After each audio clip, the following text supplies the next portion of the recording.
Good morning. Good morning. Happy Taco Tuesday. It is Tuesday, June 10th, 2025, and we are going into day 30. Karen Reed's second trial. And I think today might be the day that the defense rests. This could be a big day. This could be a big day. We have Dr. Laposata, who will be back on the stand this morning. And then we have Dr. Rentschler, who I am very excited to hear from because I want to hear all about the testing that they did and the damage that would cause, like, for that damage to, or for that impact to crack that taillight. I want to hear what that would do to John O'Keefe's arm. So I am very interested to hear from him. And then Brennan is going to have rebuttal. One of them is going to be Terry Kuhn, who is just going to come testify about the dog DNA. One of them is going to be Maureen Hartnett. She's coming back. And then the other one, Dr. Welcher's coming back. And y'all, I don't know if I'm excited to hear what Welcher says or just anticipating, because I'm like, how are you going to argue with crash daddies who actually did testing? But I have a feeling he's going to be, I have a feeling. I have a feeling it's going to be interesting. Do you think there will be any further discussion about yesterday's antics? No, Brennan can do what he wants. That's the end of it. That's it. That's the end of it. What about Richard Green? I don't think they're calling Richard Green this time. They, I think that they're trying to not focus on a lot of the, or spend any more time, I should say, on some of that stuff. So I think they are not calling him this time. They've done a lot of discussion on all that, poking holes and all of that during the cross-examinations. So I think they've spent so much time on that I don't think they're going to call him. Richard Green was the digital expert for the defense in the last trial. So April B says, I'm so over Welcher. Same.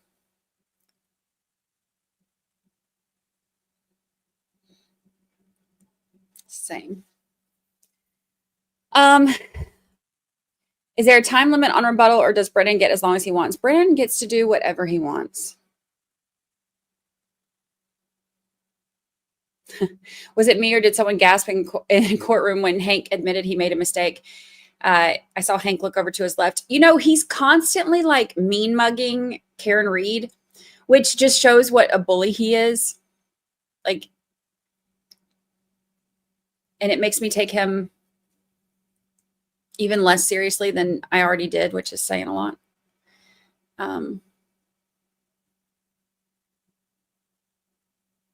Yeah, it's not a good look.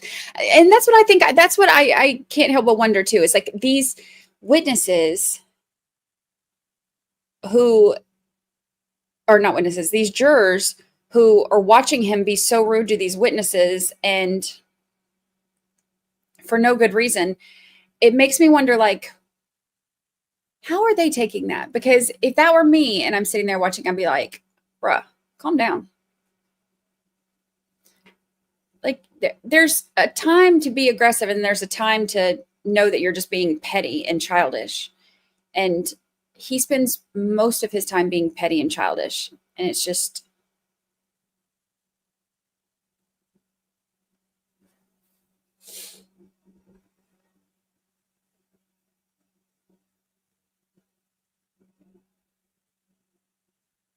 it's bad. I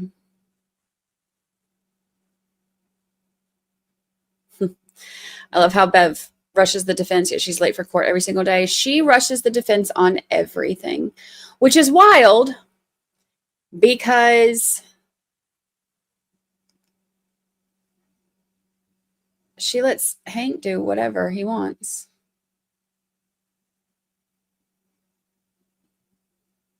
So I don't get it. I don't get it. I don't know. Doesn't it make you wonder, though? I think that she is mad at the defense because they tried to have her recused, and I think that she has just never gotten over it. And you know what? It's a murder trial, by the way. I'm glad that Jackson reminded her of that yesterday when she's like trying to rush them and stuff. He was like, yeah, it's a murder trial. So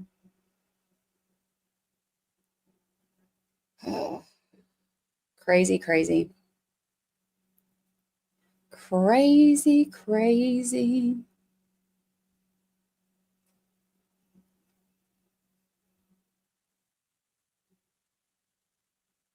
It looks like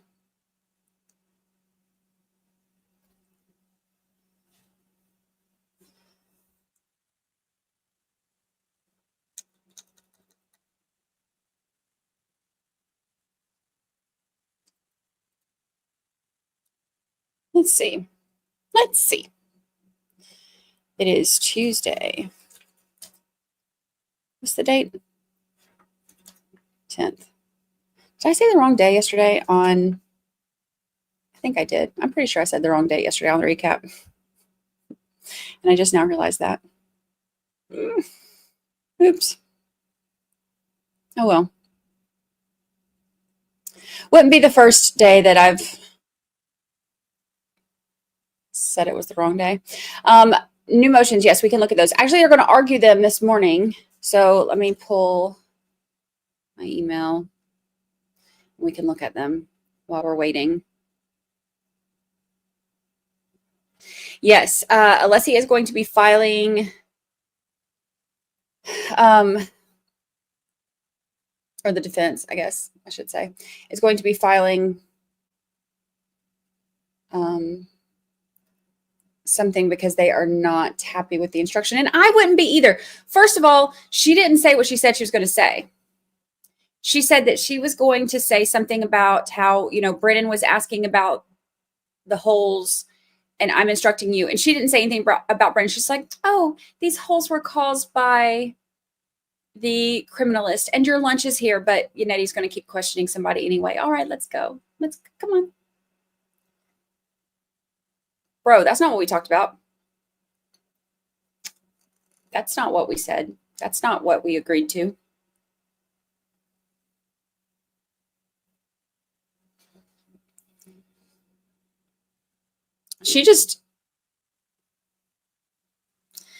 It's like she's just trying to streamline this. Like she looks at this whole trial as a formality, just something that they have to get through so that she can get to the end of this and put Karen in prison. That's how it comes across.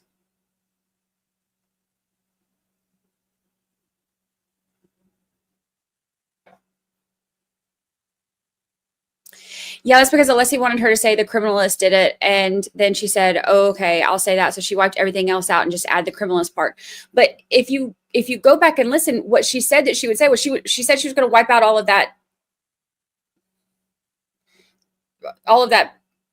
like too much. So the stuff that was too much. But she specifically said that she was going to say something to them about Brennan asking those questions about the holes. And I think she should have, because she did it in a way that did not,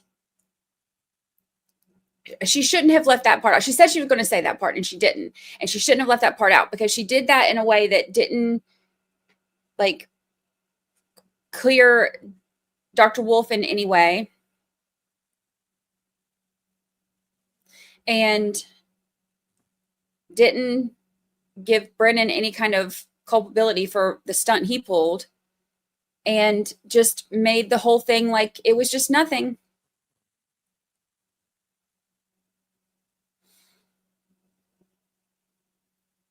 She's just, she never holds Brennan accountable, ever, ever, ever. It just, my stomach is like already in knots again thinking about it, because it infuriates me. He gets to get up there and do whatever he wants. I saw somebody yesterday where they were talking about how disrespectful Brennan was being when Wolf was on the stand.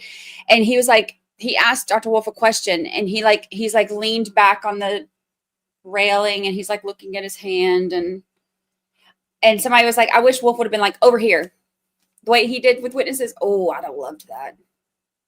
I'd have loved that. Mm.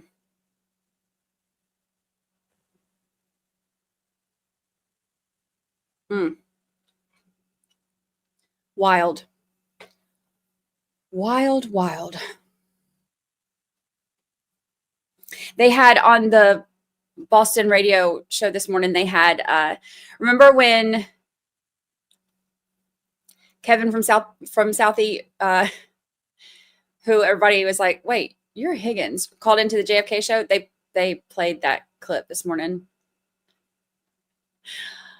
You wrong. Just two decorated dudes. You wrong. Okay, focus. Defendant's opposition to the Commonwealth's motion to call witnesses in rebuttal. This is the one that we, just two decorated dudes. This is the one that they argued yesterday briefly. And of course, the judge sided with the Commonwealth. Are we surprised? No, we are not. The court should limit the scope of Dr. Judson Welcher's proposed rebuttal testimony. That one, the judge said she's going to keep him from testifying to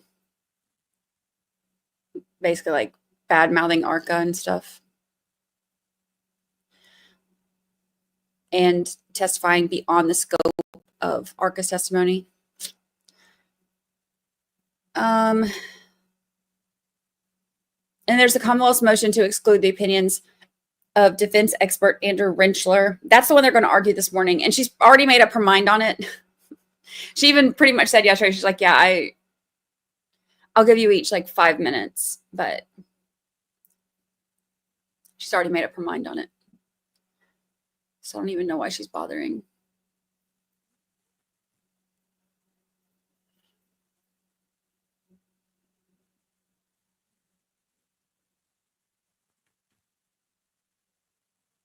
What happened with the missing witness motion? I haven't seen that one actually, if she approved that one or not.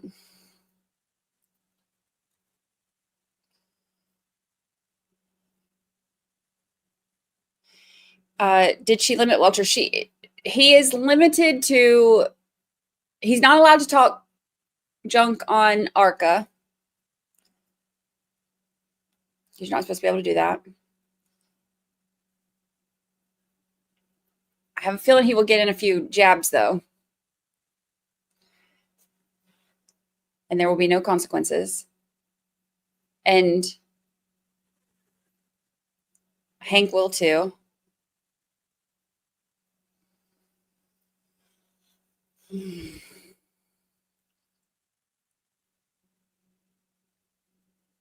But we'll see. What kind of new info is Welcher planning to drop? He's going to come back and tell us all of ARCA's failures in their testing.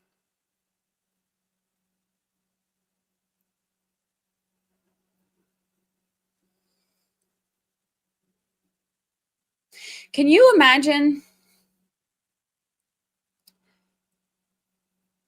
Okay, I know today is only Tuesday, and normally I save all of my most severe snark for Fridays, but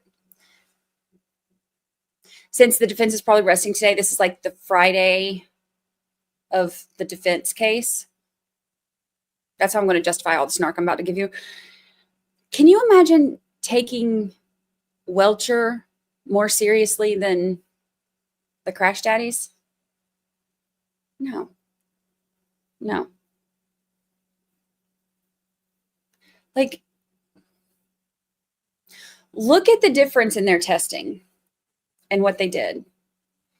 And look at the difference in their attitudes and their egos.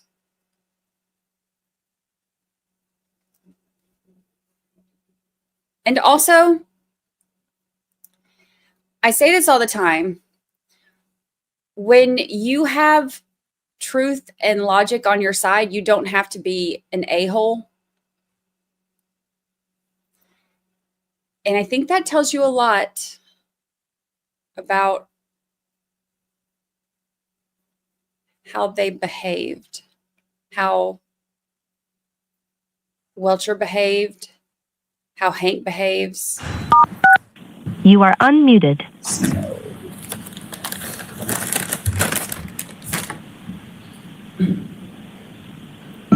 We're now opening ABC.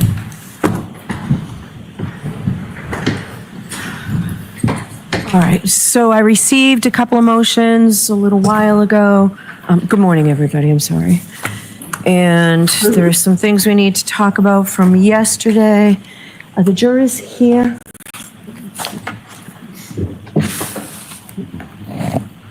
Okay, good. All right, so the order I'd like to do is, Mr. Jackson, yesterday you were going to take a look at any photographs you intend to put in with Dr. Laposata? Yes, those have been presented to the Commonwealth. All right, can I just, are you all in agreement, or are you just looking at them now, Mr. Brennan? I haven't heard specifically from Mr. Brennan, but the issues that he had, obviously we're not, at this juncture, until we're further, we're not going to bring in anything having to do with dog bites. Yep. Claws, dog dentition, any of that information, but we are going to bring in exactly what we indicated yesterday. If there's an issue with, for instance, the ecchymosis, we've got a clean copy of the photograph without any of the narrative next to it, which is explanatory. The only one I think that does have narrative is the one with the Lucas machine, which Mr. Brennan indicated yesterday he did not have. All right. Position would probably agree. So I need to know, just for instructions to the jury about, I'm concerned about the photograph on page 5, figure 3. The brainstem? Yes. Yeah, that's going to be, we intend to show that. That shows the. So what I would like you to do, if you could, is just crop the center that shows what appears to be blood cells, or the red. I assume that that's the part you want to get into? Like, does that hold? Sure. If you can crop that, I'll let it in, and I still want to give an instruction, so I need to know what you're going to do with that. I was going to exclude it, but I understand, so if you can crop, yes, if you can do that, I think it takes away some of the sting on the gruesome photographs. All right, so you'll do just the brainstem on that, Mr. Jackson? All right. And so I'm concerned more about the ones that I think may cause the jurors some concern. So the photograph, figure 5, the Wisniewski spots, I thought that was in evidence. I don't know for sure if it's in evidence. We went back and forth yesterday, and I don't believe that it's actually evidence. It is not. Okay, so it's not in evidence. That was okay. Yesterday, we all assumed it was. Yes. I'll put it in evidence as. All right, they've already seen it, so it's less likely to have an impact on them for purposes of the gruesome photographs. But and then on page 8, figure 6, the stomach lining. Correct, that's already in evidence. Okay, that's what I thought, Tori, you told me yesterday the number, right? So those are in. So are you using them again? I'm going to use them again comparatively and probably side by side. Okay. All right, I don't have a problem with that. Does the Commonwealth? I don't. Okay. All right. Sit down, Hank. those are the ones I was concerned about for purposes of an instruction. If there's objections to hearsay or something, I'll give Mr. Brennan an opportunity to take a look at whatever he's got. Understood. Okay. All right. So with that, that's helpful. Thank you. So there is a new motion this morning suggesting that the Commonwealth open the door with their questioning of Dr. Russell to allow Dr. Laposata to talk about bite wounds. So I've read that. Correct. I'd like to be heard on that briefly. Okay, sure. Thank you. Oh, interesting. I'd like to start, if I may, by marking two documents with the Code Commission. One is Dr. Laposata's entire report, and the second Oh, is great. her entire CD. if that's Okay. Yeah, those are the ones I needed from yesterday. So, yes.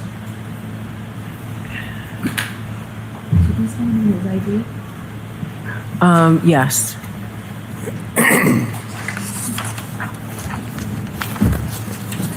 Exhibits D, D, D, D, and exhibits E, E, E, E.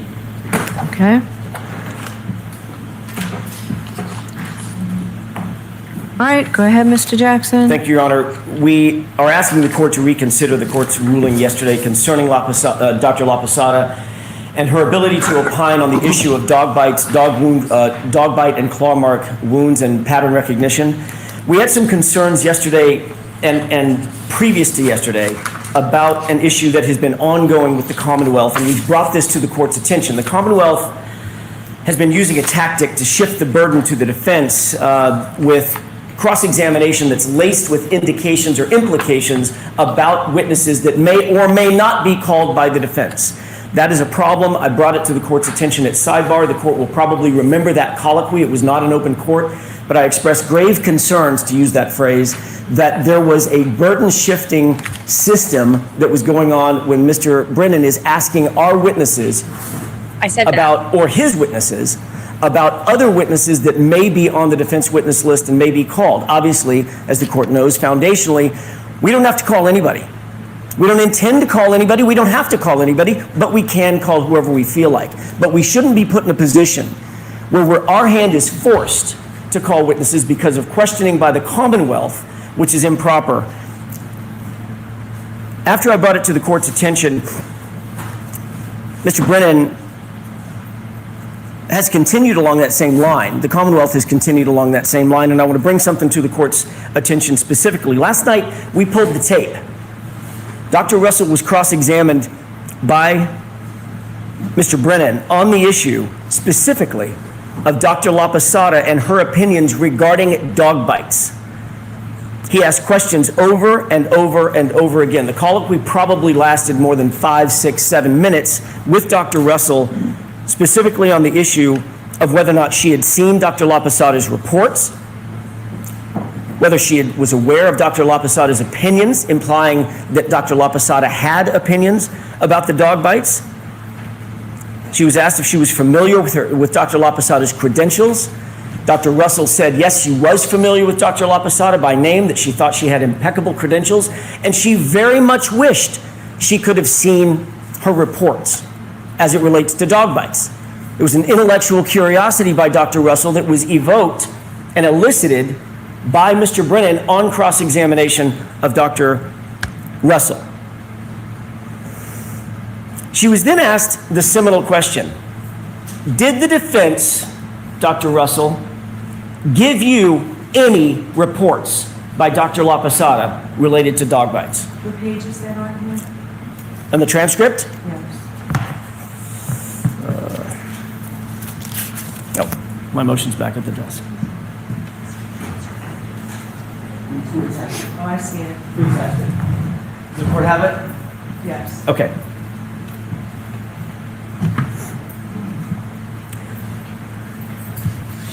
I'll just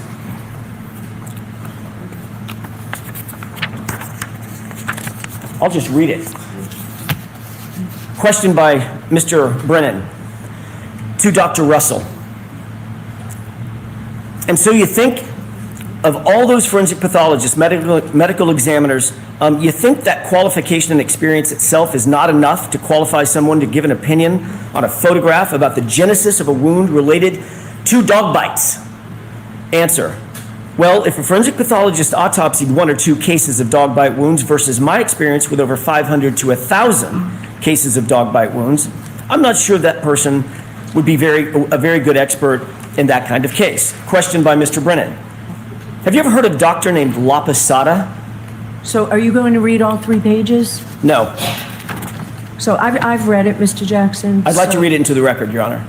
It's in the record. I will put this transcript into the record. I'm not going to let you read 3 pages here. It's not 3 pages, Your Honor. It's about another 5 lines. The It just part goes to that the you top of the brought next to page. my attention Oh, is come on on. page 15, not where you're reading. Colloquy between between Dr. Russell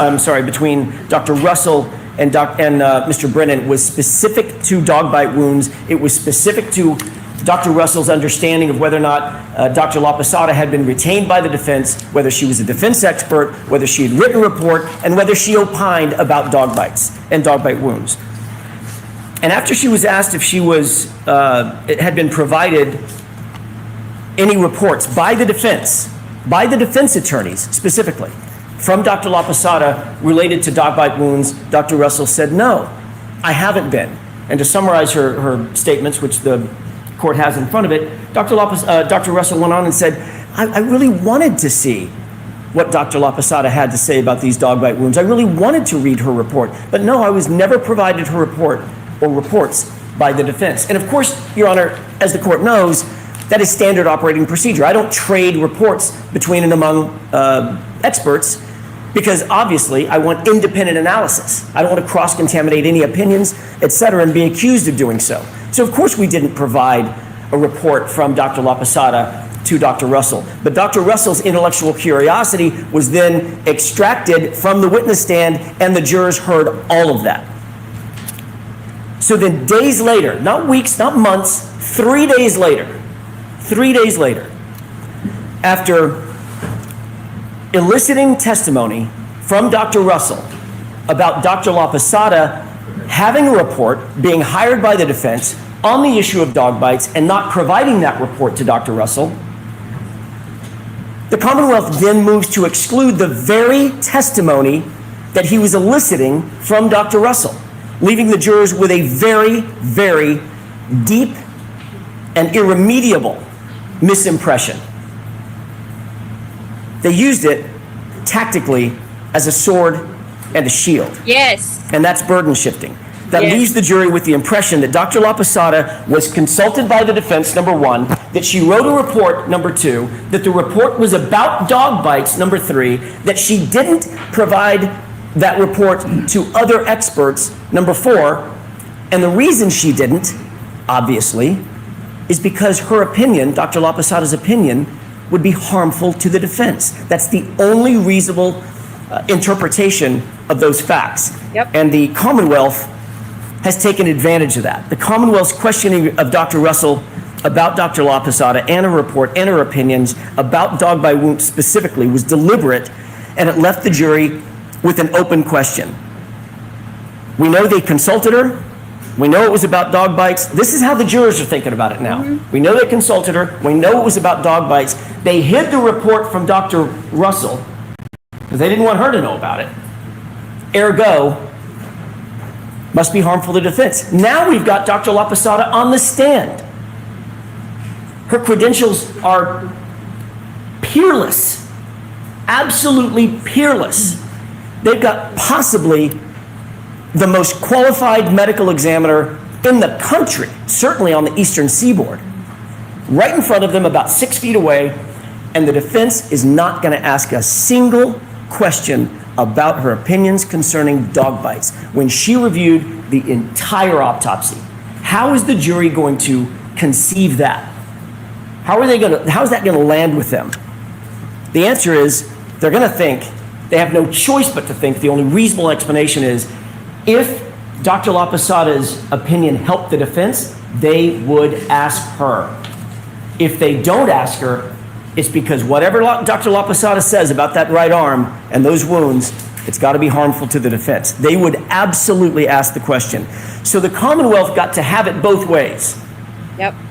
They got to ask Dr. Russell about Dr. Laposata and imply that Dr. Laposata had opinions about dog bite wounds, and then they have it the other way, which is, let's ask the court if she will exclude Dr. Laposata from testifying about the very issue that they brought up in front of Dr. Russell. Yep.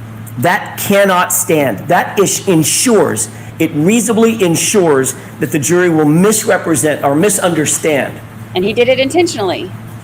the import of why we're not asking Dr. Laposata about her expert opinion, especially as it specifically pertains to dog bite wounds. I want to talk for just a second, and that has, by the way, that has constitutional implications. Ms. Reed is entitled to a fair trial, not a fair trial that the Commonwealth designs, not a fair trial that the Commonwealth curates, but a fair trial. Regarding Dr. Laposata's credentials, we went back through, specific to the court's questions yesterday, her resume. There are no fewer than 13 classes, 13, that she has taught specific to wound pattern recognition that have included dog bite recognition. On page 7, she was the course director for medical legal death investigation. That was in 2013. She taught about dog bite recognition in that case, or in that course. She was a thesis advisor for Master of Science Graduate Medical School, Boston University School of Medicine, taught about dog bites. Staying with page 7, forensic pathology course director in pathology, course 205, taught about dog bites. Member of Quality Assurance Committee, Training Division of Trauma and Surgical Critical Care, teaching on the issue of wound recognition, animal bites, and specific to dog bites. Pediatric Forensic Pathology, Texas Homicide Symposium. She was a presenter in 1989. She taught about the issue of dog bites as it relates to pediatrics, children, dog bites in children. Forensic aspects of physical child abuse as related to being left with dogs that can injure a child, dog bites, dog bite recognition. These are all classes taught by Dr. Laposata on the issue of dog bites to other medical professionals. The one that stands out, however, and I'm not going to go through the other 9 or 10 or 11, the one that stands out is 2015 and 2016, 2 courses. The name of the course, Emergency Room Forensics, Evidence and Patterned Injuries, New England chapter of the International Association of Forensic Nurses, taught in Norwood, Massachusetts, both times, specific to dog bites and the issue of dog bites as seen by emergency room physicians, how they should handle them, what they should do with them, how they should view them, what to look for in terms of pattern recognition. She's eminently qualified. I will leave the court with one thought. The court indicated when qualifying Dr. Russell, one of the preeminent things that the court mentioned in qualifying Dr. Russell is that Dr. Russell utilized a methodology that the court sanctioned and quoted and said the methodology that she used of wound pattern recognition, dealing with differential diagnosis, utilizing and interpreting dog bites by the method of exactly what Dr. Russell did. Differential diagnosis is something that the court said was exactly why the court sanctioned Dr. Russell and blessed Dr. Russell as a qualified expert, and that's exactly what Dr. Laposata testified yesterday she utilized and utilizes in coming to her opinions and conclusions. Going back to the open door issue, obviously she's eminently qualified, but Your Honor, this cannot stand. The Commonwealth cannot have it both ways. They cannot walk up and say, and leave the impression with the jurors that Dr. Laposata opined about the dog wounds, but we're not able to hear it. We, the jurors, are not able to hear it because obviously that is something that is her opinion, whatever it might be, is harmful to the defense. When in truth and in fact, it's exactly the opposite. Dr. Laposata's opinion has never wavered. Those injuries on John O'Keefe's arm are from a dog, period, full stop. Anything less than presenting that to the jury at this point would be to perpetrate an intentional fraud on this jury. Ms. Reed is entitled to more. She's entitled to better. She's entitled to the evidence. All right. I am. Thank you. Mr. Brennan? Shut up, Brennan.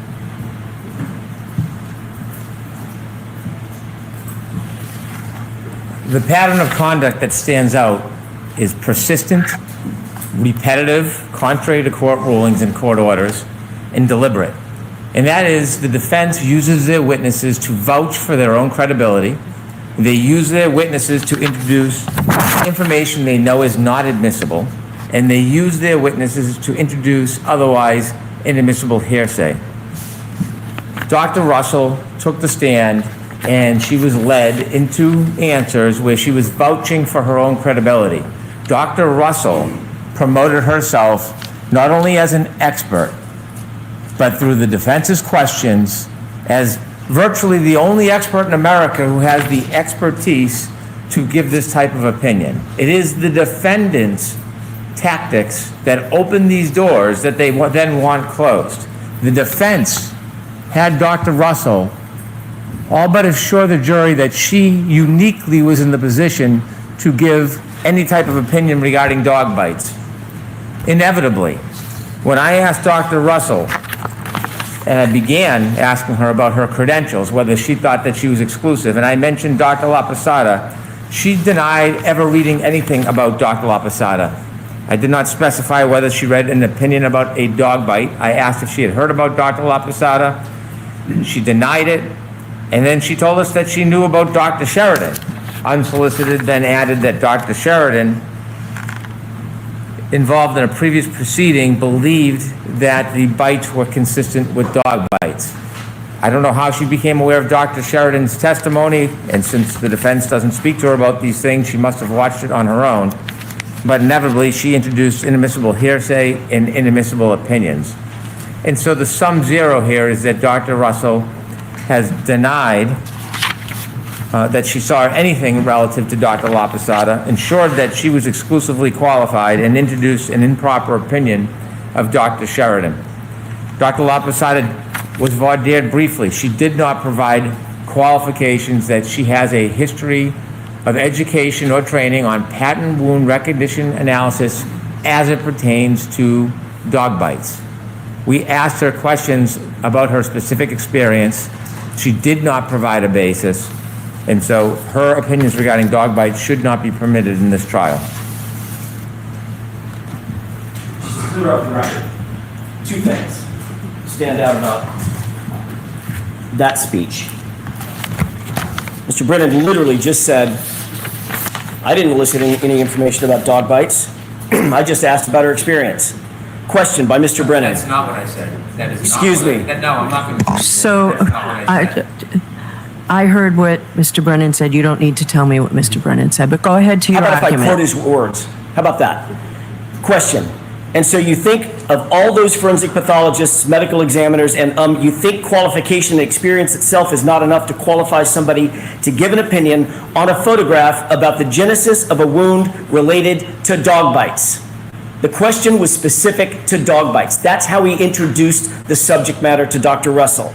Then his next question was, have you ever heard of a doctor named Dr. Laposata? Those were his words. Then he goes on, I think he also just said that he did not elicit information about other individuals, including Dr. Sheridan or anybody else. Question by Mr. Brennan. Were you ever told what other people's opinions might be regarding those photographs?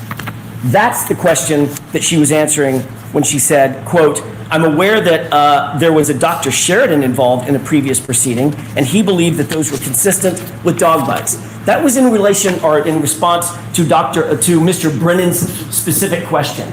She didn't just elicit that. She didn't volunteer it. She said it because he asked her. And that was all by design. The entire thing has been by design. He elicited the information suggesting that Dr. Laposata was being hidden from Dr. Russell because her opinion would harm the defense.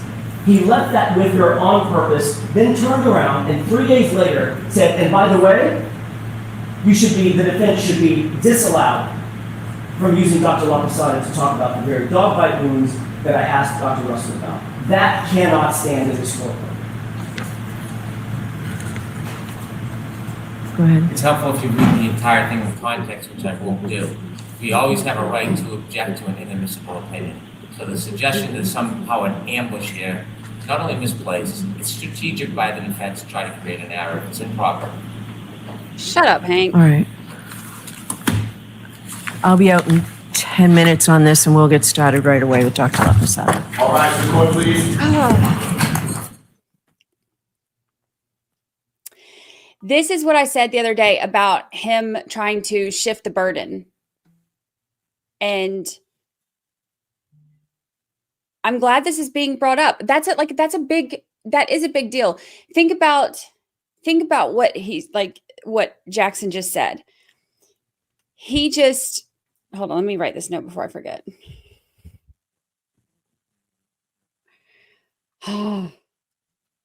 These people done got my blood pressure up early on a Taco Tuesday.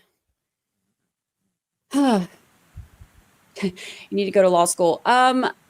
You know, I was talking to my husband about that the other day, and I was like, you know, I am too old and too tired to do that at this point in my life. But if I were to go back and do things differently, I think I would have. My mom always told me I needed to be a lawyer because I like to argue, but I only like to argue when I'm right. So think about what he's saying right now. He's exactly right.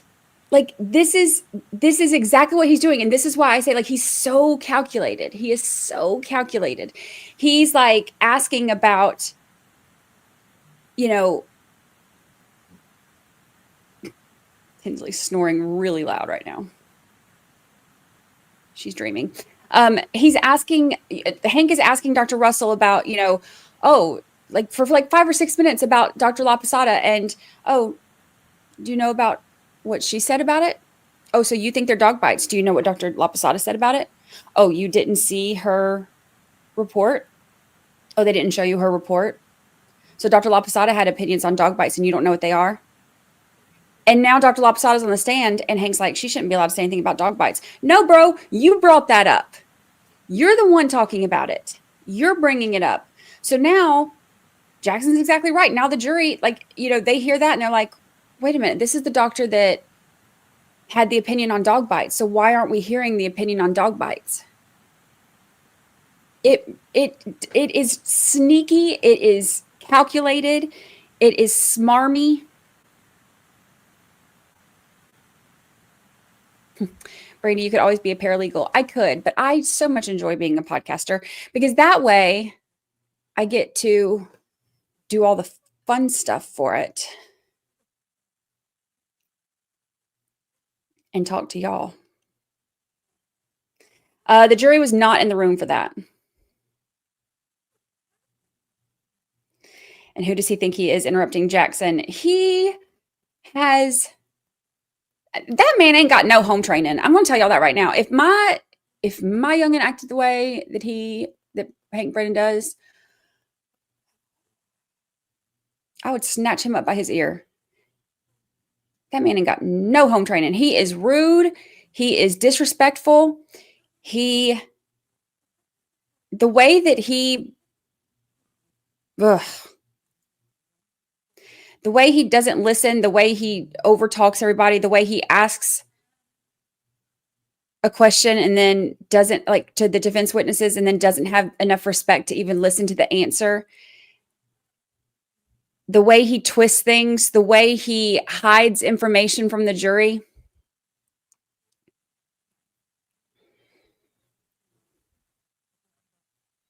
Hank is just mad he got called out 2 days in a row. Yeah. He is so smarmy. But then he gets up there and he accuses the defense every single time. He gets up there and accuses the defense of doing exactly what he's doing, which makes it even more frustrating.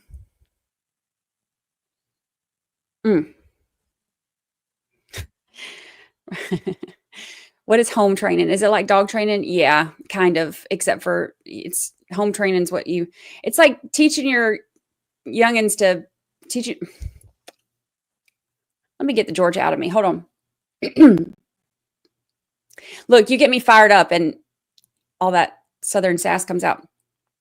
It's like teaching your children like to, pick up after themselves, to be respectful. Yes, ma'am. No, ma'am. Yes, sir. No, sir. Close the door behind you. Take your shoes off when you go in a house. Things like that. It's respect for people. All right. He ain't got none. So I'm not going to allow Dr. Laposata to testify regarding dog bites. Your rights are saved. I'm going to give an instruction regarding burden shifting. So, I just think it's outrageous. I think the comment is outrageous. And I don't think that a pure instruction can do anything except bring the point home again. okay. But if the court is not willing to allow her to testify to her full opinion to a reasonable degree of scientific certainty, can she at least testify that she reviewed the arm, looked at the arm, that it's consistent with an animal? Can we at least split the baby? I will do that. I will allow that. Yes. Over the Commonwealth's objection. And I look to have the cross-examiner, because if you're going to allow a consistent opinion with the dog, No, Mr. Jackson said animal. I'll leave it at animal if that's what I can get. I'll take what I can get. In her experience, Mr. Jackson, you have to lay a foundation. In her experience, seeing animal bites, this is consistent with what she has seen in an animal bite. And that will include, I'll come to sidebar before I display anything, that will include a representation of what an animal jaw looks like. No. No, it will not. Why is that? That's my ruling, Mr. Jackson. So no visuals. No visuals, just that one sentence that's consistent with what she has seen is an animal bite. A brief foundation, because I'm letting that statement in as long as she testifies that she has seen animal bites over the years. That's it, Mr. Brennan. That's what I'm doing. So you don't want an instruction, Mr. Jackson? Okay. All right. So there are two other quick matters, but the jury's been here, and I don't think we'll get past the break without this anyway. I may have left it in I left it in my office anyway. So let's just bring the jurors in and move forward with this. All right, Paul, I'm just going to take two. All rise, please.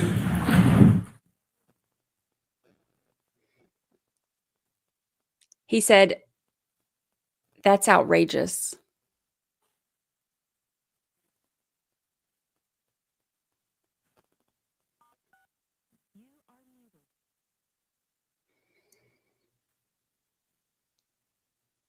This is wild to me.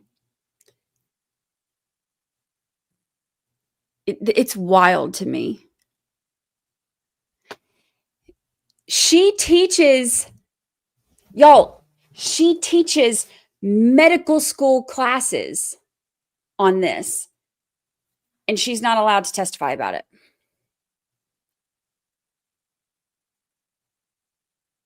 Medical school classes.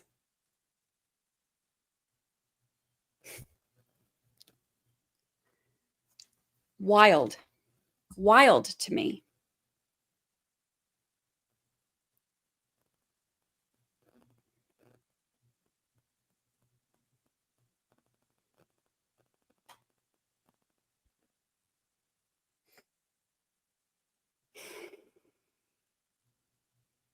She's like the kind of judge that you see on those movies when you're like, thank God that's not real life.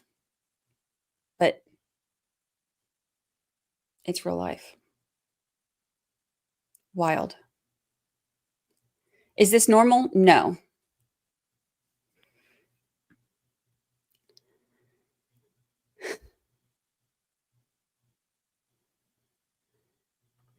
She keeps saying your rights are saved because she knows it's going to appeal. Yeah, if there's a conviction, they will definitely appeal it. And they have a long list of things that they will put in there.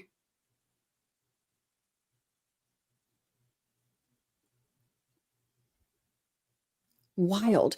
The problem is judges have a lot of discretion and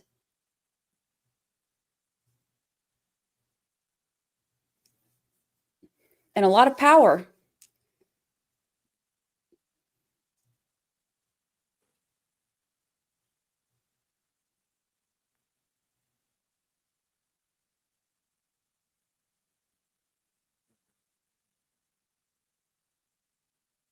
That's crazy.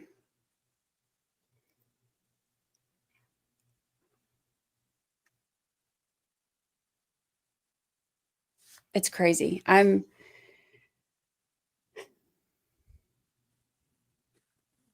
Flabbers are fully gasted. Abuse of power. Yeah.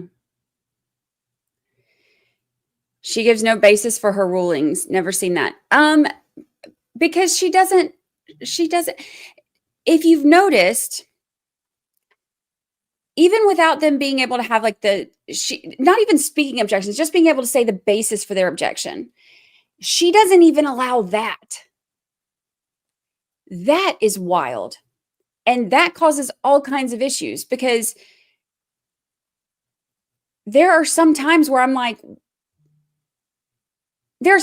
okay, yeah, like, that was, they objected to that because it's argumentative or because it's leading. It's always leading with Brennan, or it's, there's no foundation laid for it yet or whatever. Like those are pretty easy to pick up on. But there are some where I'm like, wait, what? Why are we, what is that objection? Why are we, like, why are we approving that objection? What grounds is that? And I'm like, wait a minute. There's no record of it. You are unmuted. There's no record of why. It's just her doing what she wants. It's just wild to me. It is wild to me. Rise to the jury.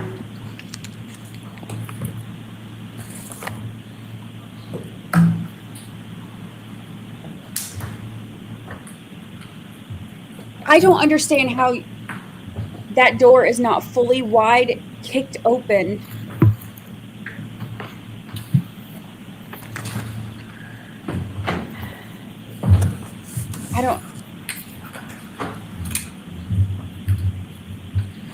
I don't get it. I really don't.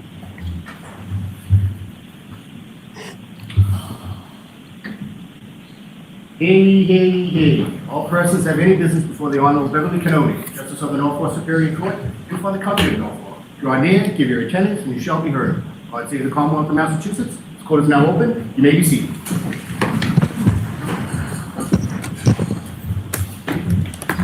Good morning, jurors.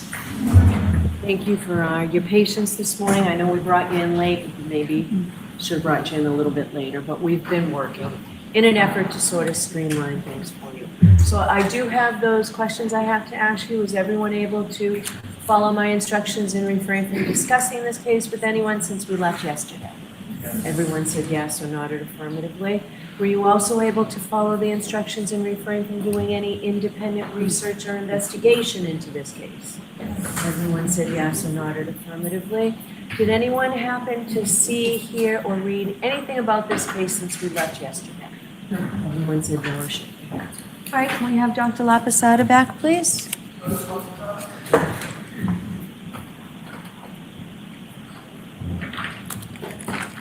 All I can do is shake my head.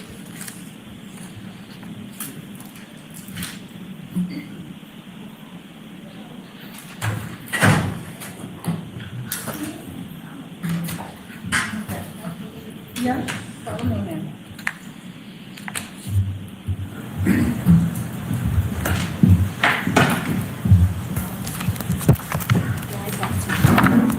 Doctor, I'll remind you, you're still under oath. Thank you. Thank you. I will.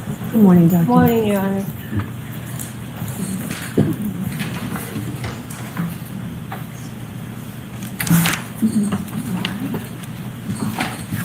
Oh.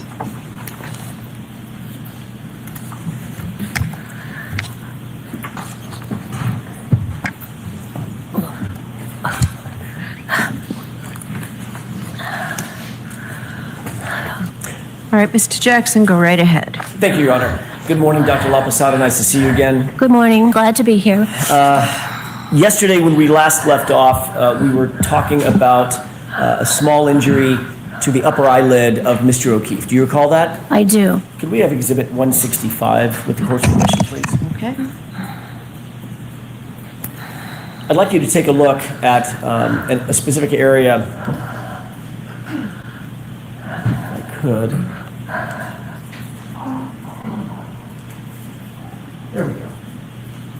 Right here on this exhibit. You see that area? Yes, I do. Tell us what that is.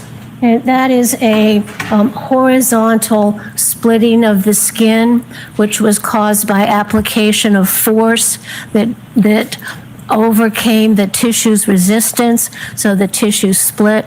And behind that, we see the raccoonite discoloration of the eyelid from the basilar skull fractures. Can we have Exhibit 13, please?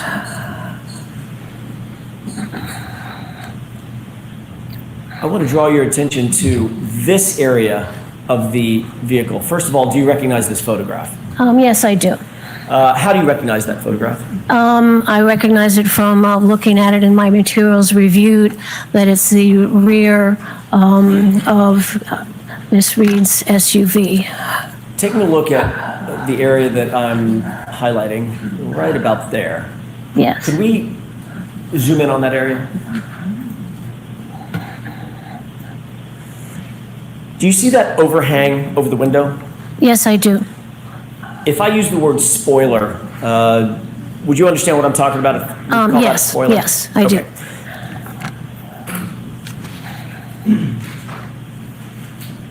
Is the laceration to Mr. O'Keefe's upper eyelid that we just looked at, is that consistent in your opinion with a strike from that area of the vehicle if that vehicle were traveling in reverse at, say, 20 plus miles per hour? No, that rounded, thick area would not cause that skin defect in his upper eyelid. If in fact a person were hit at, say, 20 plus miles an hour in the face with that rounded edge, what kind of what kind of injury would you expect to see on that person's face? I would expect to see a ribbon of bruise that would correspond to the height of that spoiler, and then it would go across the eyeball, it would hit the nose. So I would expect to see some horizontal ribbon of bruise. Did you see anything consistent with that, with Mr. O'Keefe's injuries? No, nothing. Thank you. We can take that down. We talked yesterday about this phenomenon known as coup contra coup injury to the brain, correct? Yes. What happens to the brain after a coup contra coup, a significant coup contra coup injury? Yes, this was quite a severe brain injury. Was injured on the back of the brain and also the front of the brain. The falling back and impacting the back of the head made the skull fracture radiate along the base of the brain on the right and left sides. It also radiated around on the side of the skull, and that indicates a tremendous transfer of force and energy to the skull and then to the brain, and the brain is rattled around, therefore, within the cerebral spinal fluid in the skull. So what that does is that it breaks the connections between the neurons in the brain and causes small little hemorrhages, and it causes the brain to swell. So when you get an injury, like if you get an injury on your arm, it starts to swell. The same thing happens when that injury energy is applied to the brain. The brain starts to swell. And unfortunately, the brain, when it swells, it doesn't have anywhere to go because it's encased in the skull. So what happens is that the brain and the brain stem under the brain starts to go down the opening in the base of the skull where your spinal cord goes. And that is a harbinger of death, because that means that the brain stem is getting pushed down in this hole in the skull and compressing the areas in the brain stem which control the heartbeat and breathing. And that's called brain stem herniation, and that you just die after that. So that's what happened to Mr. O'Keefe's brain. Your Honor, I have a document that I'd like to approach with.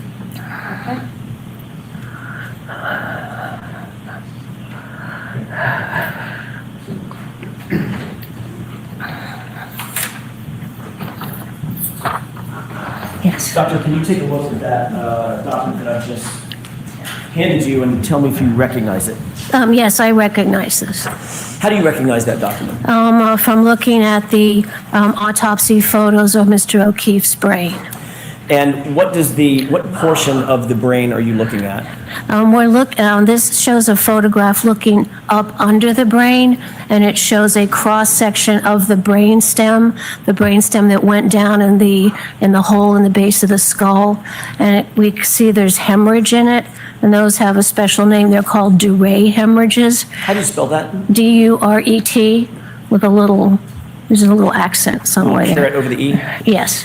And this shows that the brainstem is going down into the hole where the spinal cord goes. It's stretching the blood vessels and causes little hemorrhage and compresses the neurons in the brainstem which control your heart rate and your respiration. It's called brainstem herniation, and that's a harbinger of immediate death.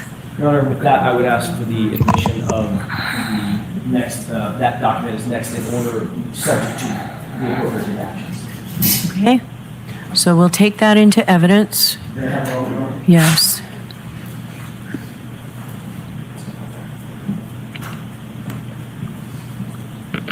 Your Honor, with the court's permission, with the redaction, may I present the... Not yet. 1 minute. Jurors, I told you before that there were photographs that have been introduced into evidence that aren't pleasant. And you may find that these photographs are graphic. And I'm instructing you again that your verdict must not in any way be influenced by the fact that these photographs, you'll see some more today, I believe, that have already been introduced into evidence.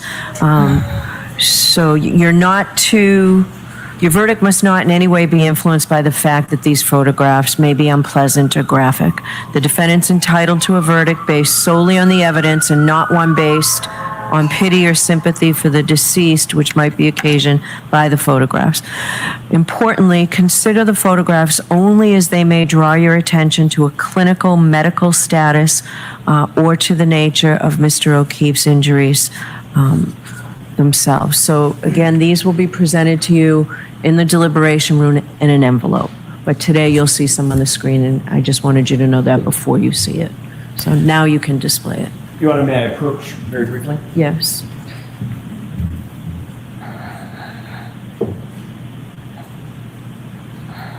If you wouldn't mind taking a look at that document. Oh, Is that yes. a redacted version or a close-up version of just the brainstem? Yes, this photograph shows the cross-section going this way of the brainstem with the hemorrhages caused by the brainstem going down into the foramen magnum. With that, Your Honor, actually, I think with the court's permission, I would trade that as the next in order rather than the unredacted version. All right, is there any objection to the, switching the exhibits like that? Okay. Thank you. Oh, and the arrows point to that on there. So this is going to be the next exhibit? That'll be it. Exhibit 225, Mark. Thank you. Is this- The other one will be for identification, the first one. Thank you, Your Honor. And that'll be FFF for ID. Number F.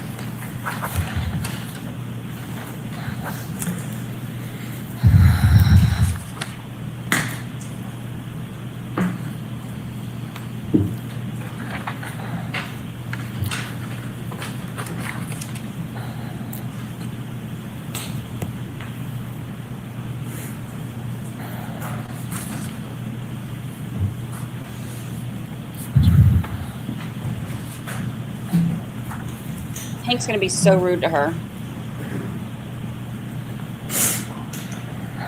Prepare yourselves.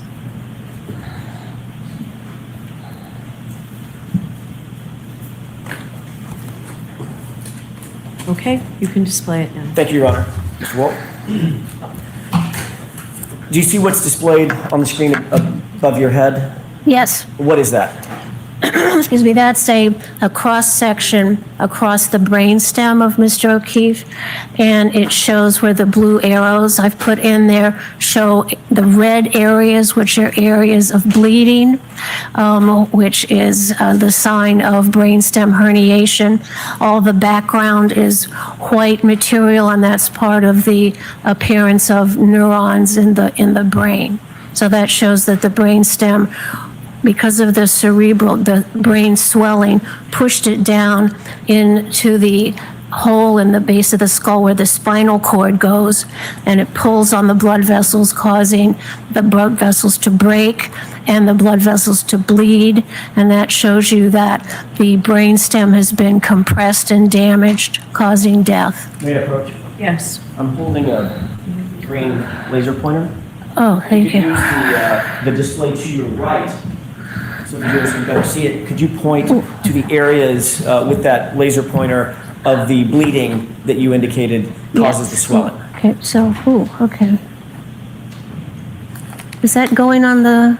It is. It's probably thank hard you. for you to see. Oh, that's okay. So this sort of roundish thing is the brainstem, and the arrows are pointing to the red areas. So there's a blood vessel that's broken there because it's been torn and pulled, with surrounding blood going into the neuronal tissue here and over here and over here. And also some of this is also bleeding, with the blood looking brown because the brain was placed in formaldehyde. So all this brown area, the red area, should not be there. Is this type of herniation life-threatening?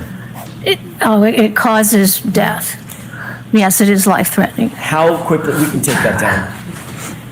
How quickly, doctor, would you expect that this could cause, let's first talk about incapacitation.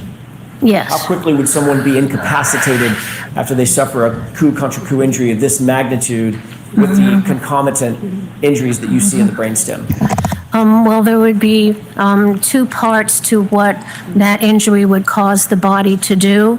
First, there would be immediate unconsciousness because of the transfer of all the energy to the brain and the massive skull fractures. So that, excuse me, so that would disrupt the normal function of the brain and produce immediate unconsciousness. Then the brain would start to swell, and within 15, 20 minutes or so, then that brainstem starts to go down the opening in the bottom of the skull, and then the blood vessels are broken, the brainstem gets compressed, and the centers in that brainstem, which control the heart and the respiration, then stop. So you go unconscious, brain swells, then you die. Turning to the actual, your review of the actual brain, in this instance, Mr. O'Keefe's injuries specifically, did you reach any conclusion or opinion to a reasonable degree of medical certainty about his incapacitation, the length of time it would take for him to become first incapacitated and ultimately to be rendered dead? He would be immediately incapacitated with a decreased level of consciousness once he received that impact on the back of the head. He would not be able to make any purposeful movements. There might be some arm jerking or some seizure activity, but he would not be able to carry. He wouldn't be able to get up. He wouldn't be able to walk. He wouldn't be able to do any purposeful activity. He would be severely concussed, unconscious, not able to walk, not able to carry out purposeful activity. And then as the brain continues swelling and that brain stem gets compressed, then the heartbeat is disrupted, the breathing is disrupted, and then those heart and breathing stop. And within 15 or 20 minutes, then he could be dead. Is that opinion to a reasonable degree of medical certainty? Yes, it is. You testified concerning wound pattern recognition pretty extensively during the course of your giving your qualifications. What is a patterned injury? A patterned injury is very basic to the training in forensic pathology and medicine because it helps us understand some change on the body, some pattern injury that corresponds to the object that made it.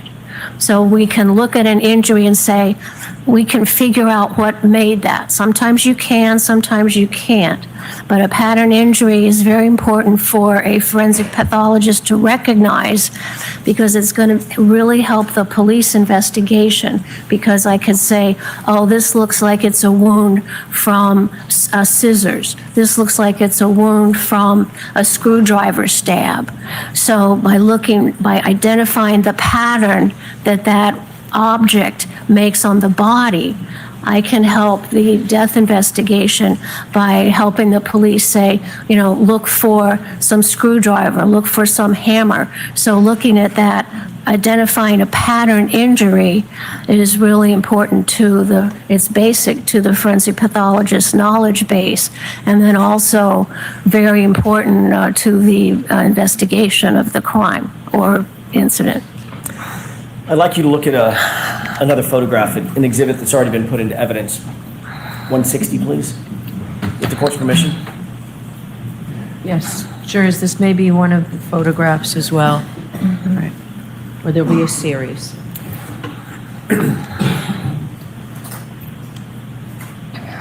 Dr. Laposata, I want to draw your attention to the center of this photograph. Yes. First of all, do you recognize what's depicted here? Yes, I do. How do you recognize? I recognize it from reviewing the autopsy photographs of Mr. O'Keefe. You reviewed it, informing your opinions and conclusions? Yes. Can you describe what's depicted in this photograph? What are we looking at? Yes. So we're looking at the back of Mr. O'Keefe's head and an injury caused by the angular acceleration going down and hitting his head in the back. And then this is also a patterned injury. So what we see is the horizontal tear of the scalp, and we can see it's undermined a little bit. So that means the direction is going from bottom to top. Also, we see these sort of vertical lines in here and down below. So what that tells me is that the back of his head hit something that had a fine granular pattern to it to cause those individual little marks, and then also something that had a linear or ridged pattern that he went back on that broke the scalp there. So we have two parts really to this pattern injury. We have the horizontal tear of the scalp made by impact with some sort of ridged surface. And then we have these vertical scraping of the skin above and also below. They're obscured a little bit by the ruler there, which says that whatever he hit had some little like granularity to it with each little sort of granule making those vertical marks, and then the ridged pattern having the major point of impact. What is the significance of the pattern when you say ridged pattern? And there's two things we're looking at: the laceration or the abrasion versus the defect above and below that laceration. Yeah. So what this injury tells me, and what I would tell the investigators, is that Mr. O'Keefe went back onto some object that had some sort of ridge to it to make that horizontal tear in the skin, but that ridge also it wasn't smooth. It had some little grainy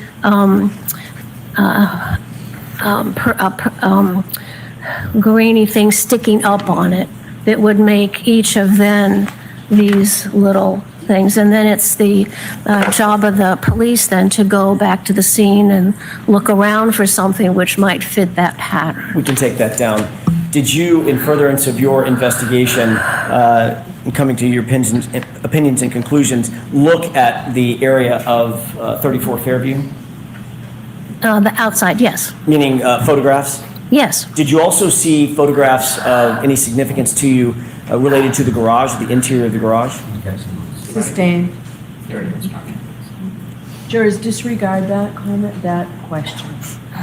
What part of the area did you see? What part of the location did you see? Excuse me. I saw all the scene photographs taken by the police, which showed the front yard in the area where Mr. O'Keefe was found.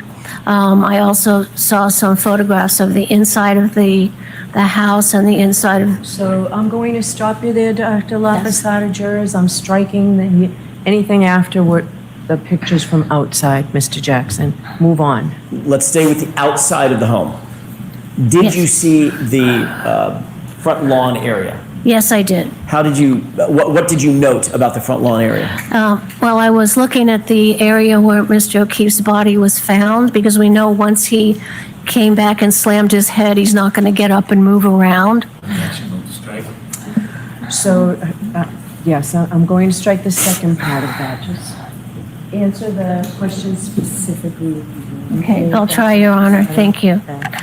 Why were you interested in the outside area where his body was found? Because then I could identify an object possibly there that would have caused the injury on the back of his head. Did you see any such object in any of the photos that you reviewed? No, there was nothing there. It was a flat grass surface. Would the flat grass, let's assume that the grass was very cold and very hard, the dirt was very cold and very hard. Would falling backward onto that dirt, hard or not, would that cause the patterned injury that you see, that we just saw in Exhibit 160? No, Why do you say that? because if you fall back on a flat surface, you get many times the tear you get in the scalp can be more like a star, because you've just hit one part and then the tears go in kind of a star pattern. And also because you would not have those discrete vertical scraping of the skin. You would tend to, if you fell back on grass, you might see grass in the wound, or you would tend to see an irregular kind of crisscross pattern of the flattened grass.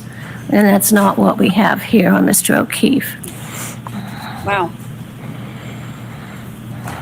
Do you have any training or experience in diagnosing hypothermia in individuals? Oh, yes.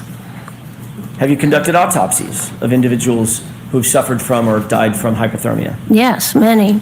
How many? 100 or more, and then I've supervised my assistants who've also diagnosed the same death from decrease in body temperature. Have you ever engaged in any death investigation, aside from the actual autopsies, death investigations in which the cause of death was deemed to be hypothermia? Yes, How many times would you say you've undertaken that type of investigation? at least 100. Have you ever reviewed any peer-reviewed medical literature associated with or discussing hypothermia and something known as Wisniewski spots? Yes, that's in the medical literature and also in our forensic textbooks. Did you review the medical examiner's file, Dr. Scortibello's file, as it related to, in connection with this case, you reviewed the entire file, correct? I did. Did you conduct a differential diagnosis as it relates to the potential for hypothermia? Yes, I did. Describe, before we get into your findings or your conclusions and opinions, what is inferential thinking? Inferential thinking is another name for making a differential diagnosis. In other words, seeing a finding and then saying, how many ways can I get that finding? And then go and investigate each one of those ways and either rule them in or rule them out as being responsible to causing that finding. Did you note whether or not the medical examiner, Dr. Scortibello, mentioned hypothermia as a potential cause of death in this case? She did put that on the death certificate, Along with something else? along with the blunt force head injury. Do you agree with or concur with the blunt force head injury Yes, as a cause of death? Yes, Mr. O'Keefe died from the blunt force head injury. Do you concur with the diagnosis of hypothermia? No, the body did not have any hypothermia. What led you to that conclusion? Well, when you have we know that normal body temperature is around 98, and we know that then at the hospital that Mr. O'Keefe's rectal temperature was around 80. So we know that his temperature went down. So there are two ways the body temperature can get down. It can get down while you're alive, or a dead body also cools when it's in a cold environment. So those are the two things you have to look at. I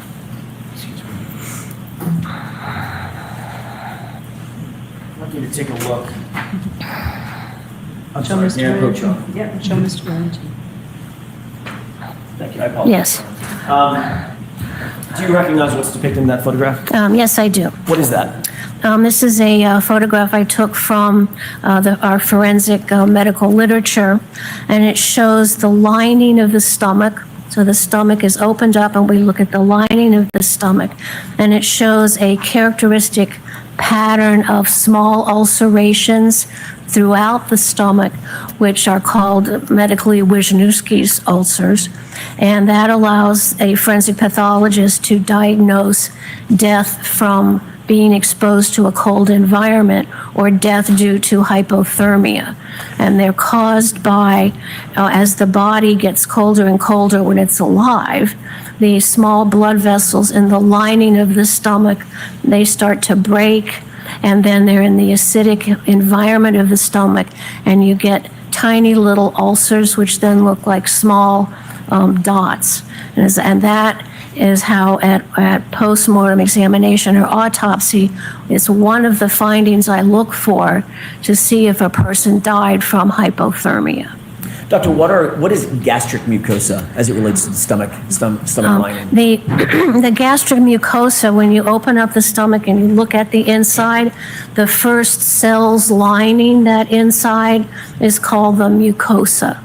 Is that what we're looking at in this photograph or no? Yes, we're looking at the mucosa with ulcerations, which are little craters that form in it due to hypothermia. Is that exemplar of what Wisniewski spots looks like as it relates to hypothermia from a book that is, or literature that is peer reviewed?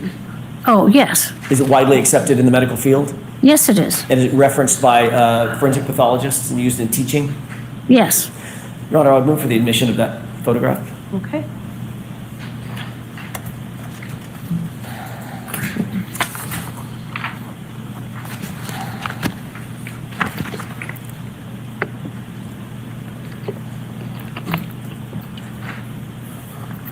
Exhibit 226.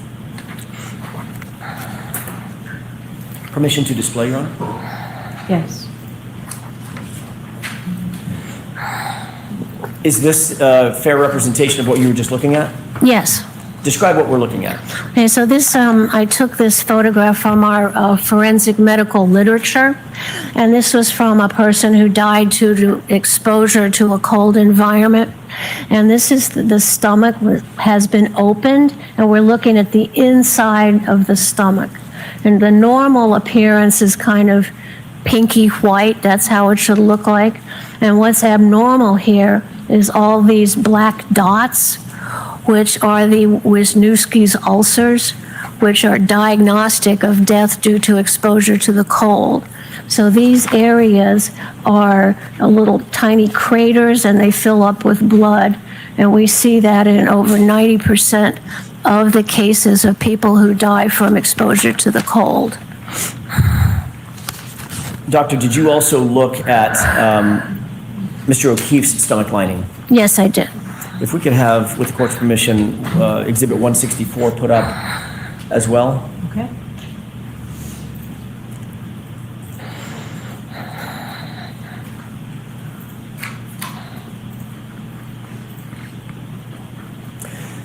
Do you see the photograph on the right? Yes. What is that of? This is the Mr. O'Keefe's stomach, which has been opened up, and we're looking at the inside.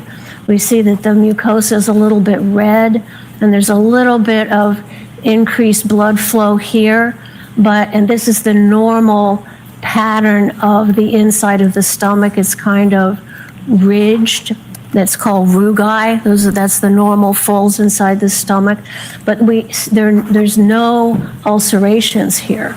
So the diagnosis of death due to hypothermia is not appropriate in his case. Did you see, or do you see, any classic Wisniewski spots in Mr. O'Keefe's stomach lining or gastric mucosa? No, no. Do you observe any ulcers specific to Mr. O'Keefe's stomach lining? No, there are no ulcers. It's a normal appearance of what we would call a gross specimen. When you open the stomach at autopsy, you can see some redness of the normal lining of the stomach. Did you, let me ask this first. Do you have an opinion as to a reasonable degree of scientific certainty based on the totality of your review and examination of the autopsy and its associated file, an opinion as to whether or not Mr. O'Keefe died of hypothermia or complications related to hypothermia? I do have an opinion. And what is that opinion? He did not die of hypothermia. And is that opinion to a reasonable degree of medical certainty? Yes. Taking a look at the darker red areas in the stomach lining of Mr. O'Keefe on the photograph to the right. Yes. That's Exhibit 164. Can you describe what those are? What are those darker areas? Well, here we see a little bit of bleeding. The darker areas are the areas of the lining that are at the bottom of the normal rugae, because the inside surface of the stomach sort of looks like it's covered with little mountains. And so we can get the redness in between what the rugae in the stomach. And there's a little bit of increased redness here, but no ulceration. Do you have an opinion, or were you able to form an opinion as to what the increased redness might be or is associated with? Yes. Did you note anything of significance in the rest of your examination of the file, the autopsy file, the medical examiner's file, that was related to what you see in the photograph 164? Yes. All right, I see its eyebrow for just a minute here. We can take that down. Oh boy.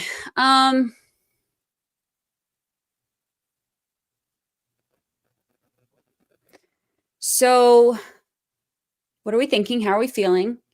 She's saying no hypothermia, which if we look back at some of the medical testimony that Alessi was cross-examining on, remember he had asked a good amount of questions about hypothermia and the Wisniewski, Mike Wazowski spots.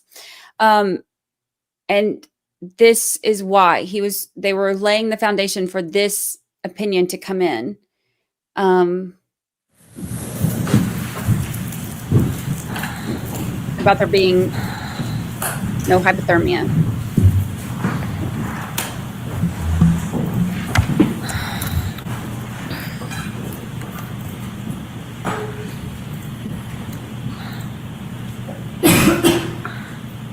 May I continue? Yes. Thank you. With regard to the,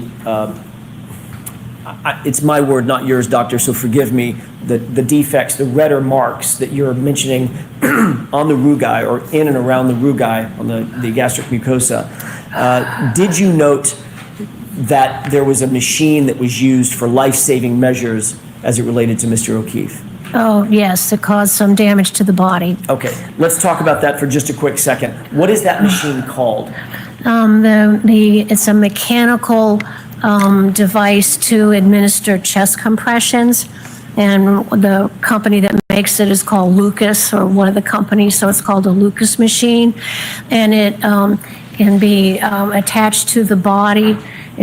Your arms go up over a ridge, and there's a plunger, and it goes around your back, and so it just plunges, and it does mechanical resuscitation and chest compression, compressing the chest right over the lower sternum, about 2 inches or so, and it's very helpful in a situation where the manual compressions where the attendants and the ERT people, they get tired continually compressing for a long period of time. So the mechanical device was invented to prevent the EMT fatigue when administering chest compressions. When you mention the sternum area Yes. of the body, are there, you go without saying, are there organs beneath the area that's being compressed by the mechanical Lucas machine? Oh, absolutely. What do those organs include? Well, ideally they include the heart because that's what's supposed to be pumping the blood out, but it's also in a circular area that's right below the sternum, which includes the heart. But what is also under there is the esophagus and the interior of the stomach. So this area is right under where the machine is compressing as well, as long as, in addition to part of the head of the pancreas, which is also right there under the lower sternum. And what can happen with the Lucas machine pushing in for 100 times a minute for a depth of about 2 or 2.5 inches, that these organs right underneath of it get compressed between the Lucas pump and the bony vertebral bodies that's along your back. So you have the Lucas machine compressing these organs, and they're compressing them against the vertebral bodies of your bony vertebral column in the back. So you can get other injuries, organ injuries, that is a complication of the automated mechanical resuscitation. You can get cardiac ruptures, you can get ruptures of the liver, because all those organs are clustered right there, and that machine is pushing those organs in between the pump and the back of the bony spinal column. Doctor, in your review of the medical records, was there any indication that an automated chest compression machine, a Lucas machine, was used on Mr. O'Keefe? Yes. May we can take this down? Yes.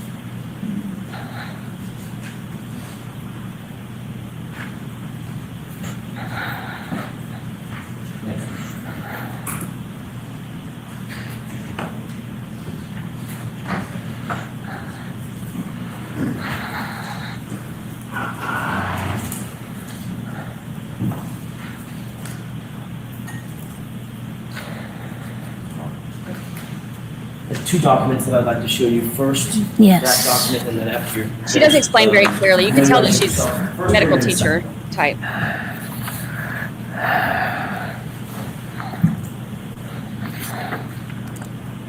Yes. Taking the first document that addresses the Lucas machine, Yes. how do you recognize that photo or those series of photos and graphs? These are illustrations I put in my report, and one shows a generic patient with the Lucas machine in place around him to do the chest compressions. Then I have a photograph of the actual apparatus of the Lucas machine itself. Then I show what's recognized as medical complications and injury from that machine. It shows, I have an example of a CAT scan of a section through the body horizontally, right where the plunger goes into the chest.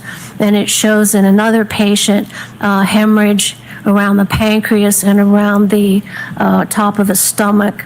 Then I have a diagram also taken from our medical literature that shows the direction of force that compresses those organs between the resuscitation paddle and the vertebral body and the backbone. Doctor, are those photographs and graphs taken from peer-reviewed literature in the medical field that's normally relied on by other medical professionals? Yes. Your Honor, I'd move for the admission of that first document. Right, subject to redaction? I don't think so. I think that that one is not objected to. Okay. All right, so would you hand that to? Sure, thank you. Exhibit 227.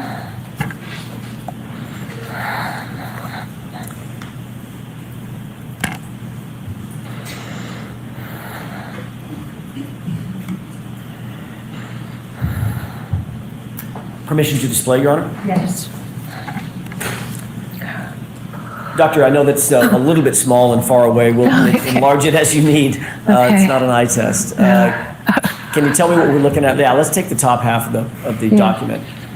What is that to the left, and then what's the machine in the middle? Okay, so what you see on the left is a anonymous patient showing how the Lucas machine is placed onto the patient, where the arms are pulled up and clasped against these rigid mechanical bridges, and then here is the engine which puts the pump, and that's the pump which just goes up and down to do the chest compressions. And so that's how it's affixed to a patient. To be clear, doctor, that is not Mr. O'Keefe. That is No, this is could be a model. an unknown person. Okay. And then what are we looking at in terms of the actual machine to the Yeah, right? this shows the actual machine before it's put on a patient. You can see how it encircles the patient, and then there is this circular pump, which is the compressor pump. If we can look at what is that a picture of, the highlighted portion? That's the circular part that actually is projected down onto the body. That makes contact with the chest? Correct, and it has a spring in there that the engine above it gives a certain number of compressions per minute. And you said on average the compressions per minute would be about what? Now, they should be around 100. Okay. If we could go to the bottom half of the page of the graphics on the bottom. What are we looking at in this photograph?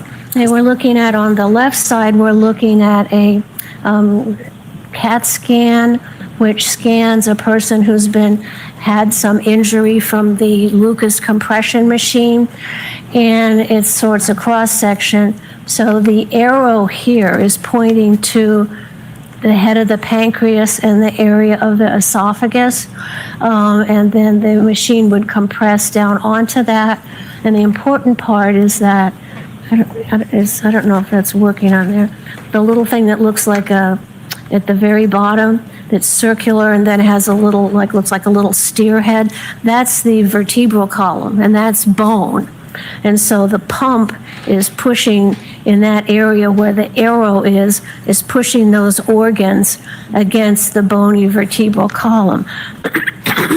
Excuse me. And that's on an actual patient that had that. Then on the right, it shows the schematic of the blue arrows indicating the force coming down.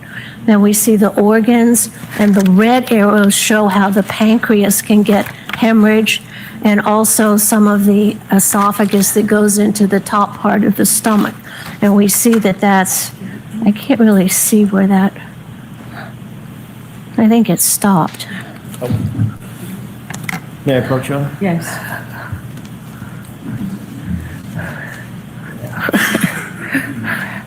Oh, no, you've got it. Okay. Could be a battery issue. Okay.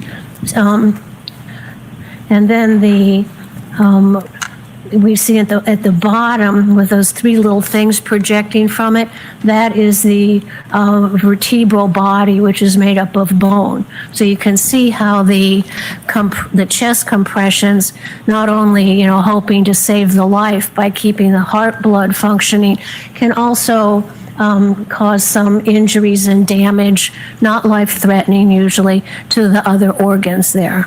We can take that down. Doctor, taking a look at the second document that's in front of you, do you recognize what's depicted in that document? Yes. What is that?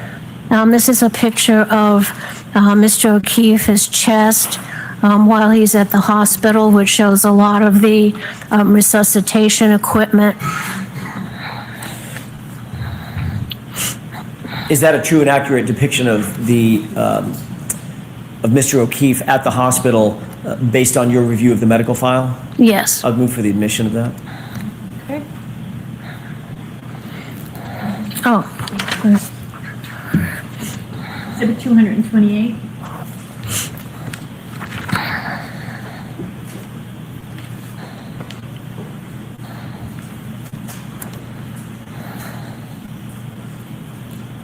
Yeah, this is the one that they had talked about in, who was it? Was it Dr. Scortibello? then, I think when they were talking Permission about to it. display briefly. okay. Taking a look at the photographs to the left and to the right, do you see any indication on Mr. O'Keefe's body that is suggestive that the Lucas machine, where the Lucas machine was situated? Yes, as I pointed out here with the blue arrows, that big circular mark there is the mark on the skin where the compression pump compressed the chest of Mr. O'Keefe, and it caused some rib fractures, and it also caused those reddening of the stomach and some hemorrhage in the pancreas. We can take that down. Doctor, based on your review of the medical records, did you calculate the approximate number of compressions that Mr. O'Keefe would have been subject to based on that Lucas machine? Yes. What is that calculation?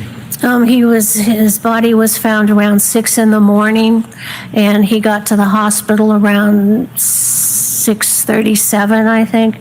So if they put the Lucas machine on him when they got him into the ambulance, and it's compressing at 100 times a minute, and that is from the time of the body being discovered to the time at the hospital, that's around 37 minutes.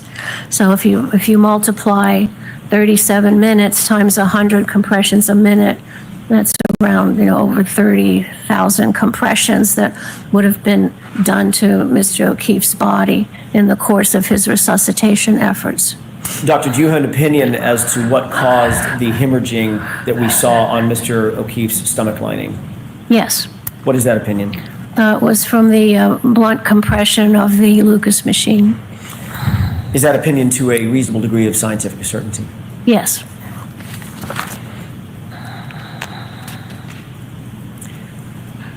You indicated earlier that there is a difference between someone dying of hypothermia, complications associated with hypothermia, and a body that's already passed away just cooling, correct? Correct. Do you have an opinion as to a reasonable degree of medical certainty as to whether Mr. O'Keefe suffered from hypothermia? I do have an opinion. What is that opinion? He did not experience hypothermia. Did you observe any signs of frostbite? No. Did that have any weight concerning your opinion, overall opinion, as to whether or not Mr. O'Keefe died with complications associated with hypothermia? Well, if someone dies due to exposure to low temperatures, you expect to see not only the Wisniewski's ulcers, but you expect to see some frostbite changes in the extremities. Based on your overall review of the medical records associated with Mr. O'Keefe, were you able to reach an opinion and conclusion as to the cause of death of Mr. O'Keefe? Yes. What is that opinion? He died of brain injuries and skull fractures due to blunt force trauma of the head. Do you hold that opinion for Mr. O'Keefe's cause of death to a reasonable degree of medical certainty? Yes. I want to shift gears for a minute, Dr. Laposata, and talk about patterned injuries elsewhere on Mr. O'Keefe's body. Oh, here we go. You've obviously talked about your training and experience as it relates to recognition of patterned wounds, correct? Correct. That's something that you were trained in when you were training, correct? Yes, it's very basic to the discipline of forensic pathology. And have you also trained others during the course of your 40-year career on the issue of wound pattern recognition? Yes. You've taught courses and given lectures, is that right? Yes, I have.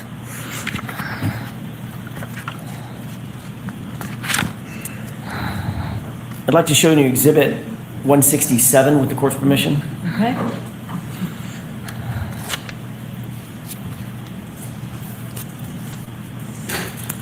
Do you recognize what's depicted in this photograph? Yes. How do you recognize it? There's a photograph of the right arm of Mr. O'Keefe. Did you review and consider this photograph and others in coming or forming your opinions, coming to your conclusions and opinions in this case? Yes.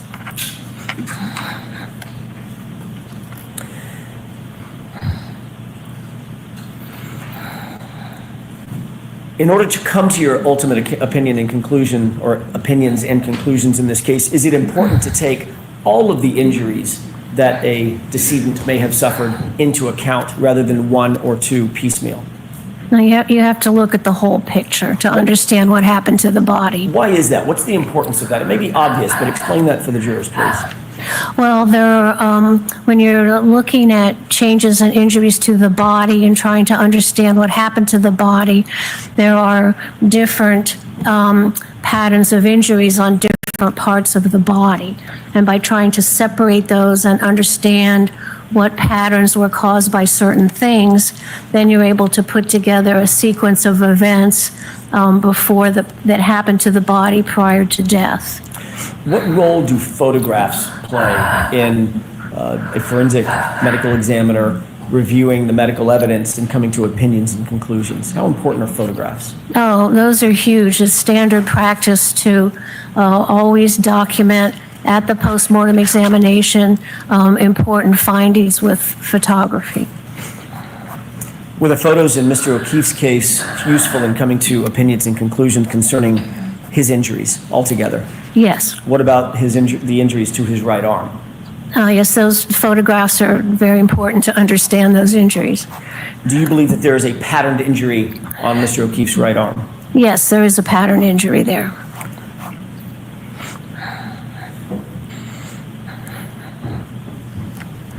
Have you ever seen, in your experience, either being taught or teaching, patterned injuries as they relate to animal wounds, generally? Oh, absolutely. Very common. Do animal wounds include both claws and teeth, dentin? Yes. So bite marks and claw marks might be two different types of patterned wounds that you may see in your evaluation, just Correct. in general? Correct, because when an animal approaches a body, there may be damage from the claws and also from the mouth. Do you expect to see punctate wounds as well as linear abrasions? Yes. Do you expect to see certain bite patterns as well? Yes.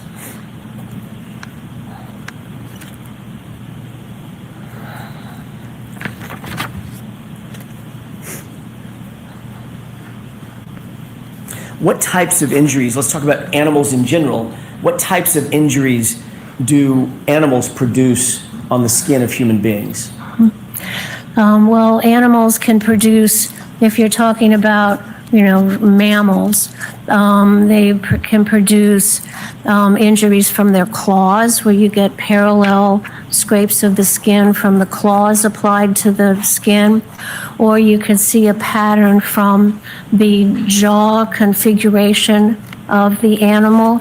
And most animals that attack or get in contact with the body have canines, so there's two canines on either side that make paired marks, and that would be called a pattern injury. So it makes parallel sort of gouges, and as the canines move in a horizontal pattern or a vertical pattern, the space between them can change.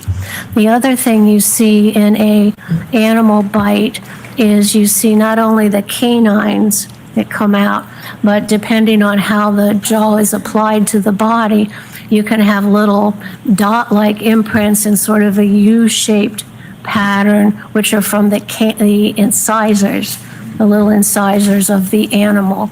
So you look for punctures, you look for paired gouges, which would be the canines, and then you look for arced patterns of little dots, which can be the application of the incisors of an animal bite. What is an incised wound? An incised wound is a wound due to cutting from a sharp object. Would you expect to see incised wounds from an animal bite or claw marks? No, they don't cause, they're not like knife wounds. They cause more of a scraping injury. Do you see the injuries that you're looking at in Exhibit 167, are these more consistent with incised wounds or the scraping abrasions that you just talked about? Sustained. Were you able to determine from your review of the medical records whether the injuries that you see on Mr. O'Keefe's right arm were pre-mortem or post-mortem? They were, oh yes, I can determine that. They were inflicted prior to death. Do you have an opinion as to whether or not the wounds that you see, the patterned injury that you see on Mr. O'Keefe's right arm is consistent with an animal bite or claw marks? Yes, it is, very much. Thank you. We can take that down.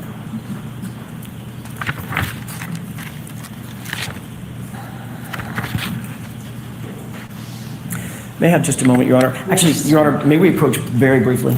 Okay. Well, there you have it. There you have it. She was, ow, my ankle just popped. She was able to say that they are consistent with animal, not dog, but animal bites or claw marks. And he laid the foundation about why. That was one of the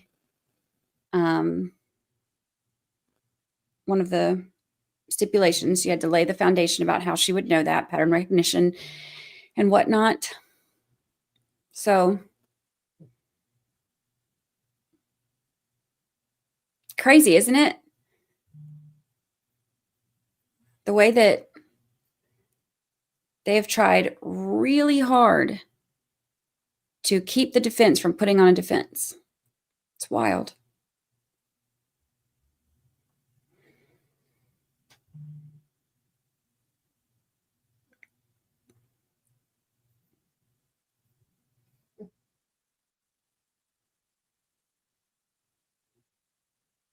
Yep, no frostbite and consistent with animal bites. Yeah, she said that the Lucas machine is what caused the hemorrhaging on the stomach. She does not think that it is from hypothermia. And the body was already dead, or he was already dead, and then his body cooled, which is consistent with him being killed somewhere else and then moved out there.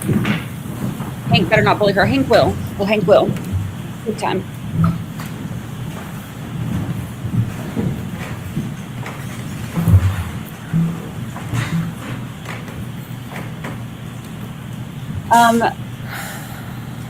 His mom walked out when they put up the picture of the Lucas machine.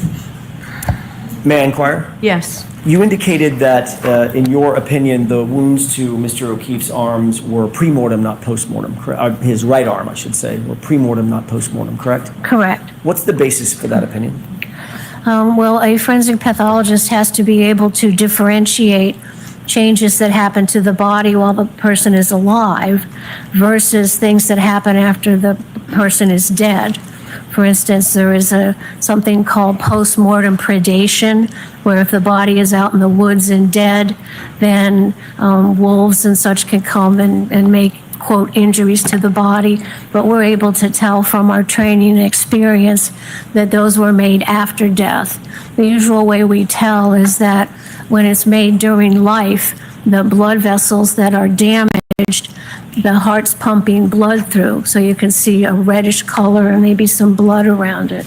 Whereas if the body is damaged after death, the changes to that body and those, quote, injuries look more yellowish and kind of brown because the blood is not flowing. So that's how you can tell if something done to the body is while the body was alive or whether it was done after death. Do you have an opinion to a reasonable degree of medical certainty that the wounds on Mr. O'Keefe's right arm were pre-mortem? Yes, they were done while he was alive and bleeding.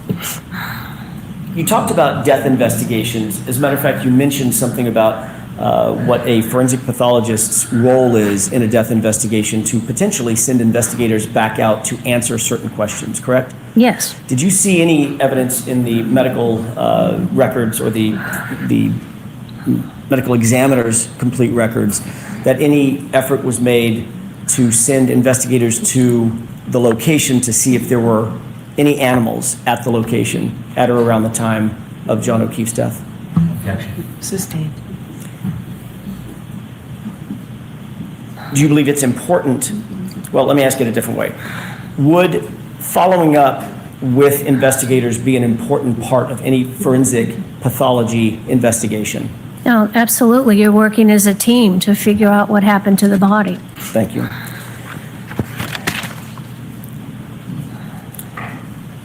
We talked about the theme and theory of differential diagnosis, correct? Yes.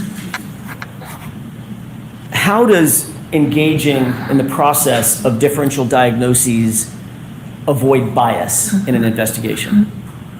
By after you have your findings and you sit back and think, well, how many ways could I get this finding? And so bias sometimes means, oh, I think it's this, and then you just stop. So that's a sort of a bias where you make a decision too quickly and you don't then stop to consider what other things could cause this same finding. So you have to consider not only what immediately comes to mind, but then you think, how else could we get this pattern of injuries? Did you engage in a differential diagnosis as it relates to this case? Yes. Did you consider whether the injuries could have been caused by a motor vehicle accident? I did consider that. Did you consider whether Mr. O'Keefe's right arm injuries specifically could have been caused by being hit by a motor vehicle? Yes, I did think about that. Were you able to rule that out? Absolutely. So the objection sustained, jurors strike that answer. Tell me about, well, let me ask it this way. Did you come to an opinion or conclusion as to whether or not Mr. O'Keefe's injuries as a whole were produced by a motor vehicle pedestrian incident? Sustained. You indicated that you've done thousands of autopsies yourself, correct? Yes, You've supervised many times more that. correct. How many of those autopsies that you've performed or supervised have involved motor vehicle incidents? Now, hundreds. How many of those hundreds have involved motor vehicle pedestrian incidents? Almost as many. Have you performed autopsies specifically on individuals known to be hit by vehicles? He's laying foundation now to be able to ask. Have you performed autopsies on individuals believed to be hit by vehicles? Yes. Have you engaged in differential diagnosis and inferential thinking in terms of developing an opinion or conclusion to a medical certainty about whether or not the injuries that you see on a decedent are consistent or inconsistent with a motor vehicle pedestrian incident? Yes, that's part of what we figure out as a forensic pathologist. Did you do that in this case? Yes, I Sustained. What are some of the injuries that you would expect generally to exist if a pedestrian is hit by a motor vehicle at speed? Not 1-2 miles an hour, let's say 20 plus miles an hour. Yes, one of the things you see is a pedestrian is, standing upright and is impacted by this blunt object of a automobile or a van or a SUV. And what you see first most is the tissue is crushed where the projections of the vehicle impact the tissue. And when you crush the tissue, that gives you a bruise. So that's the first part of the pattern of impact. It crushes the tissue, it gives you a bruise because it breaks the blood vessels underneath the skin. And then depending on how much more force is applied, the skin can break. So I'm going to strike that. Next question, Mr. Jackson. In addition to bruising, what else might you expect to find in an individual who has been struck by a vehicle at speed? So let's come over to Simon. So she's going over the reasons why she's able to rule out the motor vehicle stuff. And he's like, I'm assuming that the first objection was for foundation because right after that, AJ started laying all the foundation for why she should be allowed to testify to these things. But now he's laid the foundation about why she should be able to testify to these things, like her experience and how many autopsies have you done? How many motor vehicle impacts have you done? How many motor vehicle pedestrian impacts have you done? Blah, blah, blah. So you have to lay the foundation in order to show that she's qualified and capable of answering this question, which he has now done. And Brennan's like, but wait, I still don't want her to say it. Ugh. Can we move to strike Hank? Yes. Yes. Who, if anyone, ever thought that we would miss Lally? I've said on 2 juries, and every time the judge says strike that, you pay more attention to what was said. I agree with that.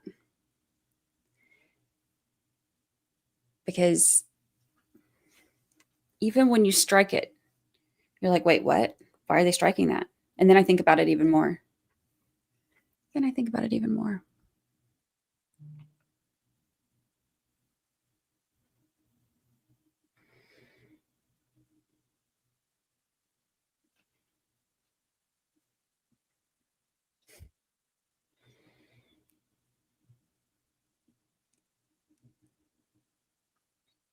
Lally, you were missed. Lally, come back. Lally, come back and talk to us. We just want to hear who won in overtime. The Canton High School varsity girls basketball team lost in overtime to Foxborough. We want to hear about high top tables. And we want to know if the apron was clear. Lally, come back. You can blame it all on me. Lally, come. We're this close to the Cliff episode. This close. No bruising on John. Why can't I ask her about that? Well,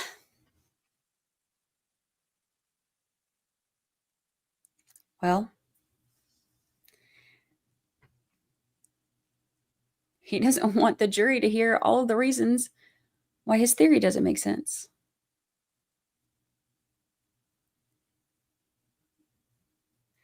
Lally was boring, yes. But he wasn't dirty.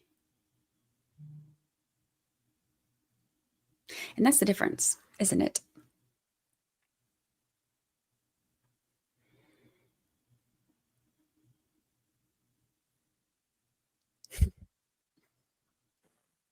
See, the racing car headed straight for the cliff now.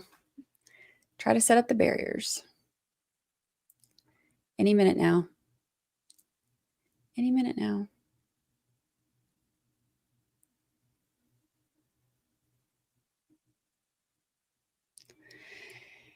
Any minute now. Let's see. 2 yawns in the jury box. 4 are still writing. That was the most recent juror update. And then she said 4 minutes ago, Sue said jurors are still attentive and the majority are taking notes.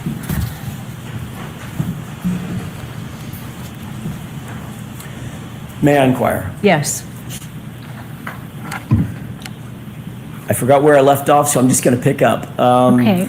as best my memory can serve me. It has been suggested that Mr. O'Keefe's right arm, Doctor, was injured by contact with the right rear taillight of Miss Reed's 2021 Lexus LX 570. Objection. No, I'm allowing that in. Thank you. As Mr. O'Keefe, it was struck as Mr. O'Keefe was standing and the Lexus backed into him. That was a postulate put forward. I want to find out from you, do you agree with that? Well, that's something to think about. So, Oh, I'm sorry. yes, I'm going to strike that question and answer. Let me ask it a different way. Let me ask it a different question. Do Mr. O'Keefe's pattern injuries on his right arm, do they correspond to injuries that could have been produced by irregular fractured plastic pieces impacting his arm? No, not at all. Why do you say that? First of all, those injuries are patterned injuries from an animal bite. We have the canines, we have the incisors. All right, so I'm going to strike that, and let's see you at sidebar. Oh, Uh-oh. Uh-oh. Can't unring that bell. Can't unring that bell. When you ask the doctor to be a doctor, they're going to give their opinions. Uh-oh.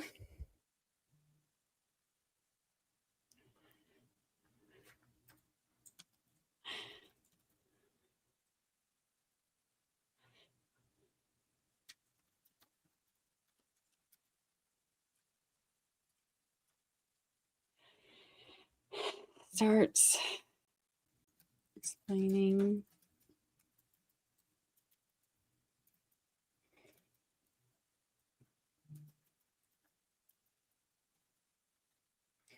Uh-oh.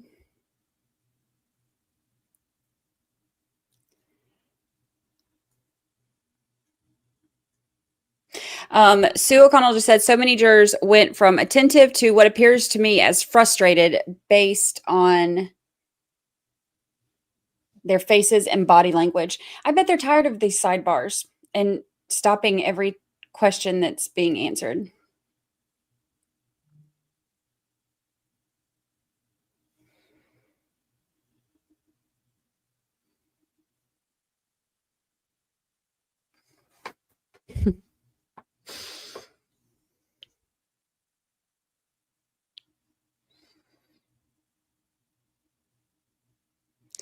They have cushions for those seats.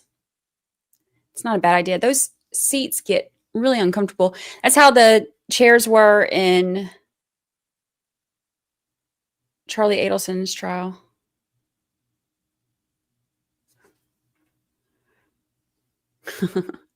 Brainy, best quote of the day. You get an opinion from a doctor when you ask a doctor to be a doctor. She's allowed to say animal bite. So when she starts explaining, but she's not allowed to go Bev limited it to where she, like the very bare minimum, she's allowed to say they're consistent with an animal pattern injury or whatever, however she worded it. So now she's like, no, it's not tail light. And this is why. And she's giving specifics of how she knows it's not tail light. And she's like, yeah, here's the incisors, as Brennan called them. Here's the canines, here's whatever. And she's explaining why. She's giving her doctor's expertise opinion about why and how she knows this and how she was able to rule out that those bites were from a tail light. And Bev's like, nope, can't do that. Can't do that.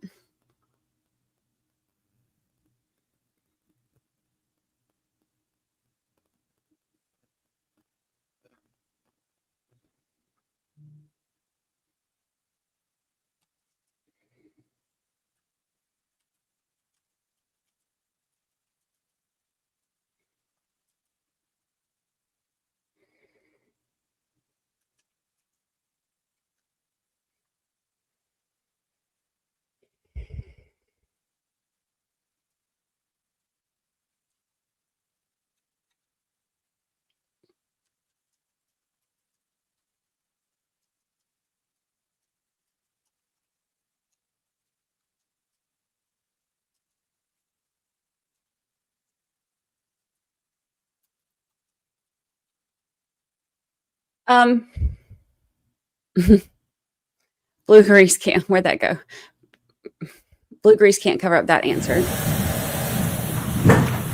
Yeah, they're not allowed to do speaking objections, which makes the whole thing seem just very like, I'd be annoyed if I was a juror. I'm like, here they go again. Here they go again. May I, Your Honor? Yes. In your report, Doctor, you indicated that Mr. O'Keefe's pattern injuries on his right arm do not correspond to injuries that could have been produced by irregular fractured plastic pieces impacting his arm. Do you recall putting that in your report? Yes, I wrote that. Do you stand by that? Yes, that's my conclusion. And you also wrote his arm had no tissue bruising from impact injury. Do you remember writing that? Yes, Do you stand by that? I do. You also wrote, neither did his skin show any array of irregular, unpredictable, randomly scattered cuts and scrapes at various angles and depths. Do you remember writing that? I did. And do you stand by that? I do. You also wrote that you noted Mr. O'Keefe had no bruising on his arms or torso. Is that right? Correct. And you also wrote, in particular, Mr. O'Keefe did not have bruises on his legs, correct? Yes, correct. And you indicated that that was shown by dissection of the leg tissue and muscle at autopsy. Is that right? Yes, there was a special leg dissection done to look for bumper impacts. Okay.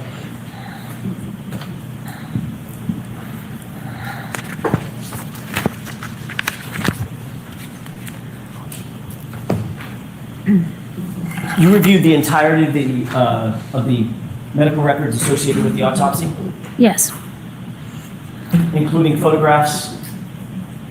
taken to the hospital, yes, Okay. And autopsy photographs? yes, And other data and documentation, correct? yes. Are x-rays an important part of an autopsy generally? Oh, yes, usually there are x-rays taken of the body prior to the examination. What do x-rays show? Why are those important? They're important because they show foreign material in the body, like a bullet. They also image the skeleton, so we can look for fractures of the bones.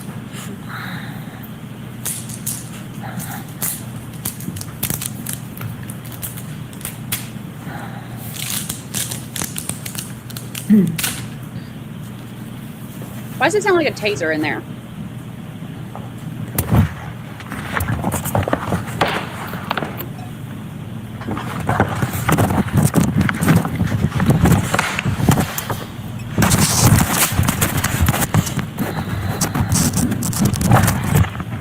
I may have just a moment, y'all.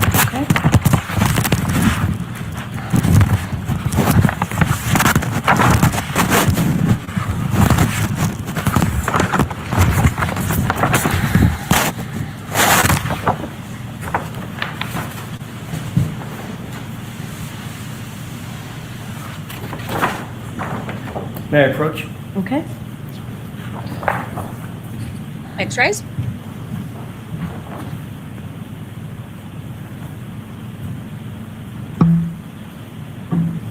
Yes.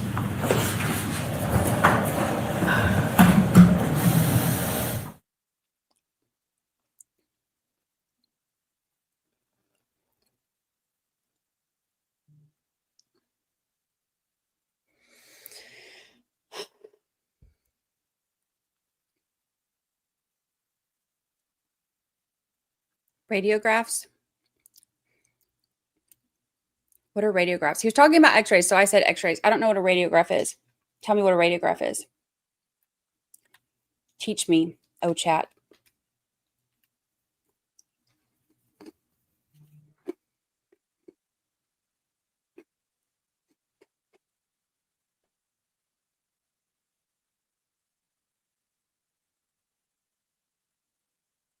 They didn't do x-rays of his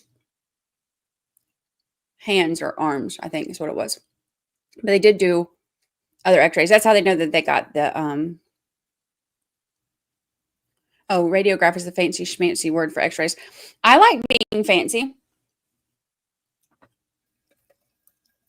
I like being fancy. Sometimes I put bottled water in my ramen noodles. I can start calling it a radiograph.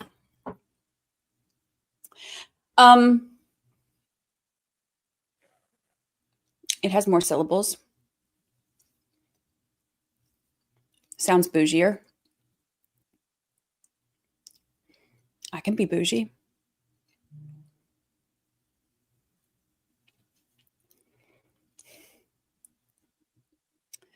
I've been calling it ramen noodles for 42 years. Wait, how old am I? I'm 42, right? What year is it? 25. Yeah, 42. I've been calling it ramen noodles for 42 years. Okay, well, maybe not 42 years, because I probably didn't start saying ramen noodles until... Actually, how old are ramen noodles? When did ramen noodles come out? Let's see. Recess. Please rise for the jury. 1958.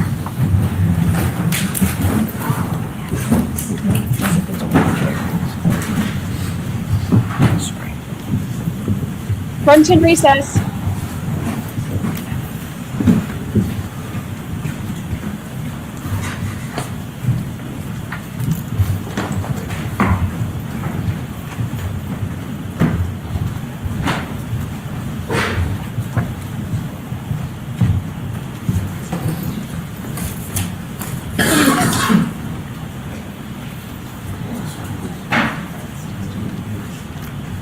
may be seated. Dr. Laposata, you can step out, okay? All right, I did receive another motion this morning for a curative instruction. I'm not going to even consider this today. We can consider this at the charge conference. So that's where we're at with that. All right, work it out. If you can't work it out, let me know. I'll come out before the jury. All rise for the court, Wow. please.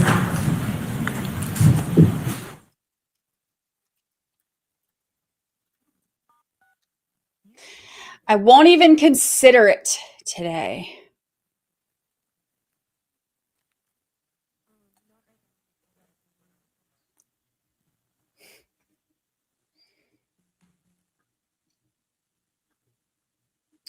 I won't even consider it today. Talk about it at the charge conference. I don't have time for you. We're in a hurry, but we're on schedule.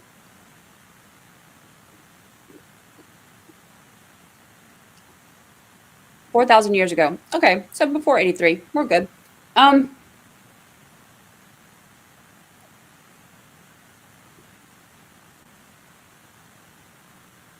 What are we thinking? How are we feeling?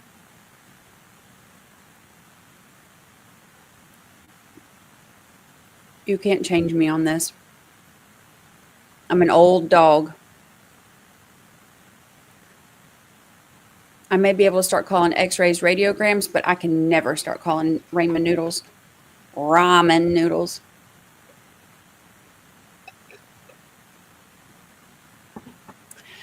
However,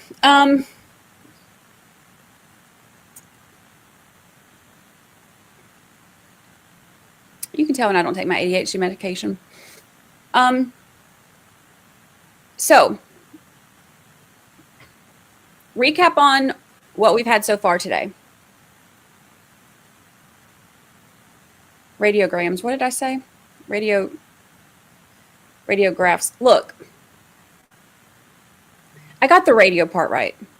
What is a radiogram? Is that a thing? Is that a thing? Wait, hold on. Let's Google it. Radiograms.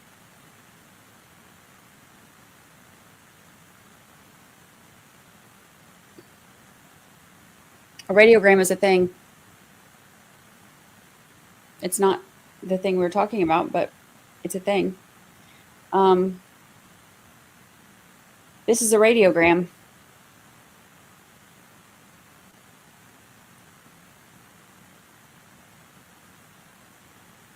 Same thing. It's basically the same thing as an x-ray. I don't know why y'all tripping. Okay, so recap. Here's what we've learned today. A radiogram is different than an x-ray.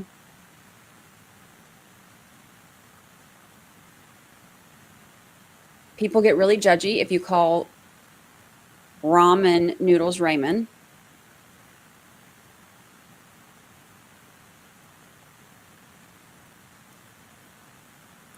And Dr. Laposata believes that the arm injuries are from a dog. What is a charge conference? A charge conference is where the lawyers will get together outside the presence of the jury and they'll go over the jury instructions. So they basically will have specific wording, things that they want in, things that they want left out, different jury instructions on different things that they should or should not consider, et cetera, et cetera. They will meet outside the presence of the jury, usually either right before closing arguments or right around the time of closing arguments. And then once they agree on what the jury instructions will be, then the jury instructions that they've agreed on will be read aloud for the record to the jury before they go back for deliberations. So.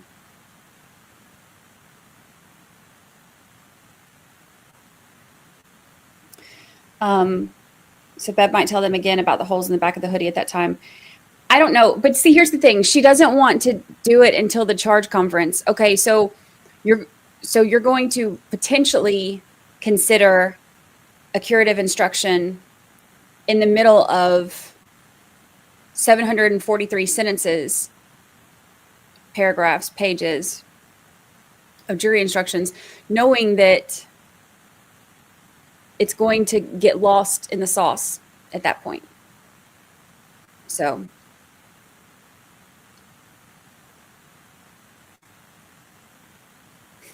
yes, if Ramen Noodles start sponsoring me, I will start saying it however they tell me to say it. Maybe, I don't know. I can't, like I said, old dog, new tricks. All right, so here's our high points of the day so far.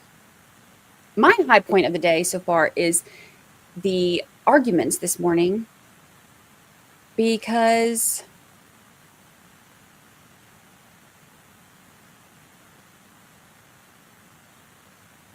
that was something else, huh? Also, I think that one line that he said about this being like how Karen Reed has the right to a fair trial and not a trial that the Commonwealth has curated or whatever. Like, I was like, oh yeah. Yeah. Preach it. I am shocked, although I shouldn't be. I am shocked that that wasn't enough for her to know that this needs to be let in there, because I 100% believe that he opened the door to that.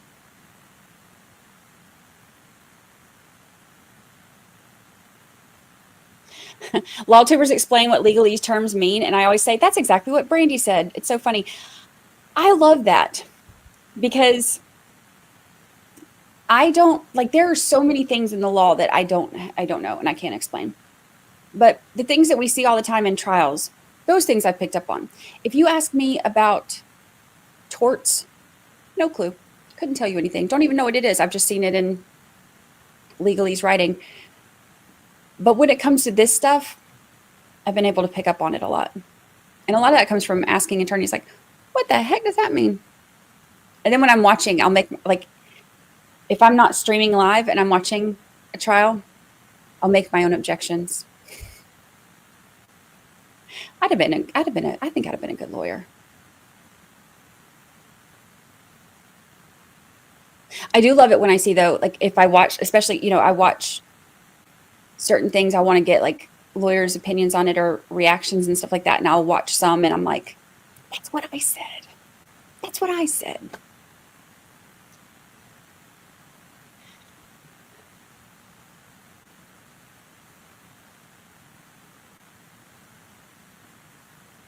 The motion is up that she won't look at. Yeah, she doesn't. She don't want to hear it. She don't want to hear it.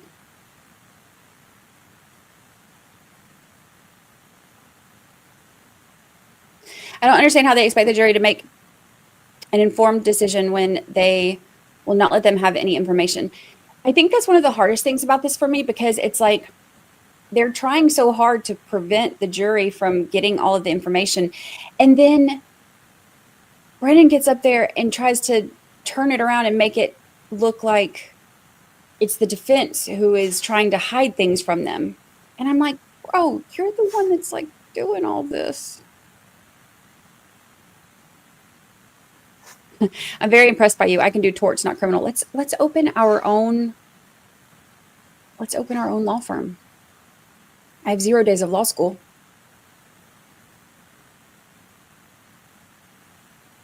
But I'll put it on my LinkedIn and just say that I'm working on it. It'll be fine. Same thing.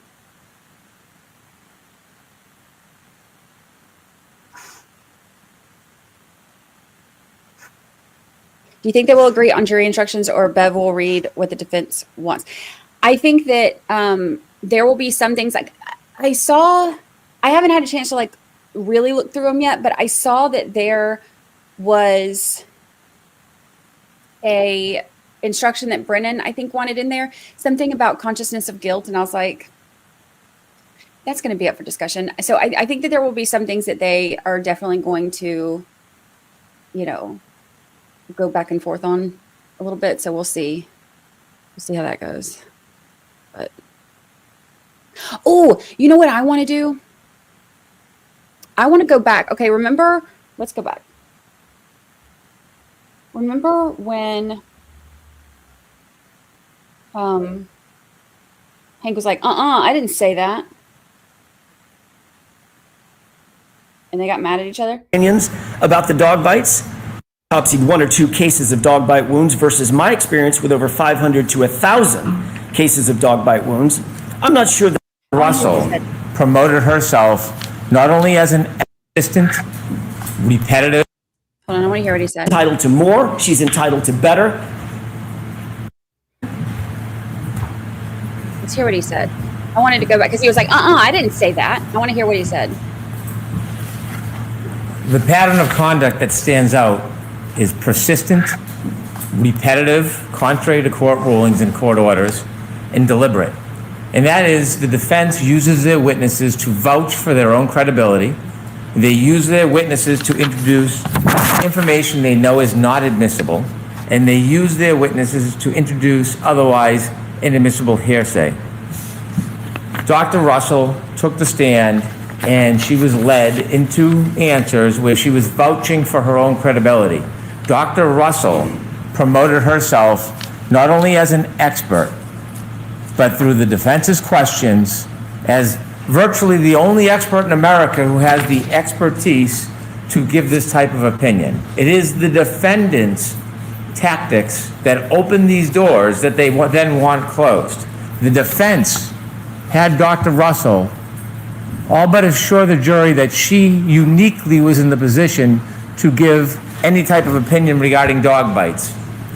Inevitably, when I asked Dr. Russell, and I began asking her about her credentials, whether she thought that she was exclusive, and I mentioned Dr. Laposata, she denied ever reading anything about Dr. Laposata. I did not specify whether she read an opinion about a dog bite. I asked if she had heard about Dr. Laposata. Did not specify. Hold on. I got to hear that again. Did not specify. Let me type this out because I want to hear exactly what he said. Did not specify whether she read an opinion about a dog bite. I asked. Did not specify if she read an opinion about dog bite. Okay, so that's what he said. Hanky. Asked if she had heard about Dr. Laposata. She denied it. And then she told us that she knew about Dr. Sheridan. Unsolicited, then added that Dr. Sheridan, involved in a previous proceeding, believed that the bites were consistent with dog bites.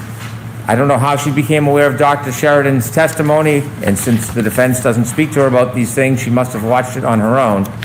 But inevitably, she introduced inadmissible. I didn't elicit any information about dog bites. Brennan literally just said, I didn't elicit any information about dog bites. He said, I did not specify if she read an opinion about a dog bite. I just asked about her experience. Question by Mr. Brennan. That's not what I said. That is Excuse me. No, I'm not going to. So That's not what I said. I heard what Mr. Brennan said. You don't need to tell me what Mr. Brennan said, but go ahead to How your about if I quote argument. his words? How about that? Question. Okay. And so you think of all those forensic pathologists, medical examiners, and you think qualification and experience itself is not enough to qualify somebody to give an opinion on a photograph about the genesis of a wound related to dog bites. The question was specific to dog bites. That's how he Right. introduced the subject matter to Dr. Russell. That's right. Then his next question was, have you ever heard of a doctor named Dr. Laposata? Those were his words. Then he goes on, I think he also just said that he did not elicit information about other individuals, including Dr. Sheridan or anybody else. Question by Mr. Brennan. Were you ever told what other people's opinions might be regarding those photographs? That's the question that she was answering when she said, quote, I'm aware that there was a Dr. Sheridan involved in a previous proceeding, and he believed that those were consistent with dog bites. That was in relation or in response to Mr. Brennan's specific question. She didn't just elicit that. She didn't volunteer it. She said it because he asked her. And that was all by design. The entire Well, busted. Busted. I wanted to go back and hear that because I couldn't remember exactly what he said. And he's like, I didn't say that. I was like, I bet he said that.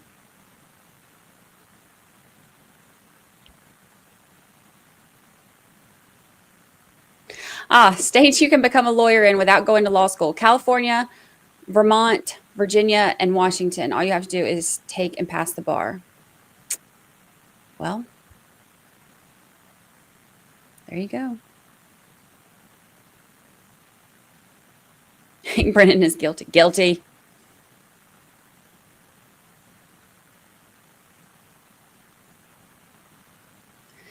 Can we see a live cage match between AJ and Brennan? I would look. All I'm saying is, if you put them like American Gladiator style, you know, with like the, you know, the thing with the thing.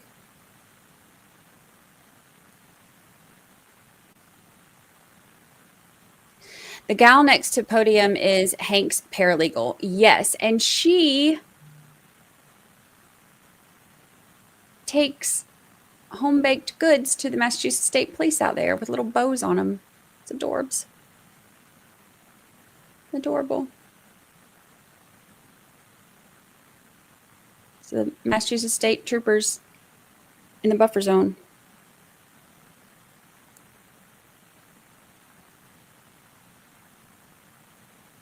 Chocolate chip cookies. Apparently they were good.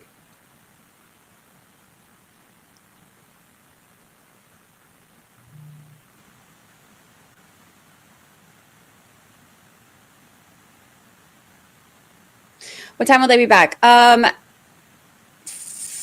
They said that they were taking 20 minutes. That was 2 hours and 14 minutes into the stream. We are now 2 minutes away from it being 20 minutes. So we're 2 minutes away from the 20-minute break being over, which means it'll probably be another 10 minutes. Because are they ever on time? No.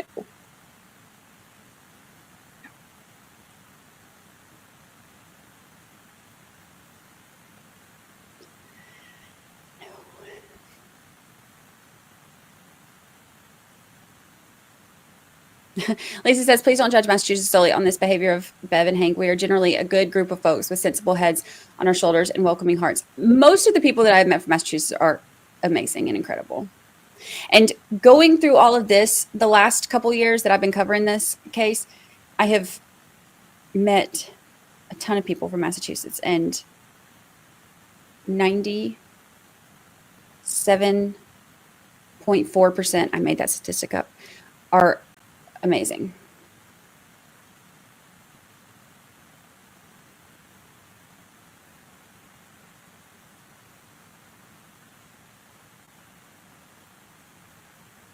There's something about Raymond.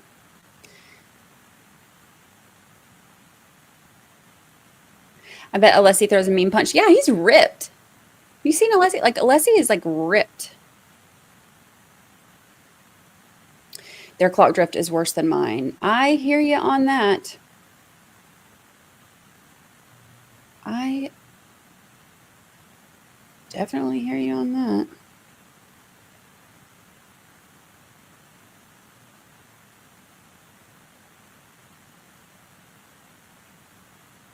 Alyssa needs to demand to be heard about the jury instruction on the back of the hoodie. The thing is, it's like she wants to kick it down the road because she wants it to have as little impact as it can. Like, she doesn't want to have it have any kind of negative impact on Hank or the Commonwealth. It feels like she protects them while constantly doing the opposite for the defense. And did you notice that, like, even when she was giving that little, just giving them like that little bone about like, okay, well, you can ask if it's consistent with a animal, you know, attack or whatever. She, like, did you notice it? Because she so rarely gives them anything, she has to make a point to say, over the objection of the Commonwealth, I will give you this. It's like she has to try to point it out so that, this is just me speculating.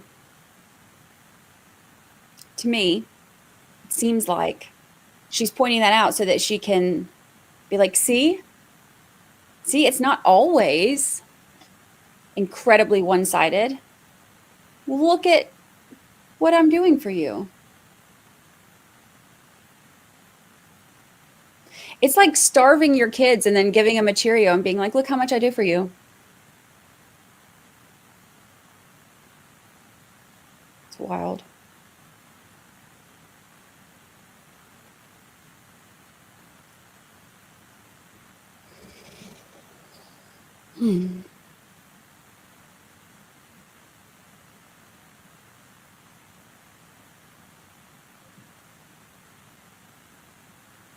Marty J said, thank you for this channel. I actually feel like I can comment. Much appreciated and totally love this following. I am glad you are here. And I'm glad you can comment. You know, part of the reason that I started the whole 13th juror thing was because I am not an attorney and I am very opinionated, in case you didn't catch on to that part. I am very opinionated. And I love to see the justice system in action. And I would get really frustrated when people would be like, well, you don't know what you're talking about because you're not an attorney. Well, you don't know how it's going to come out because you're not an attorney. And I'm like, okay, well, neither are the jurors, and they're the ones deciding this whole shebang. So I wanted to make a community where you don't have to be an attorney to have an opinion. And I've loved it.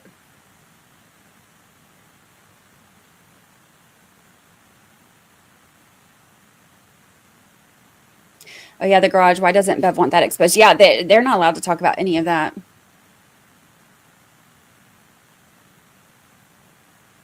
Pacifying the defense 1 in every 100 issues is not the same as allowing them to actually defend Karen. I know. It's wild.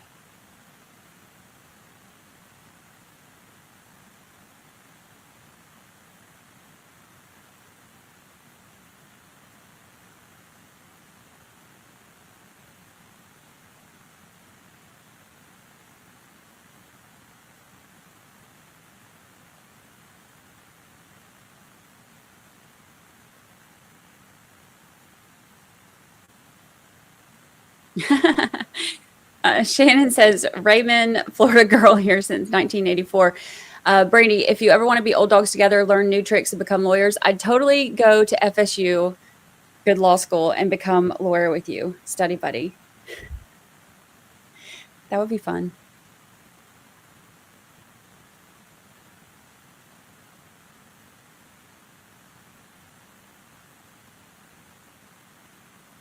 Love to hear you, Brennan. Can you explain what the deal was with the pictures yesterday of the garage? Yeah, they wanted, when they entered that picture, for some reason she wanted the whole right side of that cut out, like the garage door and the driveway and all of that cut out. I don't know why it makes a difference.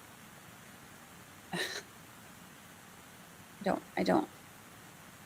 There are some things that I feel like they just argue just to argue, and I don't understand why it makes a difference. Like, this is not the first time we've seen the house. We all are aware that there's a garage right there, but they had, when they first showed it, they had that white block over it. So, I mean, it's not even showing what was in the garage. So I don't know why they had to crop it even more and just cover that whole thing. Because if you've got the white block over it, like to where you can't see anything in the garage, I don't really understand why it matters. Yes, and the jurors went to the house. They know there's a garage there. They know there's a garage.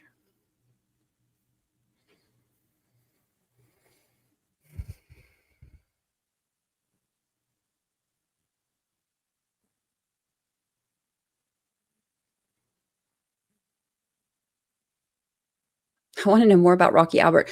Who, if anyone, is going to call Rocky Albert to the stand? I want to know more about Rocky Albert too. I feel like that's like Canton's only like best kept secret, because where did he come from? Who put him there, and who went and got him later that day? I have questions. I want to know. And where is he now? Is he in witness protection? Where's Rocky Albert? Free Rocky Albert. We have questions. We need to know.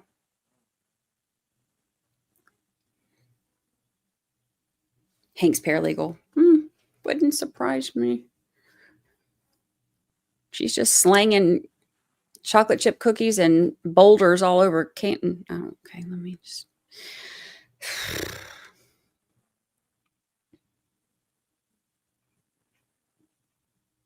If she doesn't say dog attack, can the jury assume bear?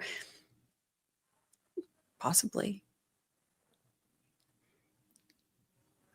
I'd hire you to be my lawyer. I'd be good at it. But I'd be good at it. I don't know that I would get mad. I'd be like, you lying. I mean, objection.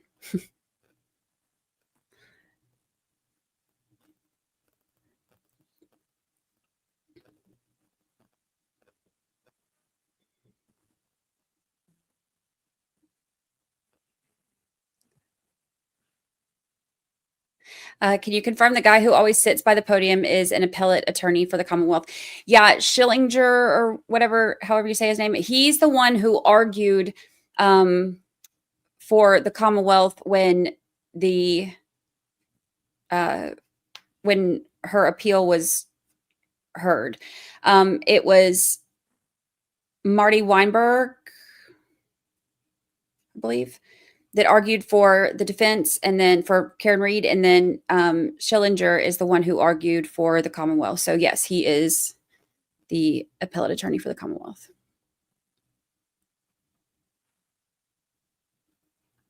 I lurk, don't comment often. I really enjoy your coverage. I'm glad you comment. Hello, welcome, welcome.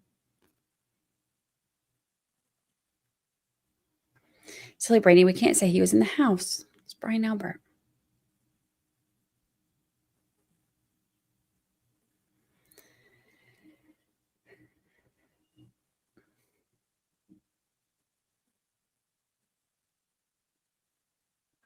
It's a garage. I wonder if the pictures had the door open. Possibly, but that first picture had that covered anyway, so I don't know why it mattered. But because I understand, you know, if the doors were open, they're not wanting, Bev and Hank are not wanting the jury to see anything inside the garage because they're not wanting them to get any ideas. But it was covered. So I don't know. The jurors went to the house. They did not go in, but they did go to the house. They did a jury view, a field trip.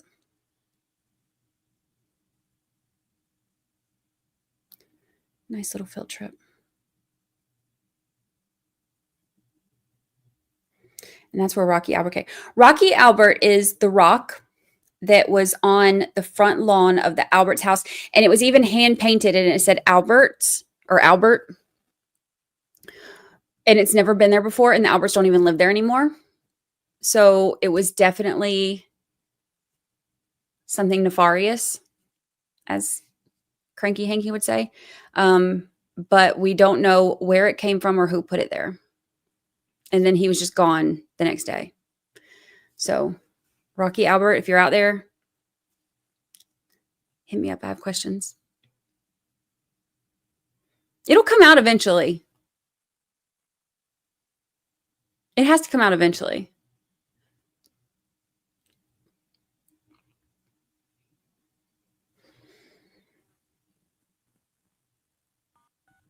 You are unmuted. There we go.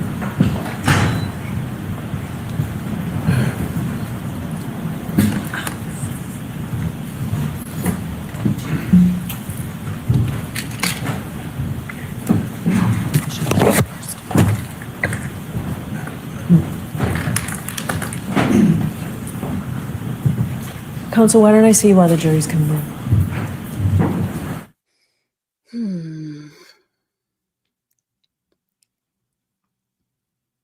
We're this close. It's an actual rock. Yeah, Rocky Albert is an actual rock.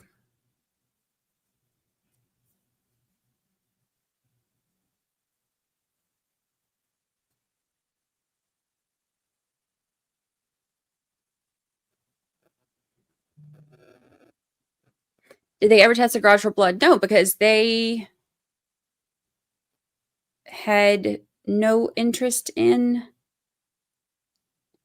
looking at the house or anything in there. So it was just kind of dismissed.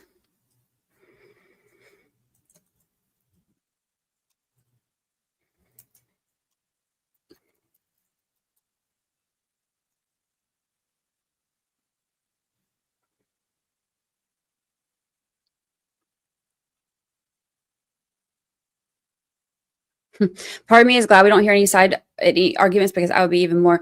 Yeah. Yeah. Some of them are really interesting. Like I was reading some transcripts from the trial a few weeks ago, when I was doing some research, and the sidebars outside the presence of the jury were included, and that one they weren't sealed. And I was like, oh my gosh, the one attorney acted like a petulant child. I was like, oh. So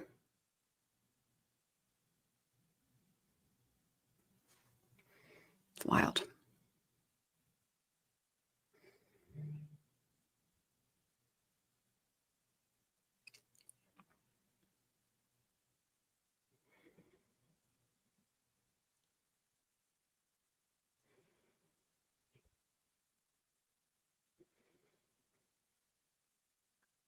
No reason to perform a proper investigation when they already had their patsy. Like they didn't even try. My thing is like, okay, let's say you already have made up your mind that it's Karen Reed. All right, fine. You still go through the proper procedures to at least be able to rule out anything else. And they didn't even do that, which is where I have major problems with all of this. Because I feel like with it being a cop, there should be extra attention going into this investigation, and you should put extra care into it, right? And they didn't even go through the effort to rule out other people. They just, I don't, that part's really frustrating.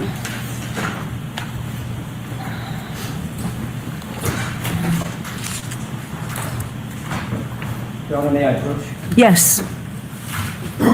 On the court's bench, there's an item that I'd like to retrieve back. Miss, we need that marked for identification. I need all three of them marked for identification. Okay, and we'll do that afterwards. Just please go ahead.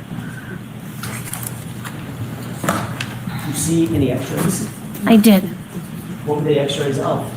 The x-rays were taken of Mr. O'Keefe at the medical examiner's office, and they were x-rays of his chest, his arms, and his legs. Did you specifically review x-rays of his right appendage? Hand, forearm, arm? Yes, they were included in the x-rays. Have you seen x-rays before? Wait, what? Oh, many times. How many times? Hold on, wait, what? Did she just, were we lied to? Hold on. I need to hear this. Welcher said that there weren't any. His office, and they were x-rays of his chest, his arms, and his legs. What? Did you specifically review x-rays of his right appendage? Hand, He forearm, lied. arm? Yes, they were included in the x-rays. Have you seen x-rays before? Oh, many times. How many times? Thousands, probably. Is part of your job to review x-rays? Oh, to make absolutely. a determination of whether or not they indicate broken bones, fractures, hairline fractures, things of that nature? Yes, it's part of the medical legal autopsy to study the x-rays of the deceased. Are you kidding me? That's done in the ordinary course of being a forensic pathologist, is that right? Yes, Are you trained on how to read x-rays? yes, You have to be a radiologist to read an x-ray as a medical doctor? no, Medical doctors do that all the time, correct? yes, it's part of general medical training. And is it also part of specialized training for forensic pathologists?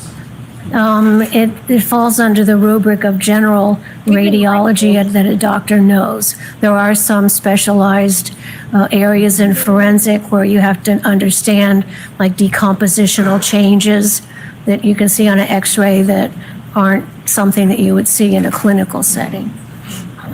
Taking the appendage one item at a time, did you look at Mr. O'Keefe's x-rays of Mr. O'Keefe's right hand? Yes, Did you see any defect in the bones of the right hand? no bony defects and the tissue was normal. What? Did you take a look at the x-ray of Mr. O'Keefe's right arm? Yes, Did you notice any defects at all in the bones in the right arm? no, the bones in the right arm were intact. No breaks, Correct, no breaks. fractures, hairline fractures? No, I am Did you look at the so, upper arm x-ray of Mr. O'Keefe? yes, wow. Did you note any defects in the bony structure of Mr. O'Keefe's upper arm? no, the bones were 100% intact. No breaks, fractures, hairline fractures? Correct, none of those. Was there any indication in your mind, based on your review of those three x-rays, the hand, forearm, the arm, that that arm had suffered any kind of bone trauma at all? Sustained. Was there any indication, based on your review of your expert opinion, that his arm had been broken, fractured? No, the bones were intact, no breakage, no fractures. Thank you. Thank you. I am, Examination. wow.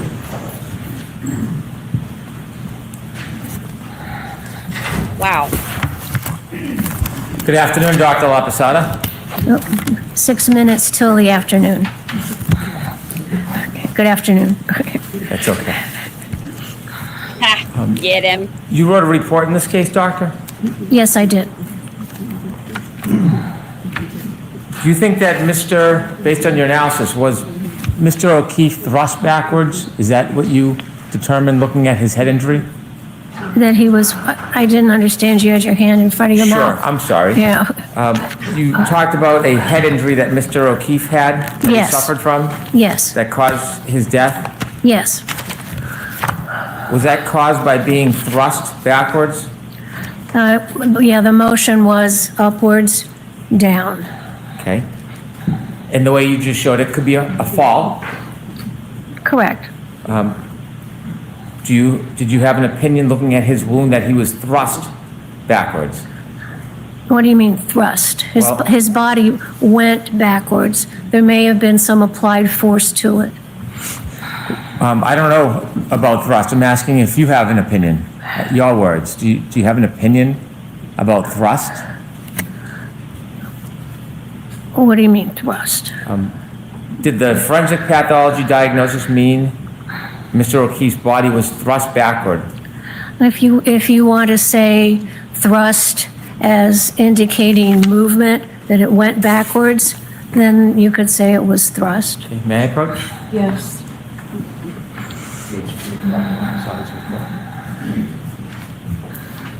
I'm still just lost over that. I'm showing Not you lost, page but I 2 still of your just, report, Dr. Laposata. Yes. I'm just going to ask you to read it, not out loud, and then I can ask you the question after we take it, but I want to... Yes, yes. Are you familiar with that? No, absolutely.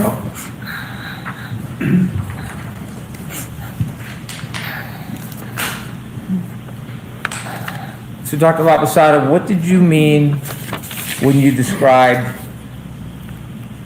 that Mr. O'Keefe's body was thrust backward from a standing position? I mean that he was standing upright and his body had momentum and went down and hit at the back of his head. So it was thrust backwards. You cannot tell forensically how much momentum he had, can you? No, we don't do those analysis. And you can't tell if anything caused that momentum based on the head injury, can you? What do you mean causative? It was caused by his body went backwards. Yes. And so the amount of force causing him to go backwards, that's not something you can determine from the head wound, is it? No, I can't tell you the amount of force. It was significant because he had the massive skull fractures. Did you say it would be significant? Yes, significant force.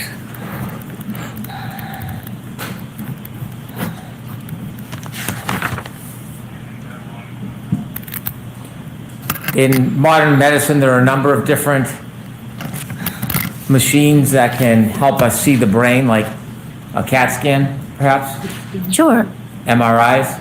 Yes. Would you agree with modern medicine that the use of MRIs and CAT scans and other tools give a clinician equal, if not better, opportunity to examine the brain as actually cutting it and holding it in your hand? No, the actual gold standard is the pathology, to be able to have the brain in your hand, look at it with your naked eye. And we have conferences in the hospital where we meet with radiologists and say what we find at autopsy and see if their radiology was correct. Can CAT scans and MRIs show contusions on the brain? Well, they might. Subdermal hemorrhages? Subdural hemorrhages. Yes, they can. Herniations? They can. Do you have any doubt about the modern medicine and the use of MRIs and CAT scans? Do you think they're inadequate in any way? Well, I'm not a clinician, so I don't use those to diagnose diseases in living patients. Dr. Laposata, have you ever had any experience studying the brain in real time, clinically, going and opening somebody's skull and treating the injury before the person dies? No, I'm not a neurosurgeon. You don't have any neurological expertise, do you? I'm not a neurologist. I'm not a neurosurgeon. I'm a forensic pathologist. Do you have any clinical experience at all where there's an acute head injury and you're making an effort to observe it and analyze the injury as it progresses in an attempt to save the person's life? I don't treat or diagnose living patients. I understand, but as far as your background, have you ever had any experience, clinical experience, showing the progress of an actual brain injury and trying to treat it? I understand the physiology of what happens to the brain when it is impacted by something, whether it be a bullet, a boulder, a fall. So I know what happens to the body to cause the changes from that trauma. I don't treat people for those injuries. In observing a brain that's in trauma and making determinations of how long it's viable or whether the person will expire, do you know the process that a neurosurgeon would go through in order to fight to preserve the person or save the person? Do you know the step-by-step process that they would undertake? To do what? To try to operate or save somebody from a head injury, from a brain injury. I'm going to allow it because of prior testimony. Well, it depends on what the brain injury is. If you have head injury and you have bleeding on the brain that's pushing the brain one way or the other, it would be a subdural. Then a neurosurgeon would come in and try to take that blood away so it doesn't compress the brain. So that's something that neurosurgeons do to treat head trauma.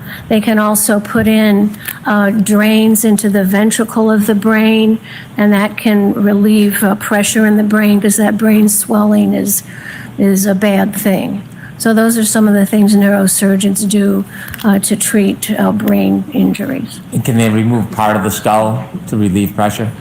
Oh, yes, they can do that. It's called a craniotomy. They can take out part of the skull if they need to. So there are a number of different steps that a neurosurgeon can take when someone suffers acute brain trauma to try to save the person, isn't there? Well, the job of any doctor is to try to save a human life if you treat living patients. So certainly a neurosurgeon would evaluate the patient and decide if there's any treatment needed that could improve the patient. When you've had cases in the past as a medical examiner where there have been issues regarding brain injury, wouldn't you agree that you have sought outside consultation with people who have a higher degree of specialty in brain injury than you? Sometimes what we do is when we're examining the brain, we can call in for a conference and have a neuropathologist come in and review the brain with us. And back when you were a medical examiner, you did that on a number of occasions, didn't you? Yes, that's routine. The reason why is because there are different specialties in medicine, and some are different and separate than your specialty, correct? Of course. And a neurosurgeon or a brain surgeon, it would be a different specialty than yours. Yes. And they're focused on the brain, yes? A neurosurgeon does brain surgery. And so, how many times in your career do you think that you've assisted the help of neurosurgeons to take a look at brain study to help you? I've never needed to speak with a neurosurgeon to look at a brain. Sometimes we call in neuropathologists and we have a forensic neuropathology conference where we look at brains with the interns and residents. How often would you call a neuropathologist? Maybe once a month we would have a routine conference. And again, the neuropathologist, that's dealing with a person's brain after they're already died. Correct. So it's not a clinical setting or a clinical experience of actually watching the brain at work and seeing the injury as it progresses. We don't do neuropathology like that on living people. The person is deceased. You had an opinion to the jury today, and you said that you believe that Mr. O'Keefe died within 15 minutes? Yes, I think that process would start within 15 or 20 minutes. Is that to a reasonable degree of medical certainty, that opinion? Yes, based on the severity of the injury and the brain swelling. You're aware that there are numerous level 1 trauma centers around the country that deal with brain injury, right? Sure. And the idea is that people suffer all types of brain injury, and if they are given medical attention in a reasonable amount of time, there's a chance they can be saved, yes? It's possible, but many are so severe that they cause death no matter how fast they can get medical attention. In fact, every day when people get the right attention or proper attention, they're brought to level 1 trauma centers around this country to try to help them or save them. Isn't that fair to say? I would hope so. Do you think? Sure. When you looked at Mr. O'Keefe's brain, obviously it's after he already expired, correct? Obviously, yes. And so you didn't have any clinical observation of the progress of his injury that night, did you? I was not observing him. I did not observe how he got his injury. When you gave an estimate or you give an opinion about how long he was alive for, are you aware that there's certain tests that are done by neurosurgeons when people are suffering brain injuries but there's an attempt to save them? Sure. Have you ever heard of a Guzman coma score? Glasgow, you mean? No, but there's Glasgow, but you've heard of Guzman? It's called Glasgow coma score. Have you ever seen the assessment that a level 1 trauma center goes through when they're trying to save somebody with a brain injury? I'm generally familiar with the emergency procedures to save somebody's life. Have you ever read any statistical studies attempting to correlate the brain injury with the time somebody would live for? I am aware of that, and I see that in my practice of people who have survived brain injuries and die of something else. Then I can look at the brain and understand how the brain can heal or react to injuries. And many people who suffer coup contre coup will go into a brain surgeon center, and many of them pass after time, don't they?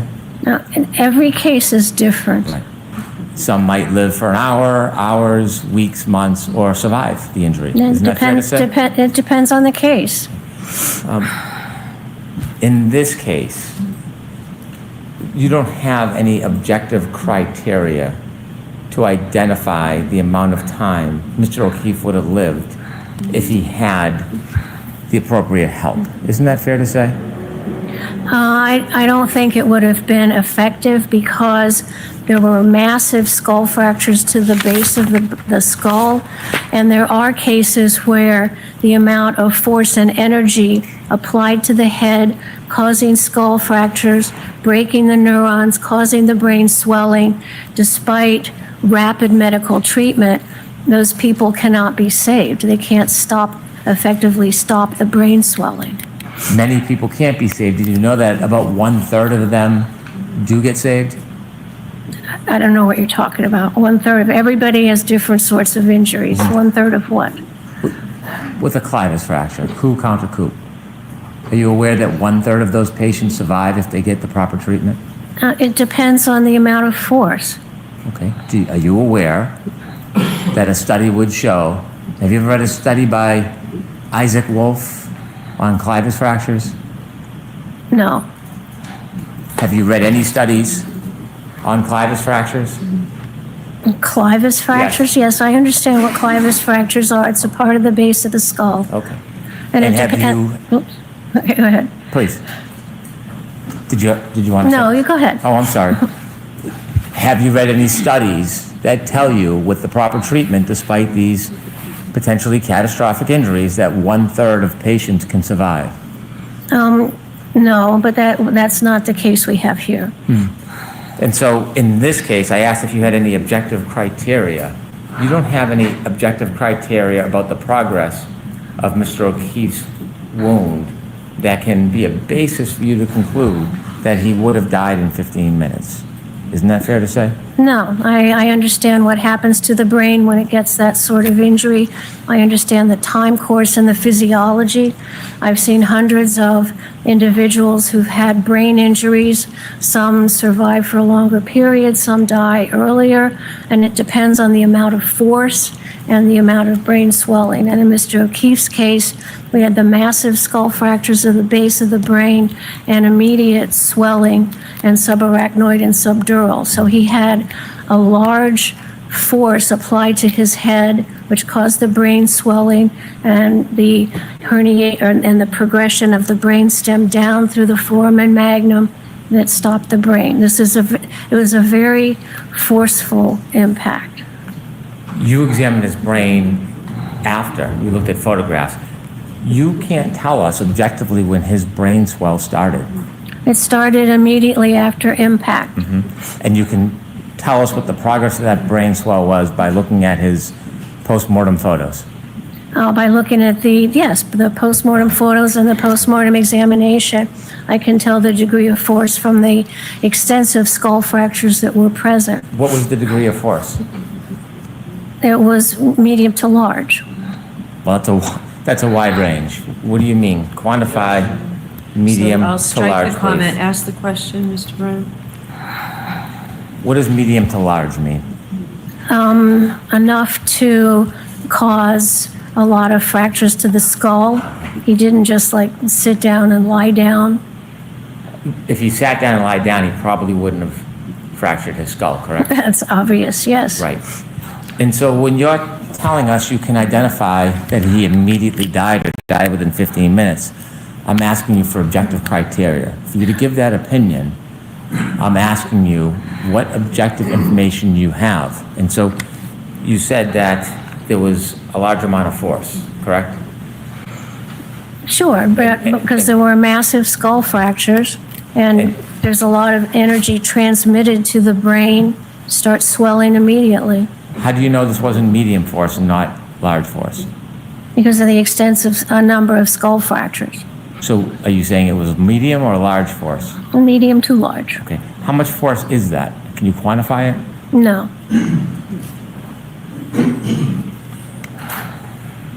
What other objective criteria do you have to support your opinion that Mr. O'Keefe died within 15 minutes?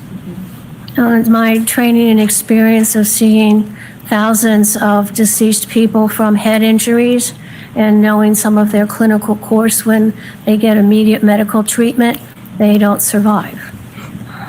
But you would agree many do. Depends on the case. And in this case, you didn't have any opportunity to observe the progress of Mr. O'Keefe's injury that night, correct? Objection, Your Honor. I'm going to allow that. I wasn't there. You had- The body told me what happened to it. You have no assessment of the development of his brain injury and how much time it took that night, do you? I do, from understanding the significant skull fractures and the swelling of the brain and the compression of the brainstem, that all happened very rapidly because of the amount of force that caused all those skull fractures on the base of the skull that actually then hemorrhaged into his upper eyelids. That's a large amount of force. Was gross edema found on his brain? I think it was swollen, yes. But was that a finding? Yes. Where did you see that finding? Well, in order to have the herniation of the brainstem, the brain swells. Where did you see that finding? I can't answer that. I just know it from understanding, looking at the pathology. So at the end result, at some point, Mr. O'Keefe had gross edema. In order to get the brain stem hemorrhages, the only way you get that is because the brain has swelled. And there's no, after injury, tissue swells, and there's no place for the brain to go when it swells, except down into the natural hole in the bottom of the skull where the spinal cord goes down. So that's where the pressure goes. So that seeing the brainstem herniation tells you that the brain has swollen a lot. Undoubtedly, but it doesn't tell you when it began to swell or the progress of that swell, does it? I don't know what you mean. You see inevitably because of the swelling, there's the suffocation, but when you see that, you don't know when the swelling began or how quickly it progressed. You can't tell that from an autopsy. Yes, you can, because of the severity of the skull fractures. I know there was a lot of force, and that force applied causes you to go unconscious, then your brain swells. If there was just like one skull fracture, then that's a little bit different. But this was massive skull fractures on the base of the skull. So there's a lot of force applied. So I know because there's a lot of force applied to cause the skull fractures, that the brain would swell rapidly. You would be unable to identify the rapidity of the swelling if you don't know the amount of force. Isn't that fair to say? Well, I do know the amount of force because of the amount of skull fractures. In what you know is, in your words, medium to large force. Yes. You've heard of periorbital ecchymosis, Yes. and that's sometimes called raccoon eyes. Well, periorbital ecchymosis just means bleeding and bruising around the eyes. And you saw the bruising around Mr. O'Keefe's eyes, didn't you, in the photographs? Well, it wasn't bruising caused by blunt force trauma to the eye. It was bleeding in the upper eyelid because the plates above the eye and the base of the skull were fractured by the brain hitting it. So, and that's a result of basilar skull fractures and not the application of force directly to the eye. Would you agree it takes a few hours for the bleeding to accumulate in the person's eyes? No, as soon as you break the skull bones and the heart's pumping, the blood comes out of those injuries. And it starts to accumulate right away. It starts within minutes, you can see it. So you would disagree with the suggestion that it takes at least 1 to 2 hours for that bleeding to occur in the eyes. You disagree with that? I do disagree with that. It starts immediately. Do you have any studies that you've relied on or literature or support for that? I understand the physiology of what happens when you get those skull fractures and the density of the blood vessels. And if your heart is pumping, you pump the blood out those broken blood vessels into this small area above the eye. She's And very it happens clear. it can happen within minutes. Do you have any studies or literature to support that? That's my training experience. I can't cite you a particular article at this time. I could certainly go look it up and bring it to you. Okay. Let me ask you questions about the wounds to the back of Mr. O'Keefe's head. Yes, You see a linear abrasion? yes, vertical lines, yes. Now, would you characterize this as a classic wound caused by falling backwards and landing on your head? What do you mean every wound is different? Every wound is different? Sure, every person's different, every way you get injured is different. And so if somebody falls backward on their head and suffers the basal fracture, the wound from your perspective can look different. It depends on the impacting surface. Wounds on the same surface, say two people fell on the same surface, could they have different wounds on the back of the head if they suffered the same injury? In theory, if they fell, if they rotated their body, if you could reproduce something exactly, then you would see the same wound patterns. This wound pattern is typical of falling backwards on a hard surface, isn't it? We know it's from falling backwards and striking something hard. Can the frozen ground be hard? A frozen ground can be hard, but it doesn't fit the pattern in this injury. We'll get to that, but is it Oh, okay. hard enough to cause a basal fracture? It can cause a skull fracture. The frozen ground is different than a sheet of ice, right? It's not smooth and flat like a sheet of ice, is it? It could be, I guess. Okay. You mentioned there's some granular patterns in this wound. Yes. didn't you? Yes. The area in front of 34 Fairview, the frozen ground, do you know if there was any impediments in the lawn that was frozen? In the what? Oh, the lawn? Yeah, sorry. Yes, I saw the scene photographs of when the snow was removed, and it was like winter lawn grass, so it was some green, some brown that was pushed down, and like straw that was going different directions, which wouldn't give you that pattern. Did you see the exact area where Mr. O'Keefe last moved? I saw that general area, and there were a lot of photographs, Well, yes. You say general area. Can you tell us that you saw photographs of the spot where Mr. O'Keefe was lying when he was found? Yes, that general area. Could you see the ground where his head was? Can you identify that? Yes, with the scene investigation, they shoveled the snow off of that area. And you had never had a chance to go out to that scene yourself, did you? No, I just looked at all the photographs. You cannot see what's under the grass and the dirt, can you? Well, dirt's under the grass. Well, do you know if there's any rocks or impediments or bumps? It was a smooth surface covered with grass. It was a smooth the front lawn was a It smooth was a surface? flat surface Flat. covered with grass. Okay, and do you know what was under the grass, whether there was any pebbles, rocks, debris I didn't see any. from the photo? Correct. But you don't have any firsthand knowledge that exact area where he ended, what the turf was like, do you? I saw photographs of that lawn where they Now we're removed his changing all body this from. So you're relying solely on the photographs, is that fair to say? Correct. Do you know Now we're if Mr. saying- O'Keefe was wearing anything that could cause abrasions when he landed to cause that scraping pattern in addition to the linear abrasion? He did have a baseball hat on, but that would not cause that pattern. The area of the abrasions, is that in the area of the level of where a baseball hat would be on the back of somebody's head? It could be. Could be. If somebody hits the ground and falls backwards, can they slide?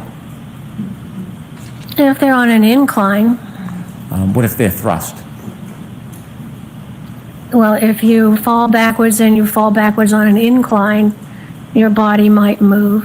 Well, what if you fall backwards on flat ground? Does the body, can it move after it falls? Not really, maybe a little. If from the From the momentum of the impact, it might move slightly, but not really.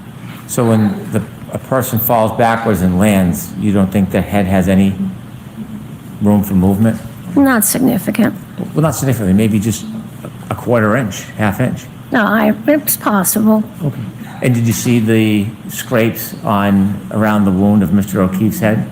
Of course I saw them, yes. Okay. And they're all within, what, about an inch? What are you describing? What part? Are you describing the tearing, the laceration of the scalp, or the vertical abrasions? The vertical abrasions. There were maybe an inch and a half. Inch and a half? Do you think that if someone fell backwards and landed on their head, they could move an inch and a half? Well, he landed on something that had a ridge on it to cause the laceration in the scalp.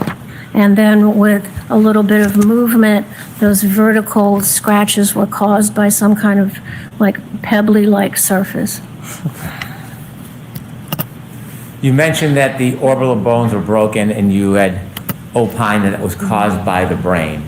Do you agree that a brain is very soft, consistent with, for example, tofu?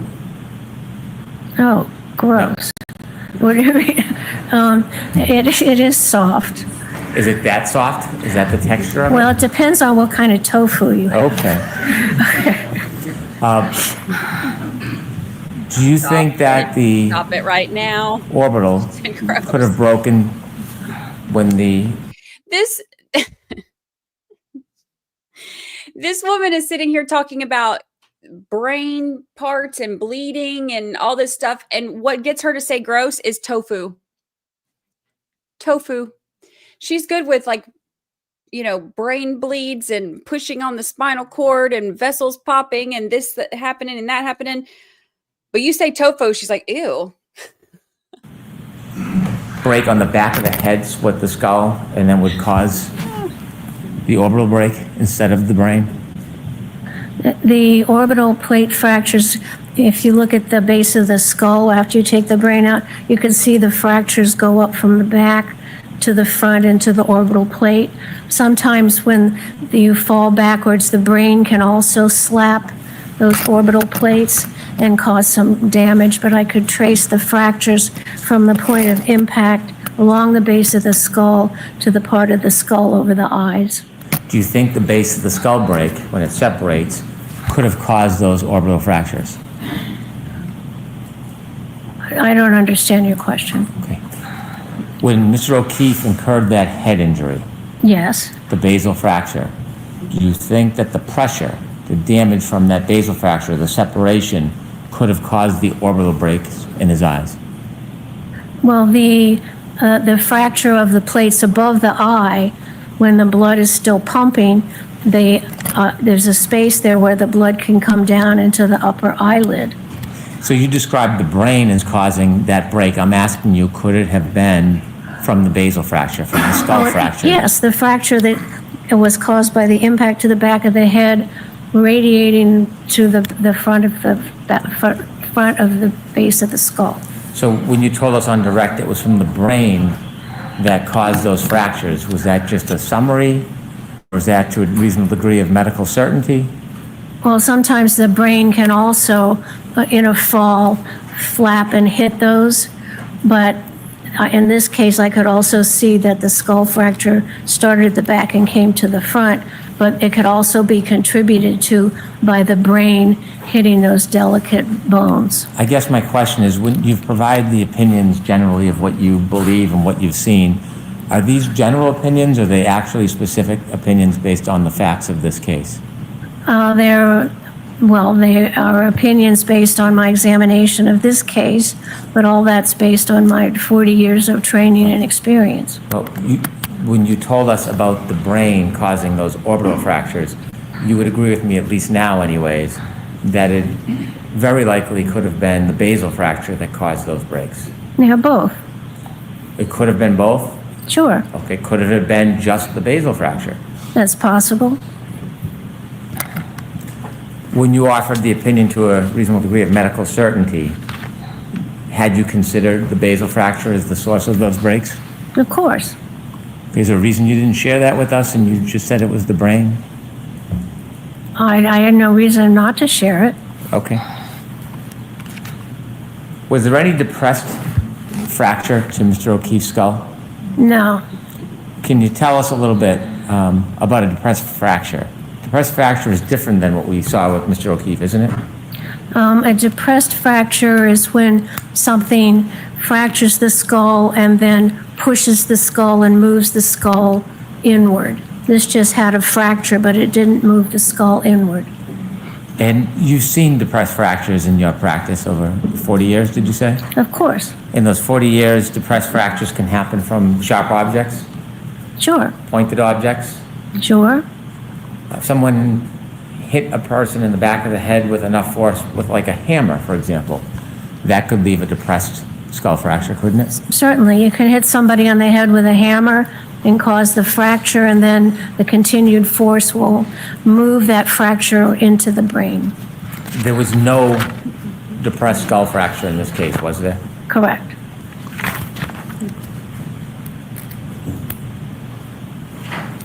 You gave some opinions today about you gave some opinions about wounds on Mr. O'Keefe's arm. I'd like to talk to you a little bit about that. Sure. Could we have that photo brought up, please?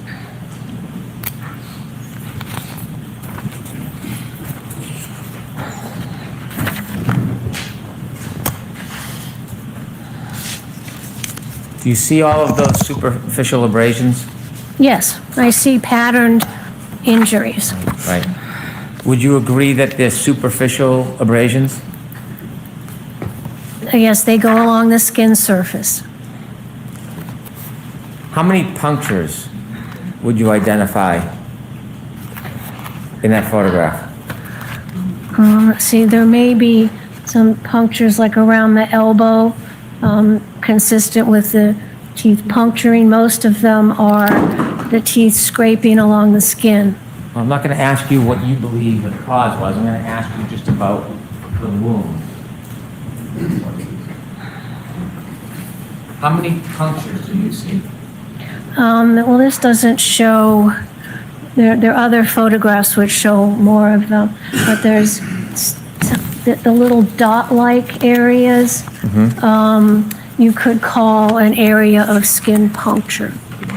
Can you tell us from this photograph how many punctures you would say are in that photo? I didn't count them. Well, did you suggest that there was more than one puncture on that wound? I think I see more than one, yes. Pardon me? I see more than one on there. Okay, could you give us a count of how many punctures you see? Well, without looking at all the photos, I couldn't give you a correct number. Okay. You've written a report, haven't you?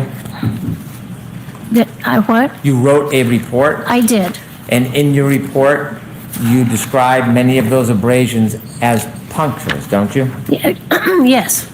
And a puncture isn't just a scratch. A puncture is a penetration of the skin, isn't it? Yeah, a point-like penetration. A puncture has a very specific medical meaning, doesn't it? Yes, it's a point-like penetration of the skin. And according to you, there are many punctures in that wound. Yes, I can see 1, 2, 3, 4, 6 or 7. Can medical professionals disagree on opinions about wounds and causes?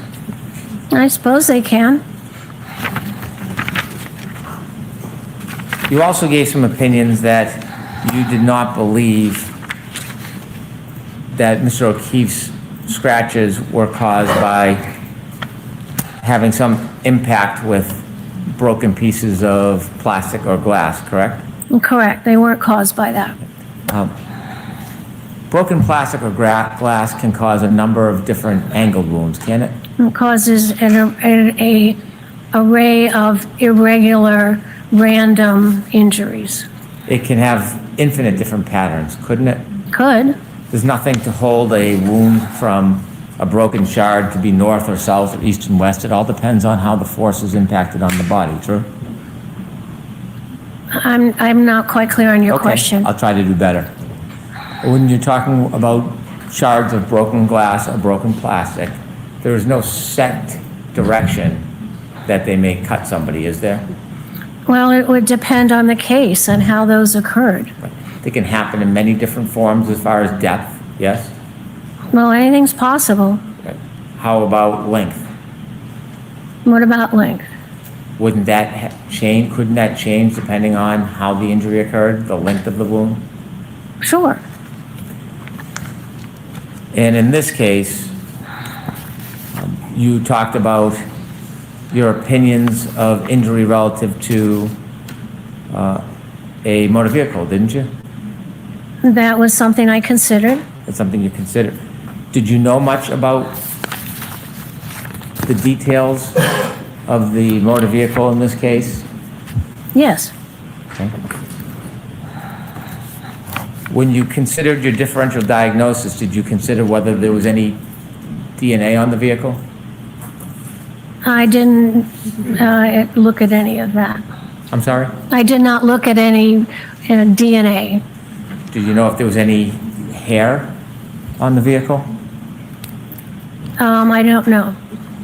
Did you consider the scene itself where there may have been a debris field? Did you take a look at the debris field in this case? I know there were photographs of various pieces of plastic around the area where the body was found. And do you remember where those pieces were found?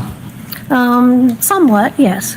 Did you have an opportunity to consider other evidence like a shoe in the area near where Mr. O'Keefe was found? I know one shoe was on his foot at the hospital, the other was at the scene. Do you know if his hat stayed with him after he landed on the ground? The hat was in the area where his body was found. Did you take a look at his pants, the back of his pants? I looked at that, yes. Okay, what did you see when you saw the back of his pants? Well, because he had bled from the back of his injury and he was on a hospital gurney, some of that blood came down, so some of the blood was on the back of his pants. Did you see anything else other than blood on the back of his pants? I don't remember. I'm sorry? I don't remember if I saw anything else. Did you look, when you were doing your differential diagnosis, did you look at any evidence other than physical evidence? Did you look at any data evidence? I don't know what you mean, data. Like data you would find on a cell phone? No. Did you look at any of the data evidence from the defendant's Lexus? No, other than looking at the contours of the back to see if it had impacted Mr. O'Keefe. When you were doing differential diagnosis, did you look at any information that would tell you what the speed of that impact may have been or allegedly was? Well, it didn't hit him, so it doesn't matter. Okay. So you didn't care to know anything about the car or the data in the car because you had already formed your opinion? It did not hit him, so it was not relevant to my opinion. Is that a different way? By looking at the body, I could tell that there was no evidence of impact with a vehicle. So whether the vehicle was going slow or fast is not relevant. And so you didn't try to get any information about the speed of the vehicle? It was totally irrelevant to you? Correct. And did you also disregard, well, let me ask you, do you ever look at statements? I look at witness statements if they're available to me. Were any of the defendants' statements made available to you? I did hear some of them. Did you consider the ones that you heard? Of course. Which ones did you hear? I really can't answer that. I don't know what you'd have to give me an example. You said that when Mr. O'Keefe first incurred his injury, you think that he was unconscious? Yes, I think that the severity of the impact made him immediately unconscious. So if hypothetically Mr. O'Keefe incurred his injury sometime around 12:32, is it your opinion that he never moved again until he was moved physically by somebody else? Well, I don't know the exact time that he got the injury on the back of the head, but after that time, he could not carry out any purposeful activity.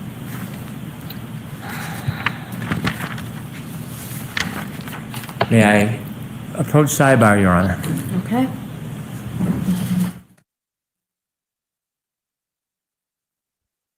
What are we thinking? How are we feeling?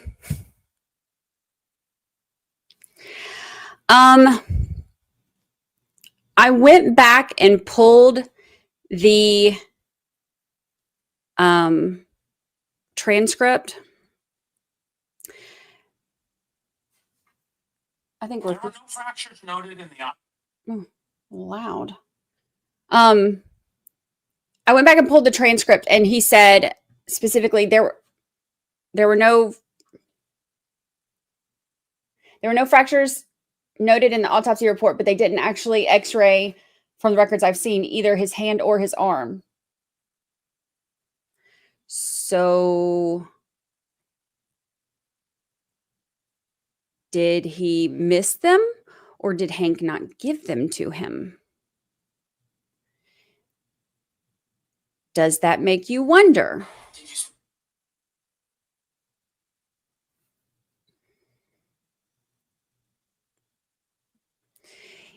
It means that Welcher either missed it, fabricated that, or Brennan didn't give them to him.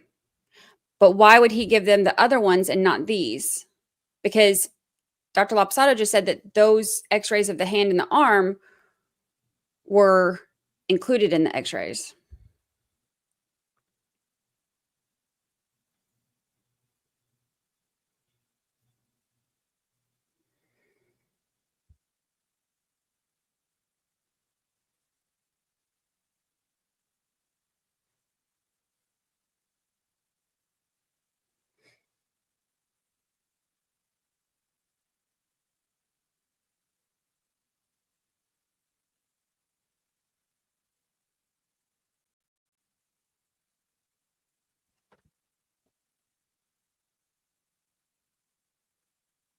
Either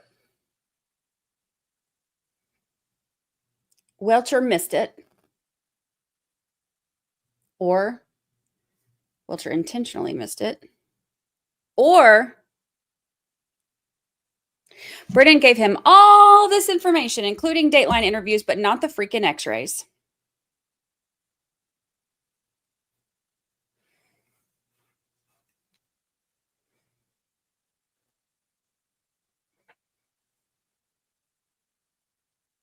Makes sense.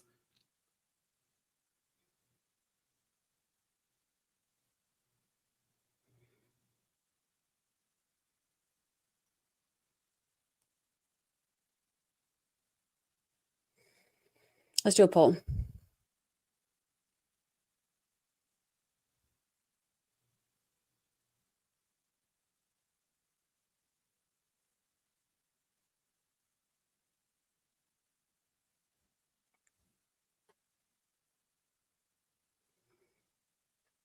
What do you think is most likely?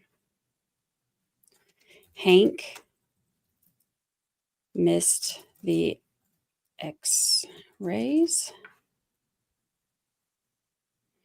Hank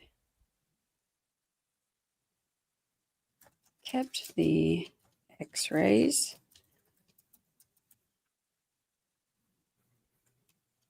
Welcher missed x-rays, or Welcher pretended to not see them. All right, pick one. Pick one. Hank is being nicer. It's weird. He is. I just keep waiting on that to stop, because we all know it don't last. Right. All right, so jurors, rather than keep you here while we do things, I'm going to excuse you for lunch.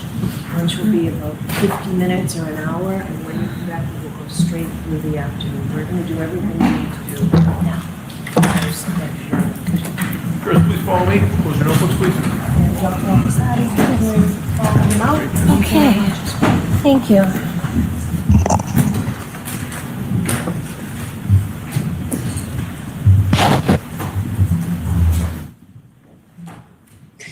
They're going to stay on the record and do some stuff. Let's see what they're going to do.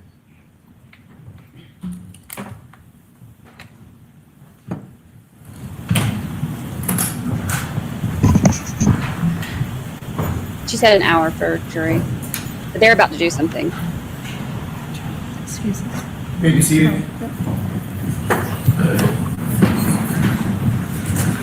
All right, so Mr. Brennan, if you can briefly tell me what it is you want to introduce through this witness. To remind the court, on direct examination, the defense promoted Dr. Laposata's credentials, including specifying her successes with the station nightclub fire and her running of her office. We have an audit from 2005, State Department of Rhode Island, Department of Health. In that audit, it paints a very different picture than was presented on direct examination. In that audit, they investigated the chief medical examiner, and they compiled the history of statistics for the medical examiner, which was Dr. Laposata. There were no reports, incomplete reports, and unsigned reports of over 1,500 individuals between June 30th, 2000 to June 30th, 2005. So in that 5-year period, there was an extraordinary number of individuals that weren't properly attended to, showing negligence, if not malfeasance. It was recommended that the standards, policies, and practices of Dr. Laposata's office would need to change because of the extraordinary backlog of cases regarding autopsies. In addition, it was noted that the incomplete reports confirmed that there was significant concerns with the historical management practices of the medical examiner's office shortly after Dr. Laposata resigned.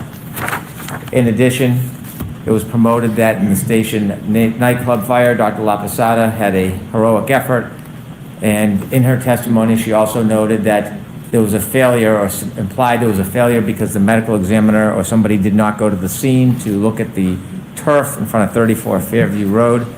She suffered the same criticism for hours and hours after the station nightclub incident. She was contacted with a request to come to the scene.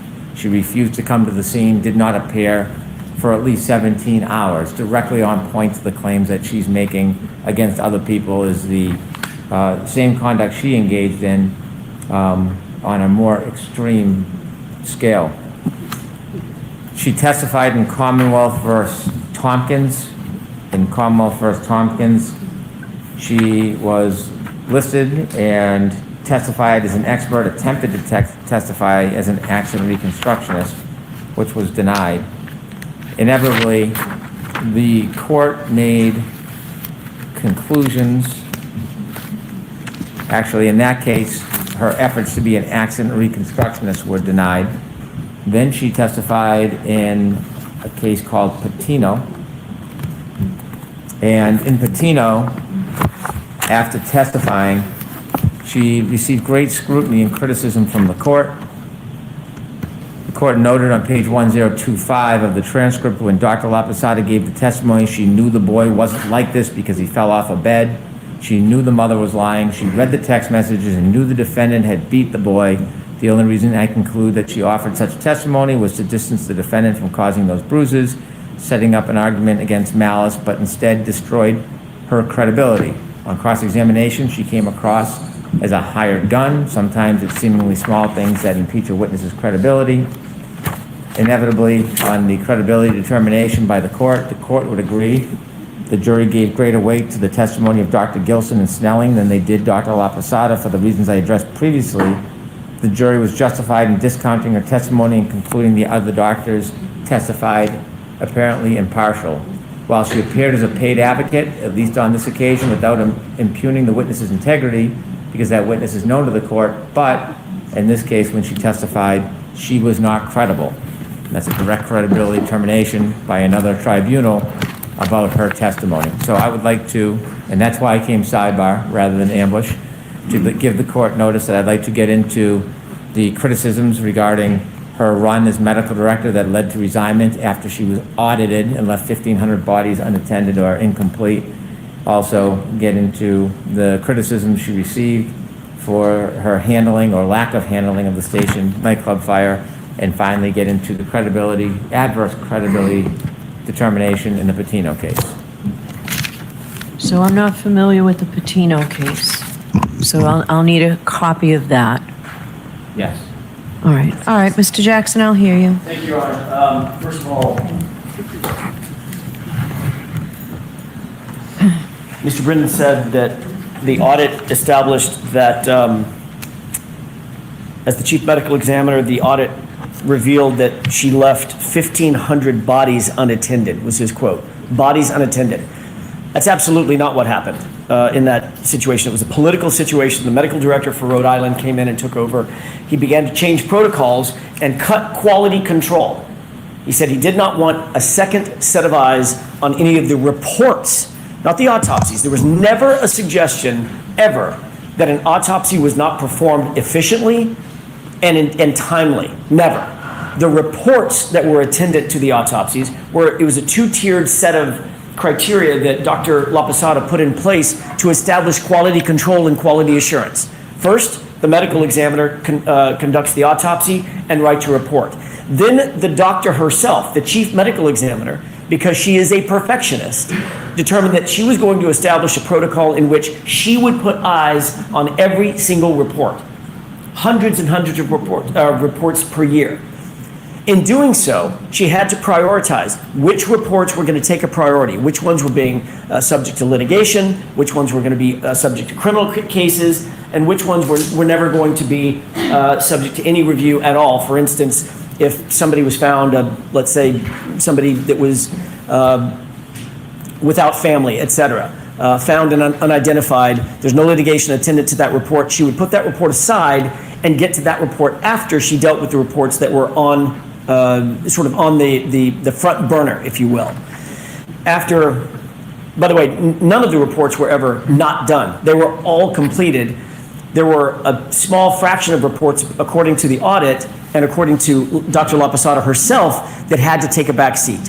When the medical director came in 2005, by the way, this is 25 years ago, right? These are autopsies that were performed, and the audit was performed for autopsies and reports dealing with the year 2000. It's 2025. This is 25 years ago. When the new medical director came in for Rhode Island, he said, I don't want any review of any of the reports because it's more efficient and it's faster to get the reports out in a timely fashion. She resisted and said, I will never, ever, and she was published saying this, I will never, ever sacrifice quality for speed. I want the highest quality coming out of this office. They had a difference of opinion. She walked away because he was asking her, the new medical director was asking her to sacrifice quality of the conduct that she was undertaking as the chief medical examiner for the state of Rhode Island. So it's a very different circumstance than was just suggested. No bodies were ever left unattended, ever. Certainly did not involve the other phrase that was just used is negligence and malfeasance. It was a backlog, and they had a very public political fight over it. Number two, with regard to the station nightclub fire, her staff was on location immediately. She, as the chief medical examiner, was there the same day. So that's of no legal moment. That's of no consequence. It certainly has nothing to do with her opinions and conclusions in this case. The Tompkins case, we've already talked about that in voir dire, Your Honor. The Tompkins case dealt with an issue dealing with accident reconstruction, which she's not undertaking. I'm not asking her, and she ain't saying. I've excluded that part of it, based partially on the Tompkins case. Right, and I don't know anything about the Patino case, and what I would say is given the fact, look, we don't know what the facts of that case were. We don't know what the trial was about. We don't know what the cross-examination was about. We don't know why she was called. We don't know what she looked at. We don't know why she was looking at what she did look at. We don't know why she didn't look at things that she might not have looked at. We don't know why her opinions and conclusions were ultimately rendered. We would have to have a trial within a trial, which I would be happy to undertake if someone gives me a file. Happy to do that. But I don't think we want to do that. I don't think the court wants to do that. Also, I will say, I don't think that attacking this witness's credibility is in good faith by the Commonwealth. Mr. Brennan himself has hired Dr. Laposata personally, no fewer than 4 or 5 times. Maybe it's 3 or 4 times. He knows her qualifications. He knows the quality of her work. He's actually undertaken to consult with her as a medical examiner and a consultant. So I don't believe that these last 2 issues are in good faith. I don't believe the station fire has anything to do with anything because she was late, according to Mr. Brennan, in coming to the actual location. She was there the same day, and she had an entire staff that was there immediately. And in terms of the audit, it's a 25-year-old political fight that isn't quite what Mr. Brennan made it out to be. So I don't think any of these things are relevant for cross-examination. I'll submit. All right. I just want to make a note that Attorney Jackson has a way with words to just inflate or make things up. I have not hired Dr. Laposata 4 or 5 times. And so that is just a mischaracterization which he likes to do for the public. But the reality is, I've used her a few times, and the last time I used her, I'm not going to disclose why I don't use her anymore because it would be unfair without her in the room. But the suggestion that somehow I'm endorsing the qualifications of this witness, I am not. That's what I'm going to say on the record. Okay. So the first 2, the backlog issue, if we can call it that, with the ME's office, I'm going to allow the Commonwealth to get into that through questioning. Same with the station nightclub fire, based on the testimony already in evidence. Those 2 areas, and Mr. Jackson, without leading, you can certainly go back and rehabilitate her. But those 2 will come in. I'm not going to do anything with Tompkins because I used it for the basis of keeping out what appeared to me to be biomechanical engineering opinions of this witness, and she's not qualified to do that. So I have not read Patino. I will read it over the lunch break and see if we get anywhere with that. Okay, so I need a copy of that. I want you to give Mr. Jackson a copy as well. I will. Okay? He has a copy. Okay, so, I didn't know that. I appreciate that. all right. You want to do any other thing? I don't know if you want to handle it now or after lunch or later, but I want to address the issue of the 3 post. Okay, so let's mark those now. Sure.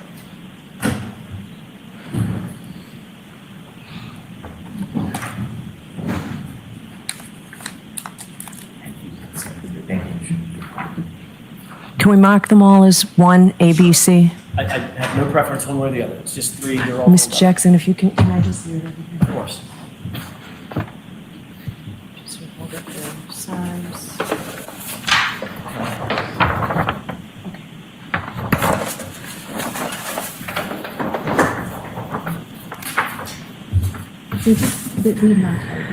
ID, yeah.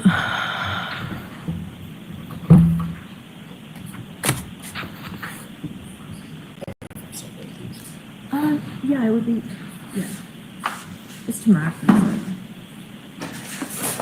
Maybe that's why he was being calmer. You know what, show me that one again too, please.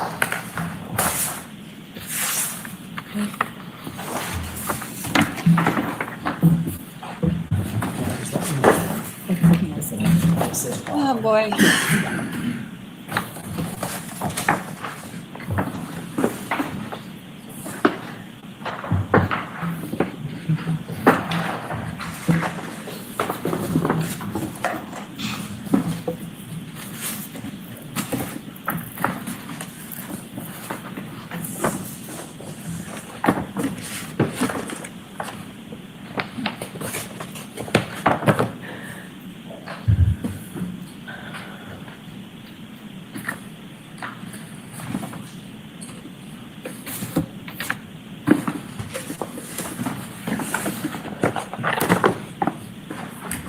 Well, if they're letting stuff like that in, Wiltshire's got a whole heap of stuff from previous cases on him.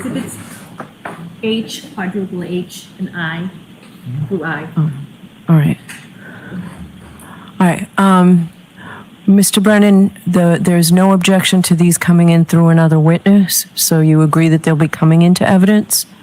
I'll stipulate All right. And what's the objection to them coming in through Dr. Laposata? it's not part of the report or opinion.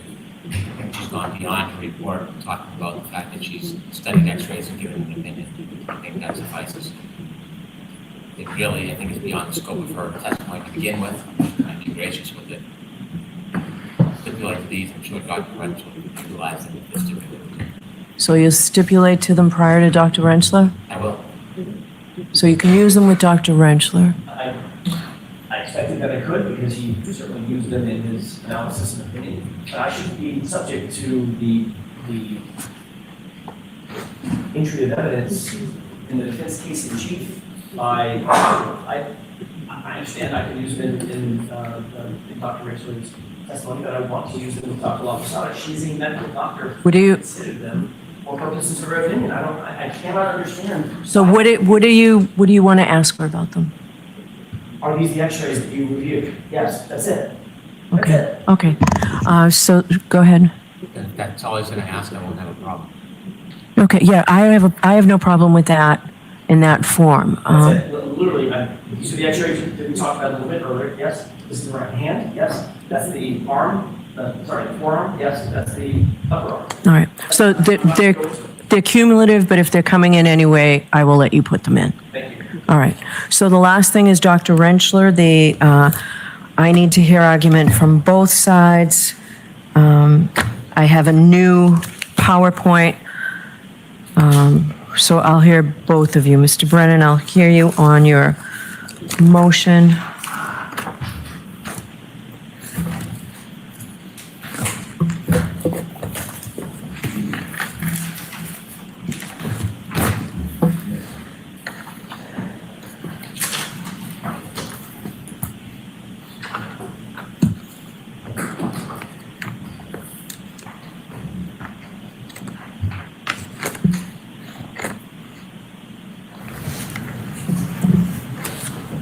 We've received the most recent update to Dr. Rentschler's PowerPoint. There are some additions, different analysis in that PowerPoint. This is within 24 hours of him testifying. Same thing you did, Brennan. Opinions on page 6 and 8 of his May 7, 2025 report. And there are a number of numbers that we have objections to. Dr. Rentschler just generally shouldn't be allowed to express opinions and conclusions about what he thinks about the case or about other All right, witnesses. so I'm looking, I think, at the new, Do you have a copy of the new one? from today, page 6.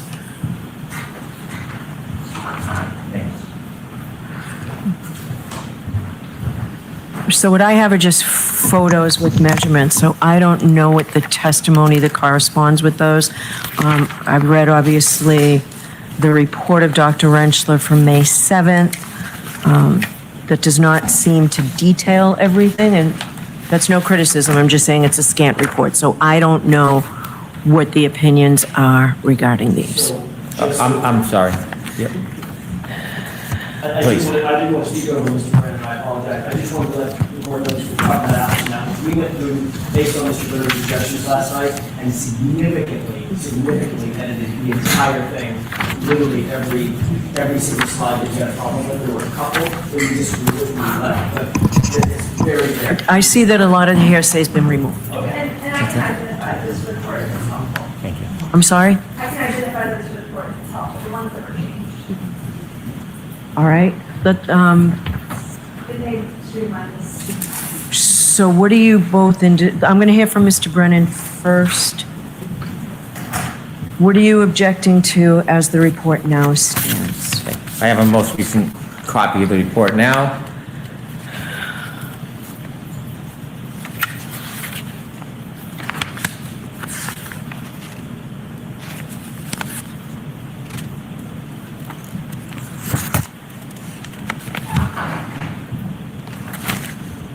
So 9 through 27 Slides 9 through 27 are pages. Slides 9 through 27 now have Dr. Rentschler identifying and attempting to match different abrasions with different holes in Mr. O'Keefe's sweatshirt. And so basically what he is trying to do is to suggest that there are a different amount of abrasions relative to the amount of holes, or perhaps he might want to testify about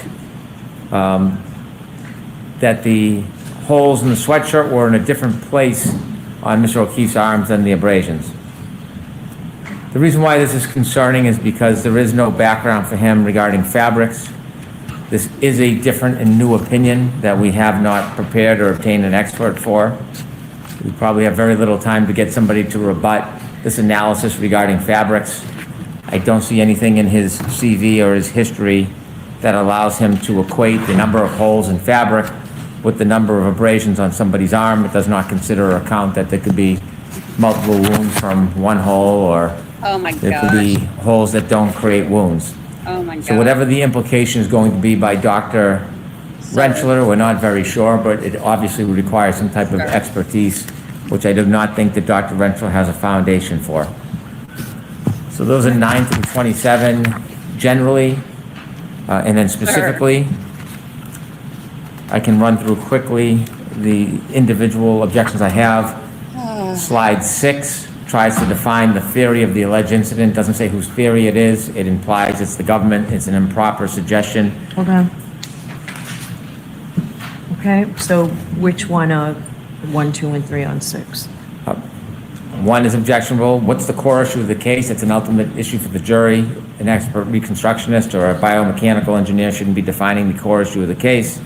And then 3, first event is alleged contact between the rear of the Lexus and Mr. O'Keefe's right arm. Again, that's offering an opinion that doesn't have facts and evidence, not in a position to draw that opinion. And is 2 okay? Or are you moving to the whole slide? No, on number 6, all 3 of them shouldn't be there. Asking what the core issue is in the case, Dr. Rentschler or no expert should be defining what the core issues in the case are. They should talk about their training experience, any testing, observations, evaluation, and then give their opinions, not core issue in the case. All right. Slide 9 outlines perhaps his process. The first step of the analysis to determine if the arm injuries are consistent with the physical evidence. Evaluate the abrasions and compare the evidence. I suppose this is what he's done. This is one of the less offensive ones, although unnecessary. It doesn't provide an opinion. I could live with that. The next one, You could live with what? number 9. Okay. Number 23, One of the less offensive. Your voice is offensive, Hank.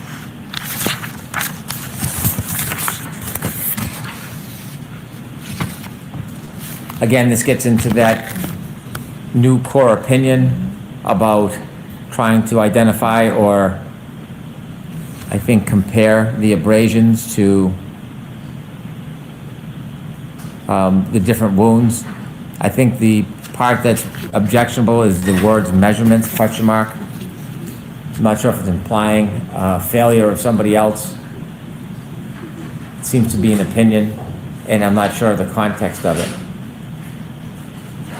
24.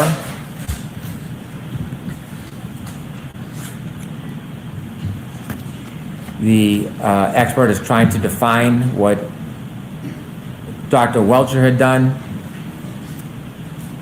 It may be that he's saying he conducted his testing based on the position of Dr. Welcher's arm. I think that would be an appropriate comment, but it's not clear what they're saying. The pain transfer test, number 2, is the only test noted with respect to the arm. So without the text, are you objecting to this No. slide? No.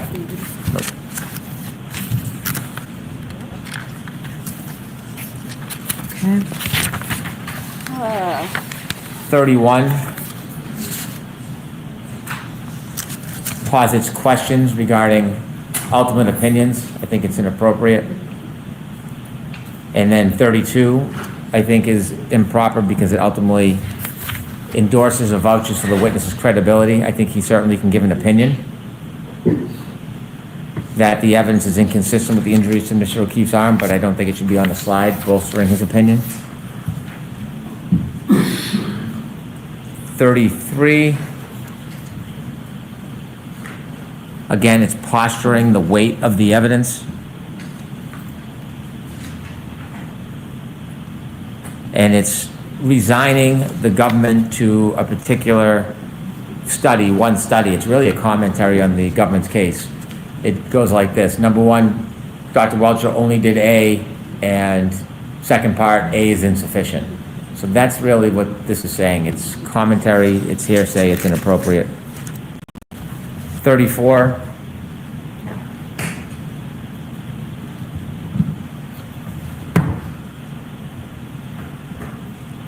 I think if one said that that's what he did, I, Dr. Rentschler, took a step to determine the kinetics of Mr. O'Keefe's arm during the alleged incident and asked how would this arm move, I think that would be appropriate.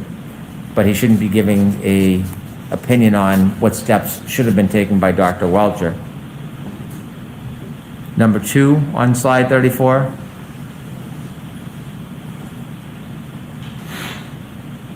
And number 3 I don't have a problem with.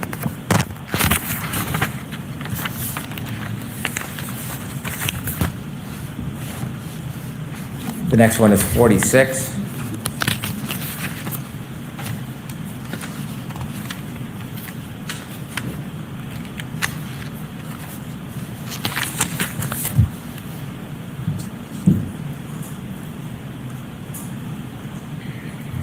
Again, this is bolstering the expert's opinion by putting it in writing on a slide. I think some of these opinions are appropriate for Dr. Rentschler to share with the jury, but his final ultimate opinion shouldn't be endorsed on a slide. 47. Again, this is self-endorsement of the success of his tests and giving his opinion about his success.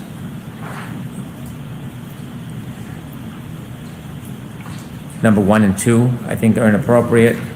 Number 3 has really no context standing alone. And number 4, if he notes that's his next step, I wouldn't have a problem with number 4.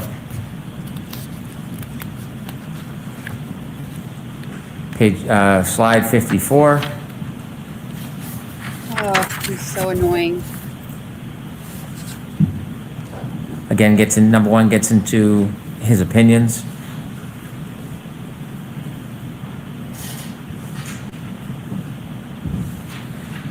Number 2, he gives an opinion about a different expert, a medical opinion.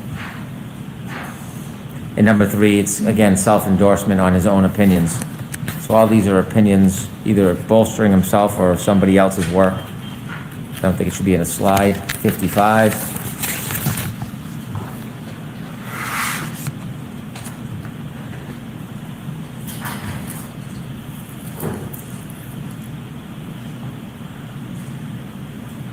I think it's accurate. I think it's proper testimony. I don't think it's proper for a slide.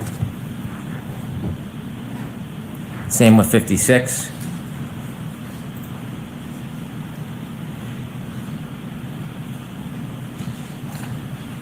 I don't know that he has the basis for number 1. Number 2, I don't have a problem with on slide 56. And number 3, again, it's bolstering his opinion. So I think 1 and 3 are improper too. Not. Slide 58. I don't know what the basis for number 1 is. I suppose we'll have to see.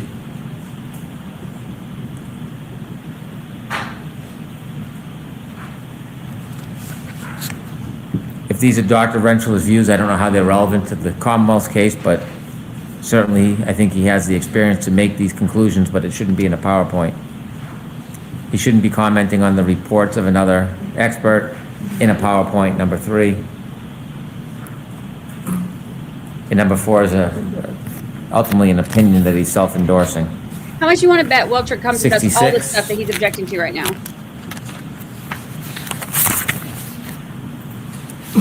Again, it is an opinion. I don't think it's an admissible opinion, and it shouldn't be in a slide. He's trying to draw a conclusion on what the jury should conclude based on the Commonwealth's evidence. He's not in a position to do that. 67.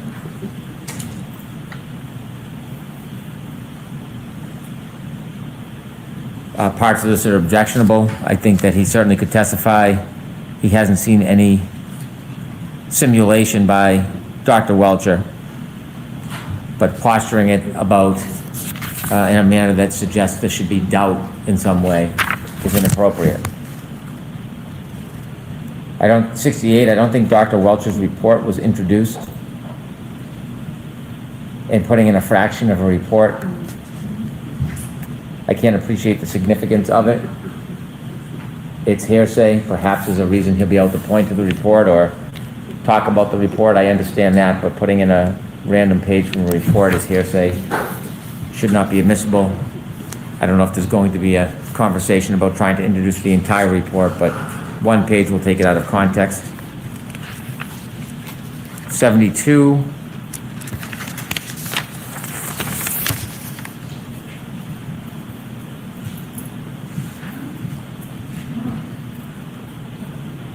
I think the expert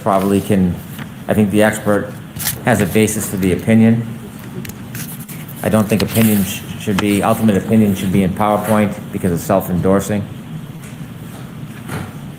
74. Again, it's a conclusory opinion. It's bolstering.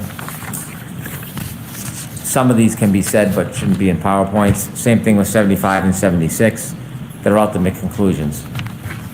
And so I'm not in agreement with all of the conclusions that the expert may try to introduce, but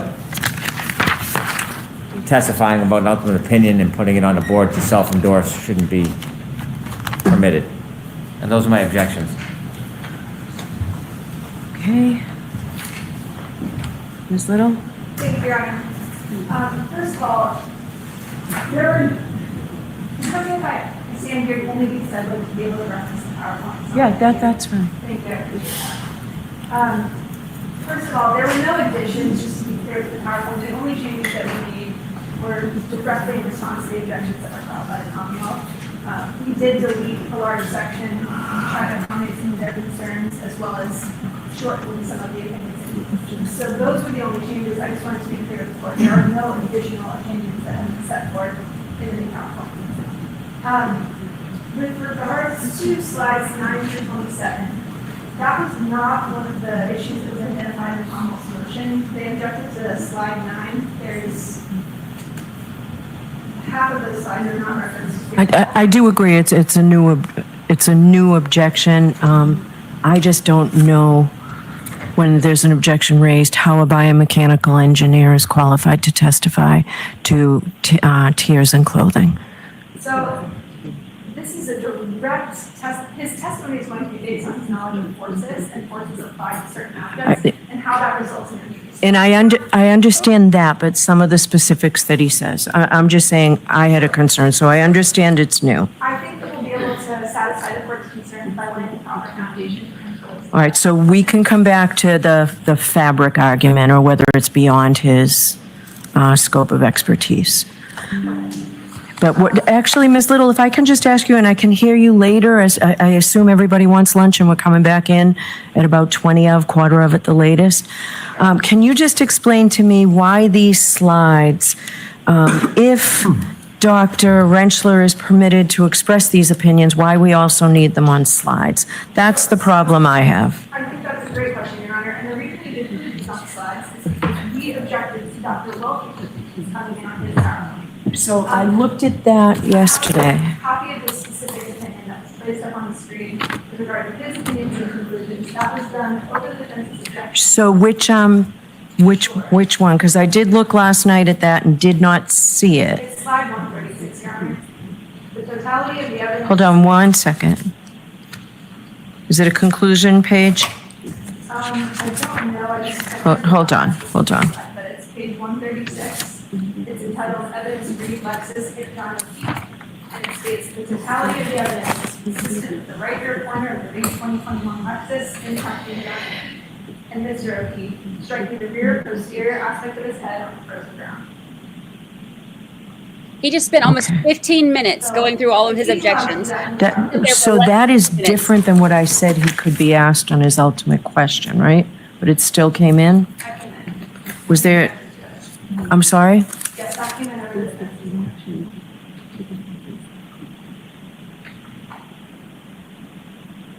All right.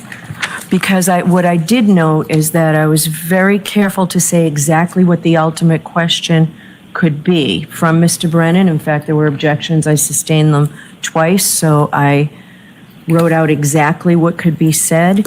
And Mr. Brennan asked a variation of the first one, and there was no objection. So I didn't remember that this came in. All right, so I will take a look at that.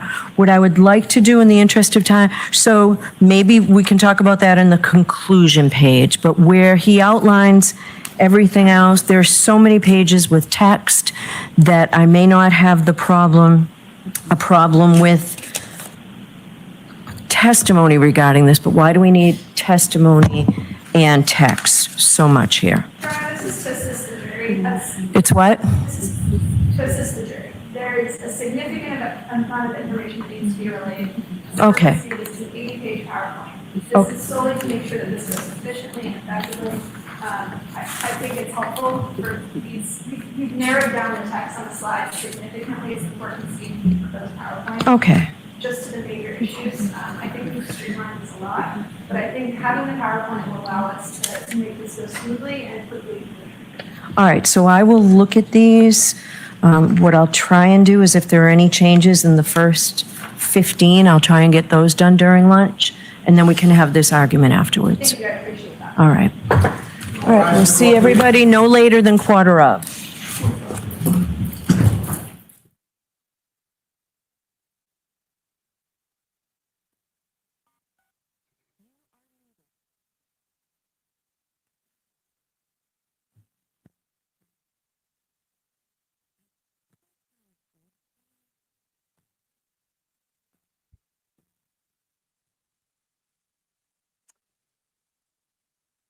Hank was up there whining for 15 minutes.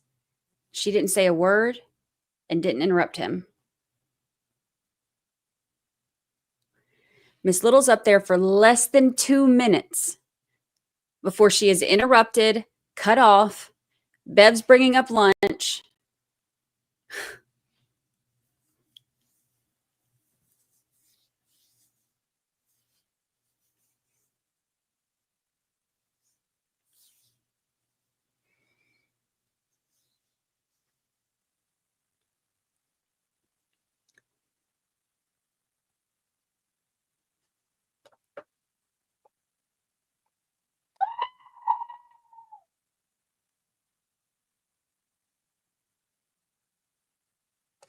I don't know how you can look at this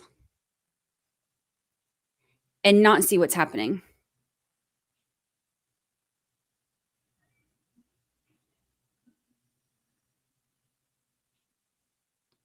"15 minutes he got up there whining about things like, I don't think that his opinion should be allowed to be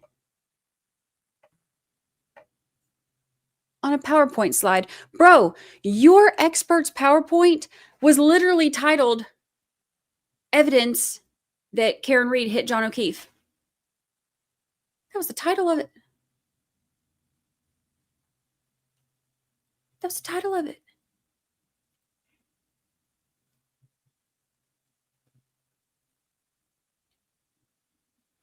He said, I'm done. I'm done. I'm done. It's Hank and Bev against the defense.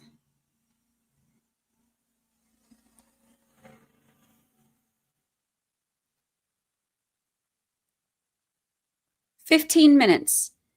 He sat up there whining about what he's entitled to. She's up there for 2 minutes to respond to all of that after they've already made a ton of cuts to accommodate them. Less than 2 minutes. And Bev's like, okay, we need lunch. We need this. We need that. I don't want to hear you. I'll kick the can down the road. We'll deal with it later. I don't want to do anything. Bruh.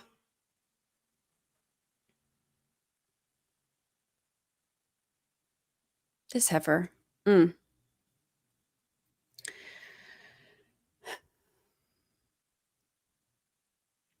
I'm going to take our luncheon break until, what'd they say, 1:40? 1:45, I think is what she said.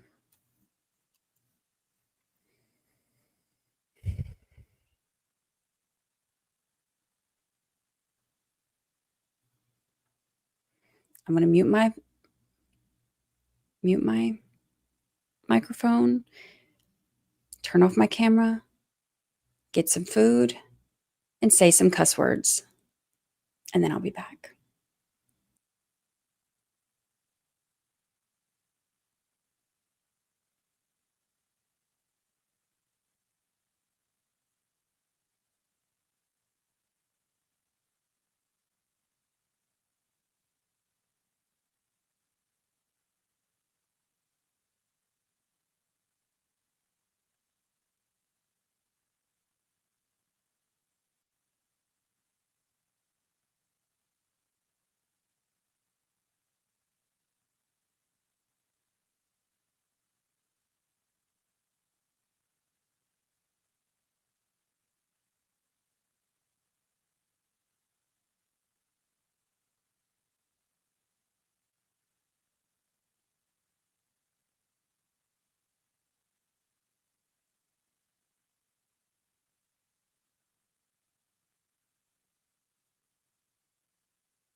Junkie Jury. I'm Lauren Conlin, and this is your daily Diddy Digest. We are on day 19 of the United States versus Sean Combs. Jane still on the stand, and we went through her direct examination today. It continued, and we started off with something really mysterious in court this morning. I still do not know what happened, but the lead counsel for the defense and the government, they were each called into the judge's robing room, which is a room where everything is off the record. The defense counsel came out after, and so did the government. They each went to their team and they kind of did this huddle. And I noticed that at different times, both teams appeared to be smiling. I still don't know what happened. Some people speculated that maybe there was a juror issue, although all the jurors came out and everything was fine. So again, not sure, but we continued with Jane, and she talked a lot about, we saw so many texts between Jane and Diddy, and how Jane really, she put everything in writing. She really did not want to participate doing these hotel nights, these FOs, this debauchery with other men. She told Diddy multiple times through text messages, you know, I feel like sex was sacred and now it's not. And, you know, he would push back about the rent and the house, which I think I've mentioned before. And she also made it clear, by the way, that he has 2 phones, and she texted him on 2 phones, and he actually had a third phone, or they had a third phone together for explicit videos that they would take. She said she was paranoid because his assistants had access to his phones, and she didn't want them to see anything that they did in private. So let's see. Again, she talked about a specific instance where they got into an argument because she was told by Diddy that he would take her on this yacht. And this was Miami. He would take her on this yacht ride to this private island. And this was after they were going to have a hotel night. And he never ended up taking her, and she was disappointed. Well, she heard on a podcast about how Diddy took another woman on this yacht ride, and how they had intercourse for 48 hours, something like that. And she confronted him about it in a text, and she was really upset about it. And he said, baby girl, that's just podcast talk. It's nothing. And she was supposed to come to New York, and she's like, I'm not coming. She said, I'm not going to be, I don't want to come to New York to be treated like in a hotel room. So she was upset. I guess they FaceTime. He said, I'm tired of your allegations, whatever. And they end up getting on a FaceTime. And then after the FaceTime, the text messages are pleasant again. And she said that he calmed her down. He kind of convinced her all was okay. And then she ended up going to New York. So she feels better about this, but then she says she's on a plane. And then, and he also said, don't worry, it'll be just us. We'll go to dinner, we'll go shopping, no hotel nights. So she's on the plane, she's all excited, she's in the air, and she gets a text from him, and it's him showing her a photo from somebody from Cowboys for Angels, which is the escort service. Like, do you like this guy? And she said her heart just sank, and she's like, oh, and she kind of pretended she didn't get service, whatever. She lands in New York. She said it's really late, and she was picked up by a driver to the Trump Hotel. She meets Diddy out at this lounge, I guess, for a little bit. But again, it's super late. And they go to this lounge. She said they kind of bicker a little bit. And then they end up going to a hotel and being with somebody after. So she's pretty disappointed. And she also said that she, in September of 2023, she texted one of the entertainers or the escorts, and his name is Cabral.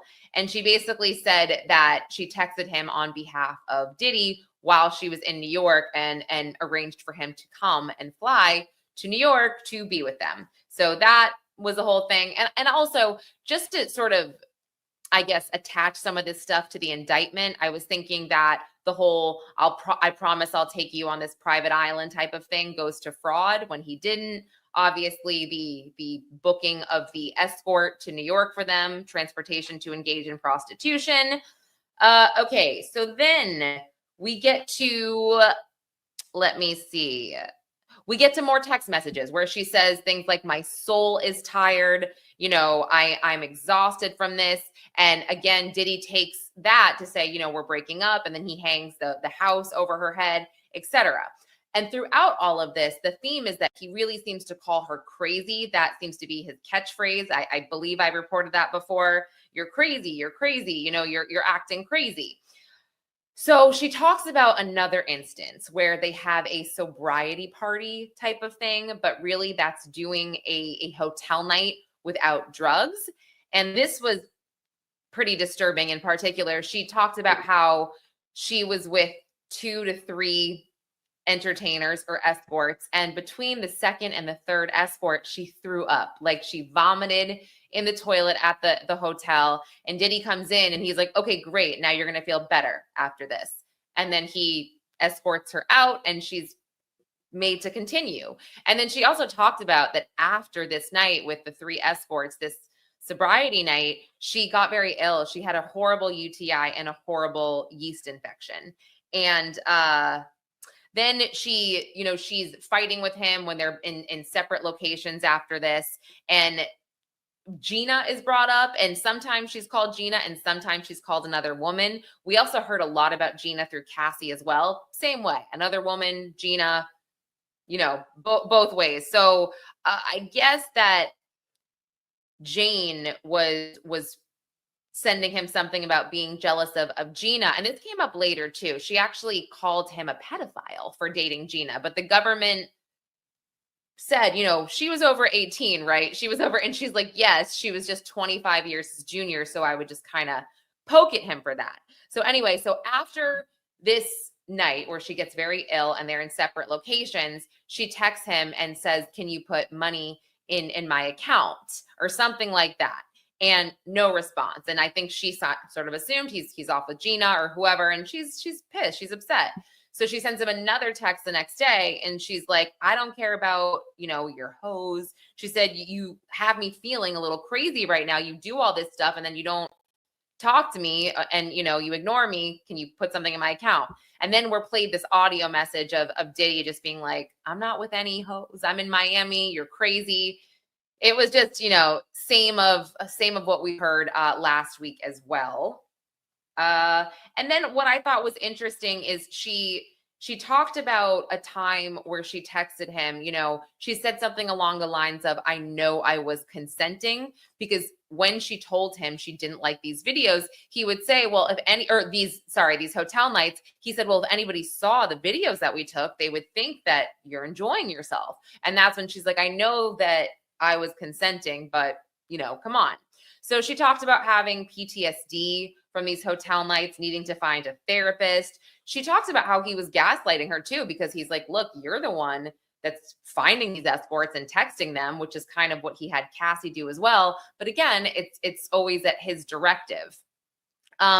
Also, there was a recording played towards the end of the morning, and this recording was right around the time when Cassie's lawsuit dropped, and he's upset, and he says something to Jane, something like, this isn't being recorded, is it? And we in the gallery, the jury, everybody in the courtroom, we don't actually know where this recording came from. If Jane recorded it, I don't think she did. This is 2023, and you'll kind of find out why in a minute. Some people speculated a wiretapping that KK did this, the assistant. I mean, who knows? We don't know just yet. But let's see. I'm gonna skip through to some of the back and forth with the text messages and stuff and get to the afternoon, where we found out that Diddy still pays for Jane's lawyer. And I mean the lawyer that was with her in court. She initially got a lawyer when HSI actually showed up at her house after they searched Diddy's home in 2024. They showed up at her house. She wasn't home. She said she saw it through her ring cam and they left a card, and Diddy said, yeah, get a lawyer. And again, he still pays for her lawyer to this day. And then she talks about having to use these lawyers or contacting the lawyers when Cabral, the escort they used, actually said that he had an S tape of Jane and Diddy. And she was thinking, like, how did he get this? Well, at one point during the session, Diddy thought he was using his phone to record, but he was actually using Cabral's. So he had that. Jane says she flipped out. She called her lawyer and they said, yeah, obviously don't pay him anything. Don't worry about it. Like you need to tell him this is extortion and you have legal representation. So she does. And she said she doesn't hear anything further for a while until she gets a call from a big media company. We don't know who this media company is, but essentially they asked her for a comment. And they said, do you have a comment before we release this tape? And she said she nearly fainted. Now, this tape never came out. She said Diddy's legal team handled it, although she doesn't actually know what went down. Then we fast forward to May of 2024, the month that the CNN video was released of Diddy beating Cassie. She describes being asleep with him in his master bedroom in Miami. One of his sons knocks on the door to deliver this news. And she kind of says she didn't really see him the rest of the day. He was really huddled with his family, with some of his friends, I think trying to figure out what to put out to the public. She said she got to the breakfast table, she sees the video and she wasn't hungry anymore. And eventually he kind of like loops her in and he said, this was a one-time thing with me and Cassie. He said that Cassie was, quote, a hitter.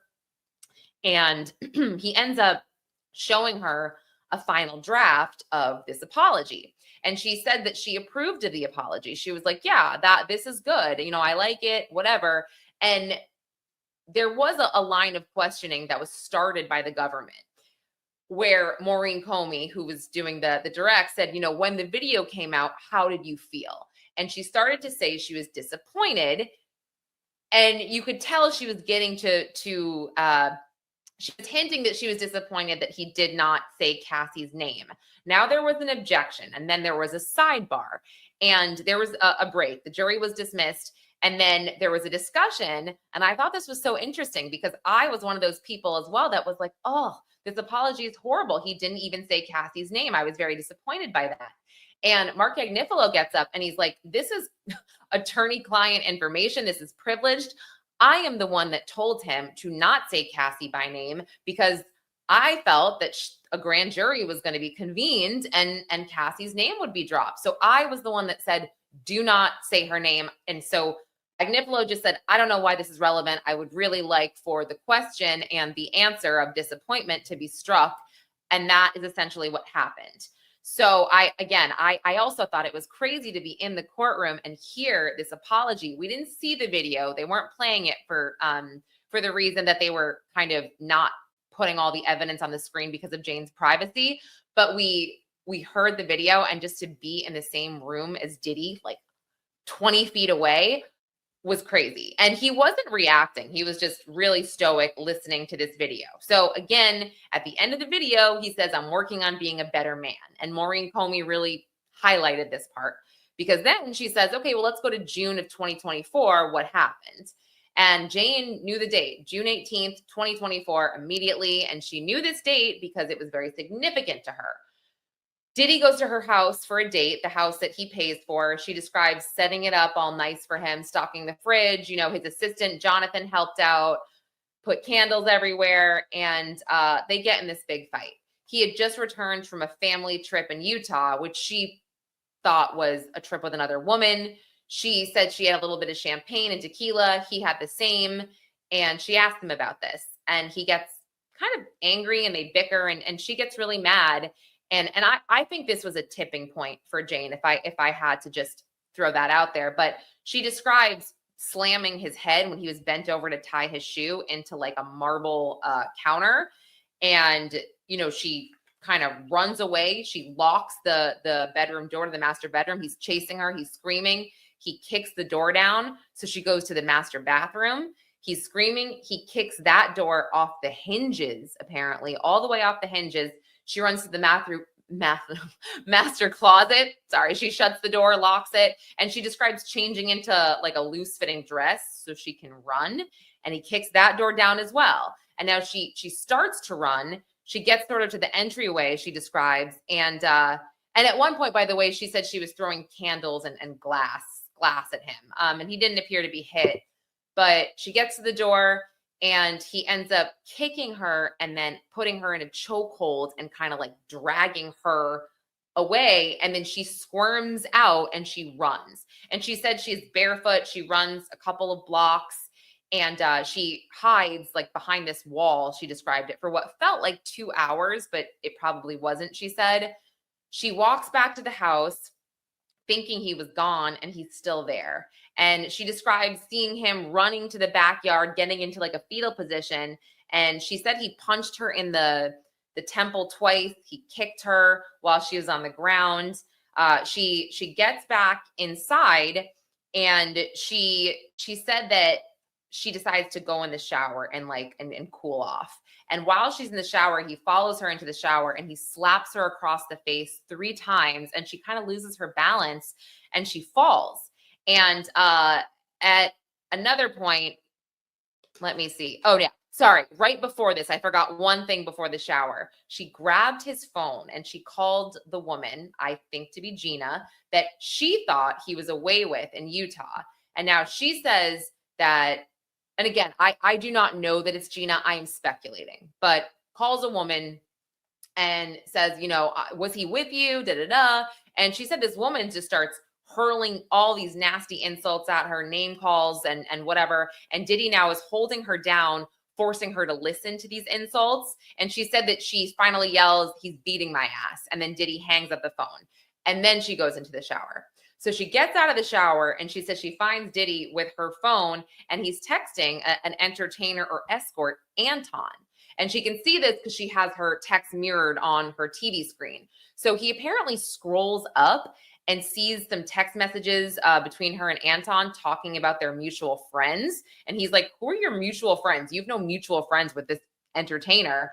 And it turns out she kept this from him, but she went with another rapper and his girlfriend. We don't know who this is, an unnamed rapper and his girlfriend to Vegas in January of 2024. And this rapper and his girlfriend used Anton for a session, and she watched. Jane watched, and she said, you know, I didn't do anything. I didn't cheat on you. I'm so sorry, whatever. And Diddy appears to be pretty mad, but he invites Anton over, and she's in the bathroom, and Diddy, she describes him giving her an ecstasy pill and saying, you're not going to F up my night. You're going to go out there and you're going to do this. And he says some explicit things. He says, you're going to S his D, or you're going to F him. I don't care what. And she says, I don't want to. And according to Jane, he looks at her and says, is this coercion? So she doesn't say anything, I guess, and she goes out and she gives him oral. And so she describes feeling horrible, terrible, that, she was just outside of her own body and it was awful. And after that, she said that Diddy still wouldn't really let up on the Anton mutual friend thing. He was berating her for 2 hours. She talked about how the assistant sent money over so she could pay Anton, and they sent extra money for the doors and all the damage as well. What else? I mean, that was pretty much it. I mean, she did describe seeing him a couple of days after that because she, quote, missed him so much, but it was still very awkward. So I will pick up tomorrow with anything I left off. It was kind of a doozy of an afternoon, but she is set to start her cross-examination tomorrow. And I know that she is to be out of court by Thursday because she has a trip planned. So we will see what happens, but thank you all for listening. I know this was a lot. That was Diddy, day 19 of his federal trial.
You are unmuted.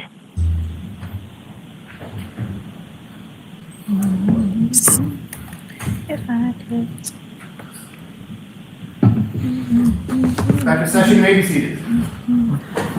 Who's humming? All right, the jury is coming over. I just wanted to tell you what I was able to do during the lunch break. So, Oh boy.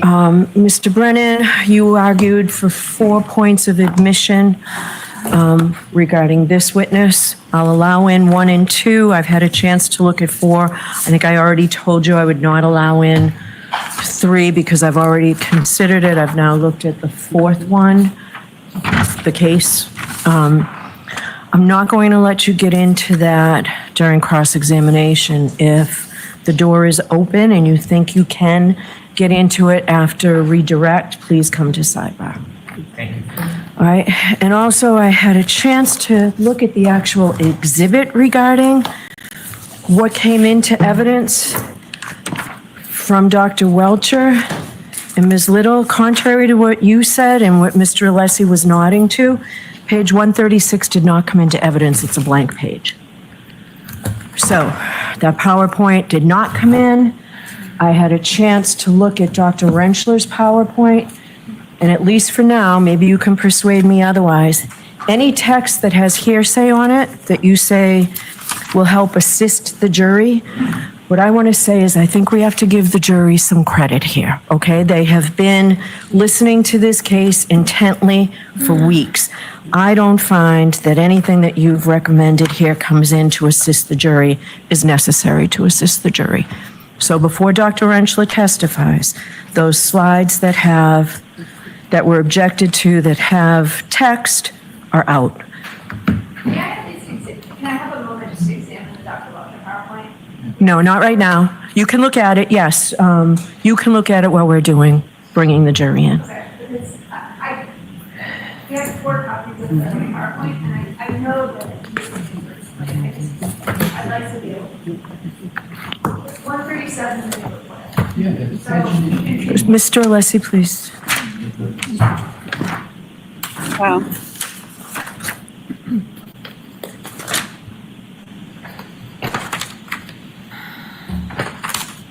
.136, 137, and 138 are all blacked out. All right, are the jurors on their way, right?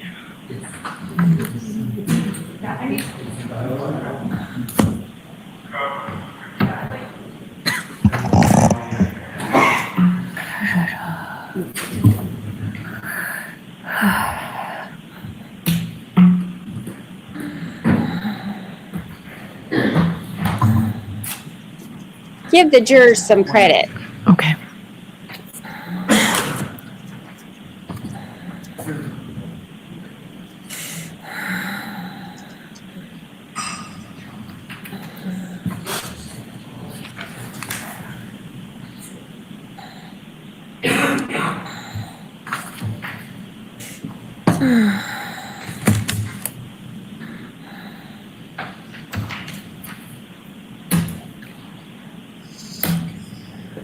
Okay.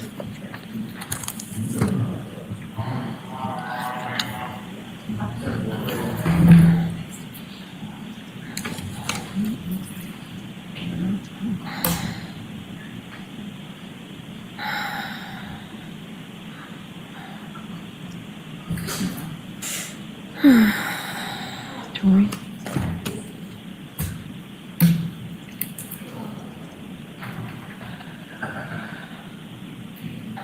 Please rise for the jury.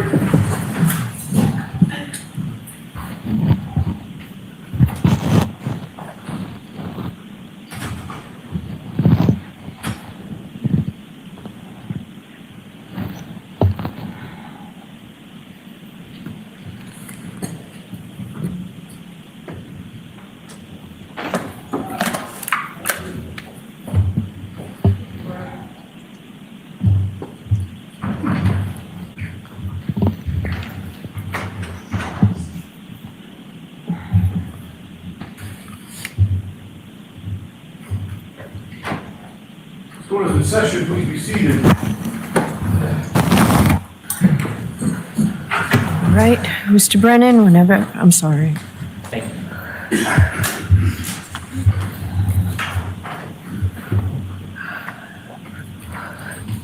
Good afternoon, Dr. Laposata. Good afternoon. Am I on point now? You are. You were asked on direct examination about your qualifications. You were a medical examiner for the state of Rhode Island, is that fair to say? Yes, I was the chief medical examiner. For 20 years? 12 years. I'm sorry, 12 years. When's the last time you worked as a medical examiner? In 2005. When's the last time that you conducted an autopsy?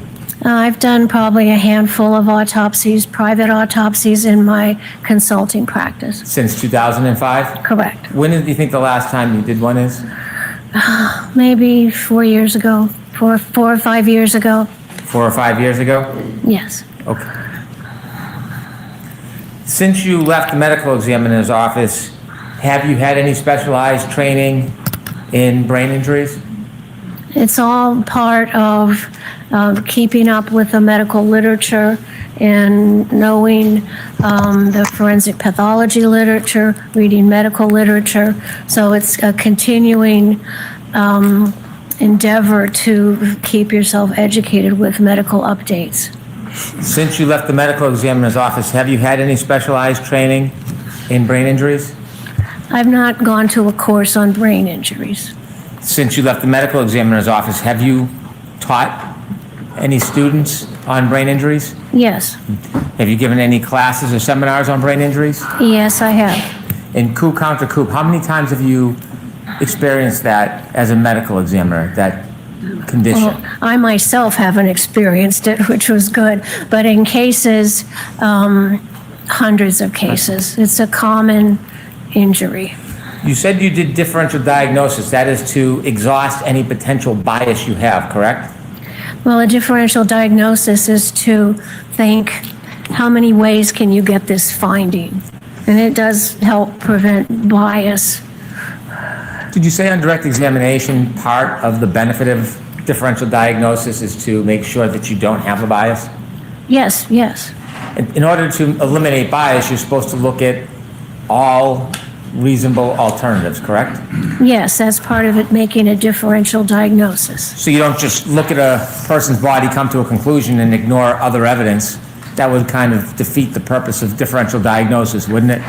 Well, you always have to look at all the evidence.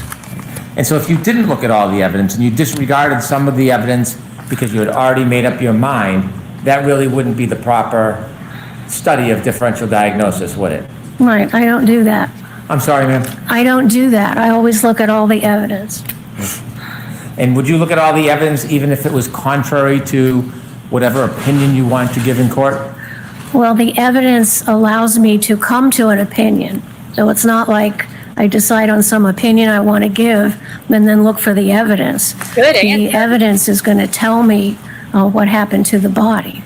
So you would never say, like, I don't need to look at that evidence. If it's presented to you, you would look at it and study it and consider it in differential diagnosis? Sure, it may or may not apply, but I'd look at it. Because if you did that and said, well, I don't need to look at this, and it was relevant evidence, that would defeat the whole idea of differential diagnosis, correct? Well, you always want to look at all the evidence that's going to help you decide what happened to the body. If you were to ignore relevant evidence because you already made your mind up, that could create some type of bias, even if well- you're not recognizing it, correct? Well, I don't make my mind up. I make it up on all the evidence I have. Then if something else other evidence comes up later, I have to reevaluate everything and consider that new evidence. When you were talking about car collisions, I don't want to belabor the point, but you didn't major in physics, did you? In what? You didn't major in physics, did you? No, I took physics, but no, didn't major in it. Okay. And the last time you took physics was probably, what, undergrad? Correct. Thank goodness. You have no study in biomechanical engineering? No, I'm not a biomechanical engineer. Understood. You never taught courses in accident reconstruction, have you? only in terms of looking at the injuries on the body and showing how that they could or could not have occurred from impact with a motor vehicle. Have you taught classes in accident reconstruction? Only as far as it would affect the findings on the body. Do you know what I mean by when I say accident reconstruction? Well, accident reconstruction meaning, and I'm telling you that my expertise in accident reconstruction is restricted to looking at the body and then understanding how impacts may or may not have occurred to the body. I don't take a car and look at mileage and such like that. You don't do any studies of the actual vehicles, you're focused on the body? I'm focused on the body, but I also look at the vehicles to look at the points of impact that might be possible. You do not have any advanced study in biomechanics, do you? No. Now, you had mentioned that when you were in the medical examiner's office, you had a number of higher profile cases. Well, every case is important because somebody's dead. You pointed out some pretty specific ones on direct examination. Were those more important, the ones that were highlighted, or is that the same as every other case? I don't know what you're talking about. Well, you had mentioned the Egypt airline crash, Station nightclub fire. Those were highlighted or pronounced on direct examination. Are they equally important as every other case? Oh, absolutely. Every person is my patient. You talked about some of your commendations. The Station nightclub fire, you received quite a bit of criticism on that, didn't you? Well, there was a flurry of negative press without any basis. You had mentioned that a doctor, a medical examiner, should have gone out to the scene to look at the area where John O'Keefe was found to make observations. Did you suggest that in any way on direct examination? You have to know what the scene looks like, and usually that is documented in police reports and in police photographs who document the scene. The Station nightclub fire, that had numerous victims, didn't it? Yes, 100. And you received criticism because you were repeatedly requested by emergency responders and police officials to come to the scene, and you refused? That's incorrect. First of all, nobody called me to come to the scene, and medical examiners are not first responders. As soon as I got a call that there was that fire in the nightclub, my investigator went right to the scene, and I was in constant communication with him throughout the early morning hours of that horrible accident. And I went into the medical examiner's office because I had to start getting ready to run our office 24 hours a day to not only take care of the poor individuals who expired in the nightclub fire, but also the regular work of the medical examiners.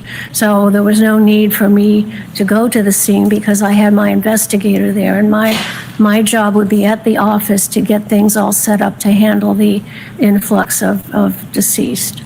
Did you receive criticism that over 17 hours there was an effort to have you come to the scene, but you refused? I'm going to allow it in a different form. Yeah, that's incorrect. Hold on, Dr. Oh, I'm sorry. Oh, no, I didn't mean to scare you. Just Okay. hold on for a second. Okay. Asking differently, Mr. Brennan, please. Did you receive criticism that officials? I'm going to allow it based on the ending, pursuant to the ending. Let's hear it. Did you receive criticism that for over 17 hours officials were asking you to come to the scene and you refused? It was untrue. It was printed in the newspaper. We looked up all the phone records and provided it to the newspapers and showed that nobody called me to go. I would have gone if I needed to. I had my investigator there. It was just bullshit. No, it was erroneous stuff.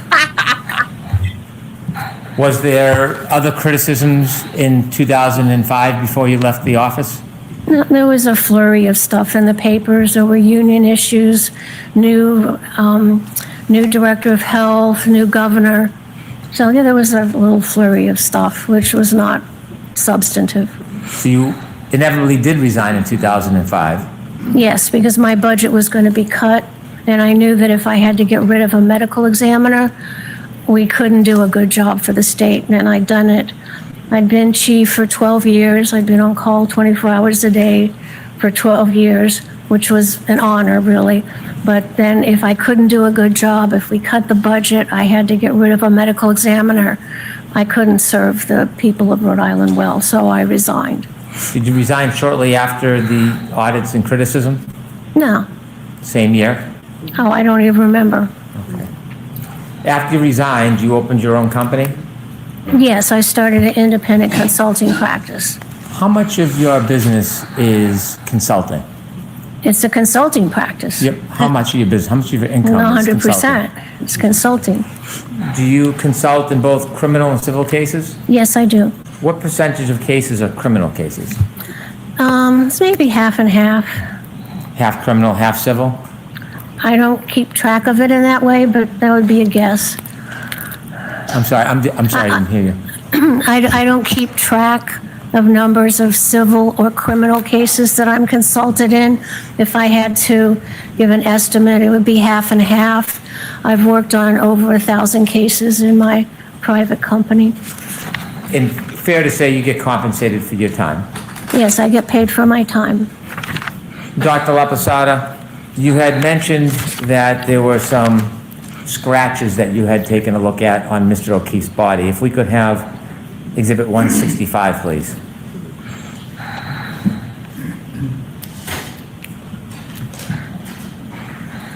Now, would it be fair to say, Dr. Laposata, you do not know the genesis of that cut on Mr. O'Keefe's right eye?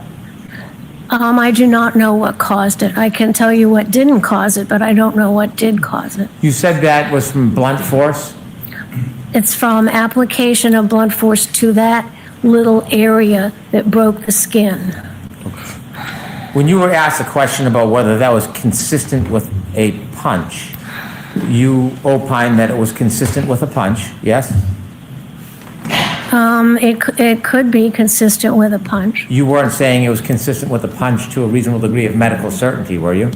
That would be within my differential diagnosis. It could be consistent with all other types of blunt impact, or many other types of blunt impact, couldn't it? That's correct. Ground, perhaps? No. No, an object? If it was an object that could get into that area under the eyebrow, yes. You mentioned the spoiler on the back of Miss Reed's Lexus. Do you remember that? I remember that. Do you know how tall John O'Keefe was? He's around 7 foot, 5'11", I think, 7'2", something around in there. No, he's more closer to 6'1". Does that make sense? Sure. Okay. And that spoiler on the Lexus, do you know how high off the ground that is? No. Did you ever try to measure it or ask for photos or any information about that? No, I looked at the photos. Did you ever ask for any measurements or try to take any measurements? No. Could I have Exhibit 166, please? Did you see this cut on Mr. O'Keefe's nose? That's a scratch. It's not made by a sharp instrument. It's not a cut. It's a scratch. Is there any scratches on the left side? Do we have a photo of the left side? Please. And that, you say that's a scratch, not a cut? Correct, because a cut means it's made by a sharp thing, like a knife, and a scratch is made by something that's kind of rounded that has a little point on it, but it's not sharp. Okay. Do you have any information or basis to say where that scratch came from? No. Did you do any differential diagnosis on that scratch? I don't know what caused that. There could be a number of things that caused it. There was no scratch on the right side of Mr. O'Keefe's nose? I don't see it one, no. Could you zoom in, Ms. Gilman? So the only scratch was on the left side? Looks to be, that's not a good photograph because there's some blood obscuring the skin. Yes. If my memory serves me, there is a scratch on the left side of the nose and maybe a small scrape on the tip of the nose. And we can go back to the left side?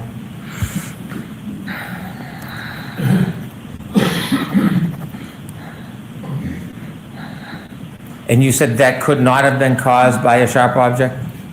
Correct. It's not an incised wound. Incised wound means a bladed, sharp cut. This is a scratch, not made by a blade. Were you aware the defendant made a statement that she pulled a piece of glass from the defendant's nose? No. And you would say that that wound is inconsistent with being caused by glass or a sharp object?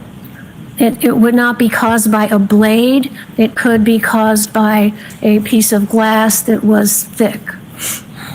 I thought before I offered you that statement, you had said that it could not have been caused by glass. Do you now have a different opinion? I don't remember saying it couldn't have been caused by glass. Didn't you say it couldn't have been caused by glass or a sharp object? A sharp object. Like a knife. Like a sharp object, like it's not You an can take that down, please. incised wound made by a blade. It could be caused by something sharper that's thicker, but does not have a thin blade. So it could be caused by a thicker piece of glass.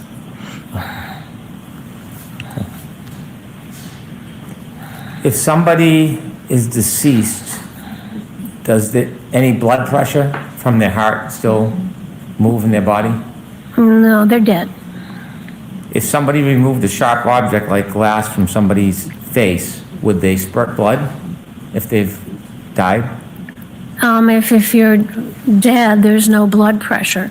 So if you're dead and you remove something, there may be some superficial blood, but it's not going to have blood flow because your heart's not pumping blood out of the cut ends of the blood vessels. So it's not going to spurt if you pull something out of a person's skin if they've passed? You wouldn't get a spurt of blood from arterial pressure.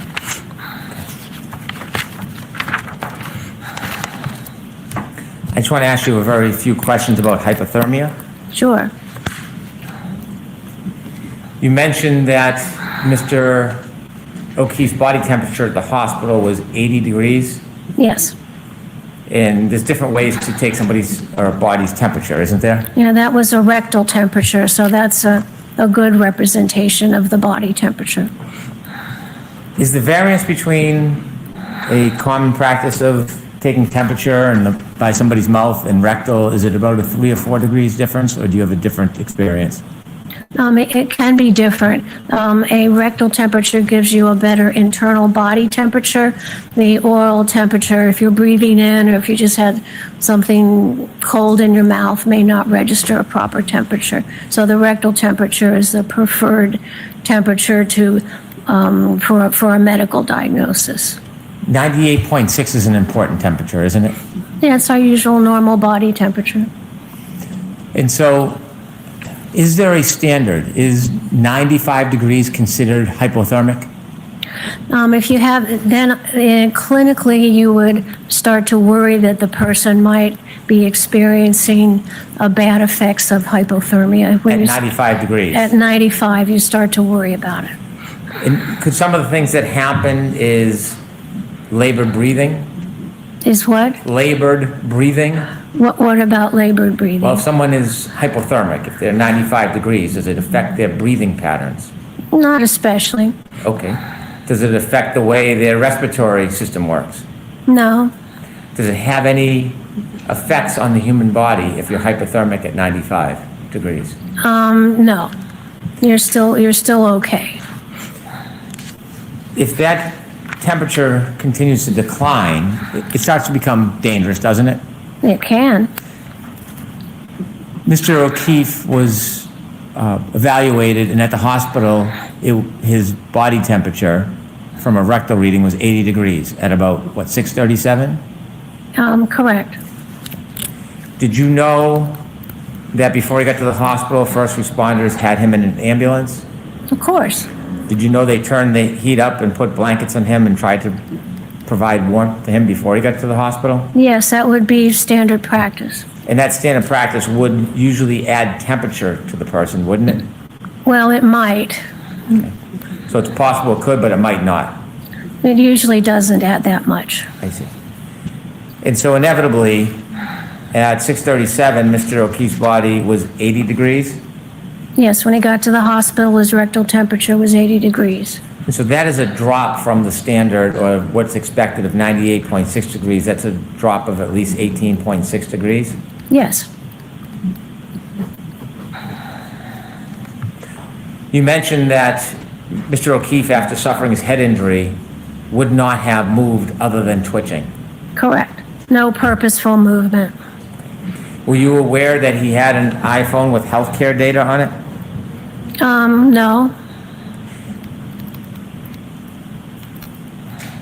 If there's no movement, assume for a second there's no movement of Mr. O'Keefe after 12:32:16, and he's found a little after 6 a.m. in the morning. That's about 5 hours or 5.5 hours, correct? About. And if somebody is in the cold for 5.5 hours, that's consistent with dropping from 98.6 degrees to 80 degrees in body temperature, isn't it? If the person is dead, yes. If a person is outside in the cold and still alive, will their body temperature decrease? If they can, people can die of hypothermia, but that's not the case here.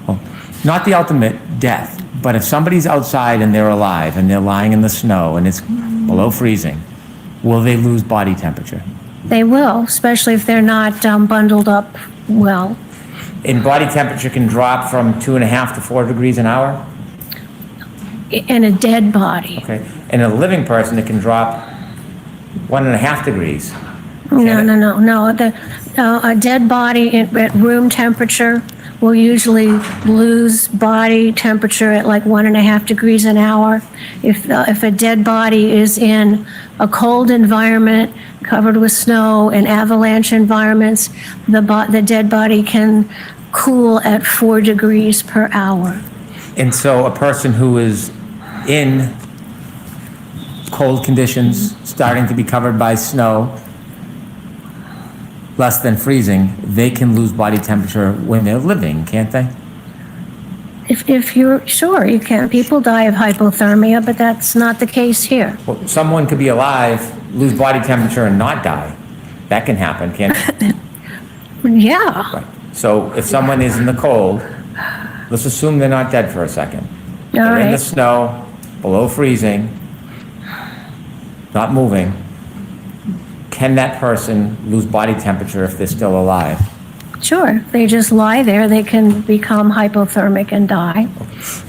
Even before they become hypothermic, can they lose body temperature? Well, losing body temperature makes you hypothermic.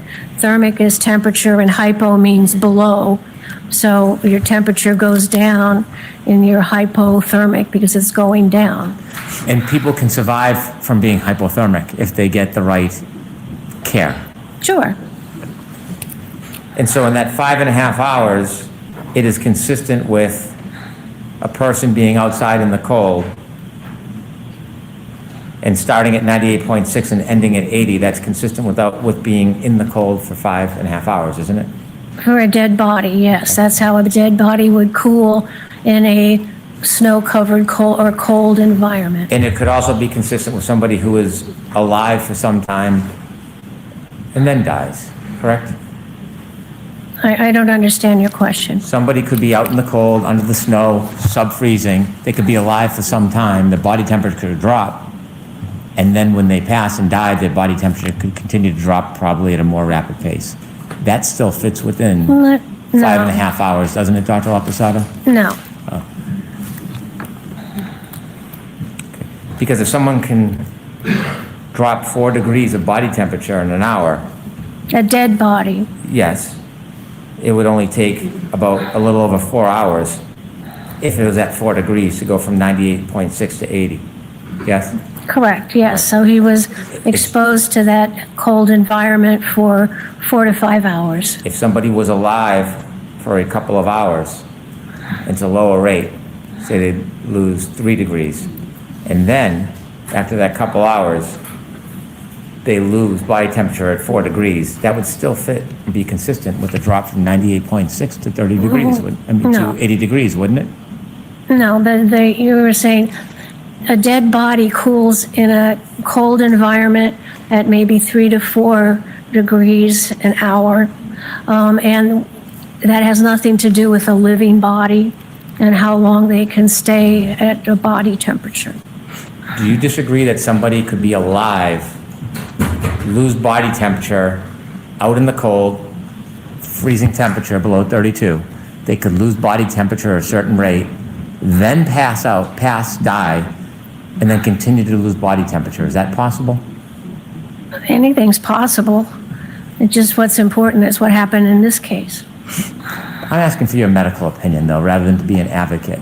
As far as your medical opinion, Objection. So sustained, and I'll strike that. as far as Dr. your, Laposata, Yes. could you listen to the question, please? Of course, thank you, Your Honor. as far as your medical experience, could somebody be alive outside in the cold below 32 degrees, not moving, covered by snow, still alive, and lose body temperature? Sure, And then could they, after an hour, 2 hours, could they then die and continue to lose more body temperature? sure.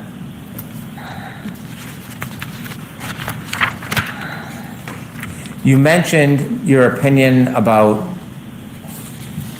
injury on Mr. O'Keefe.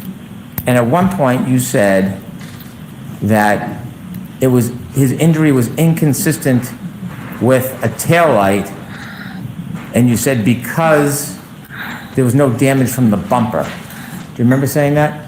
I don't think I said it quite that way. Okay. Do you remember how you said it? No, Do you remember discussing or raising the issue of a bumper as part of your equation, that the injury to Mr. O'Keefe was inconsistent with the injuries? he has no injuries on him that are consistent with being hit by the back of the SUV. That includes the spoiler, that includes the bumper. Okay, if we could play video E, please. I want to ask you, Dr. Laposata, have you seen this video before?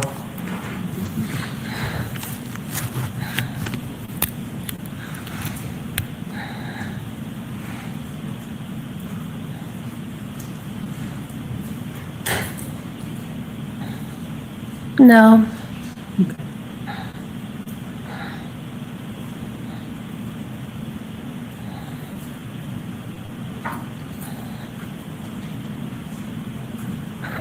Thank you. You can take that down. Did you see anything in that video that would suggest any contact between that mannequin and the vehicle's bumper? Objection. I'm going to see you at sidebar on this for just a minute, please.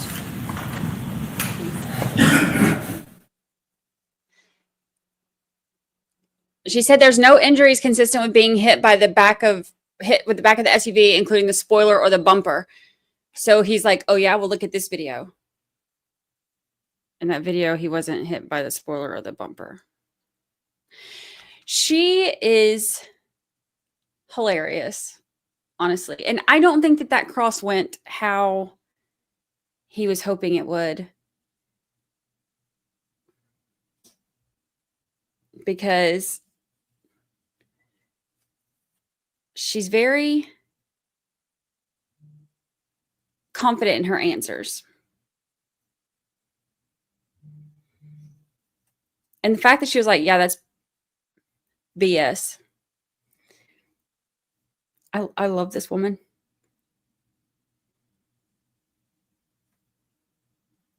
And she's corrected him on so many things. And I love that for me, because I love seeing cranky Hanky get corrected.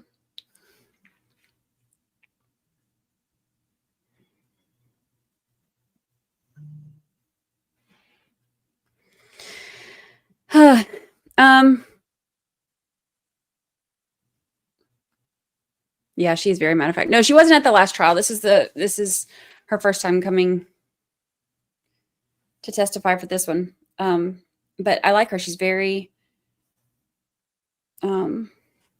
easy to follow, which a lot of medical doctors aren't. Medical experts, I should say. So, he's going to use that video though, depending on what they decide at sidebar. He's still wanting to show that the arm could somehow get hit by the car like that without any other injuries to the body. The problem is, I think that when Rentschler comes up to testify about his portion of all that testing, the jury's going to hear what would happen to the arm during that test. And it's not going to be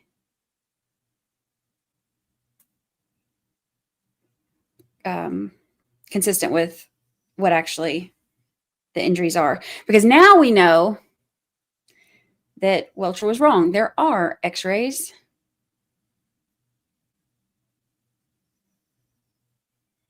And there were no broken bones.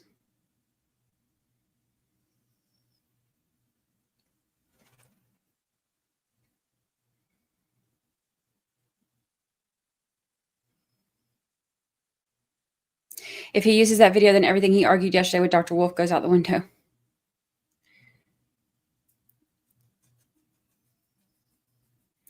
Hank doesn't seem to be so mean to this witness. I think someone told him to stop being to stop hanking.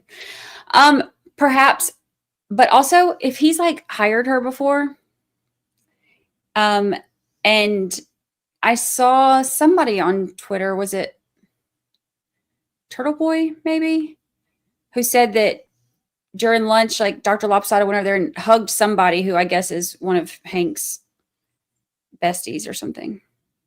So maybe they have those connections, so he's not being not being typical Hank.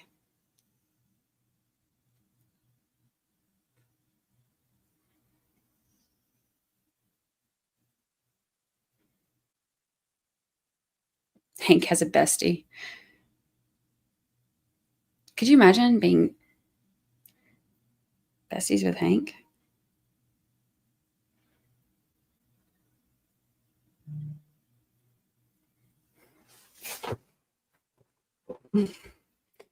Sue O'Connell says, juror prosecutor Jeffrey says, bored and frustrated.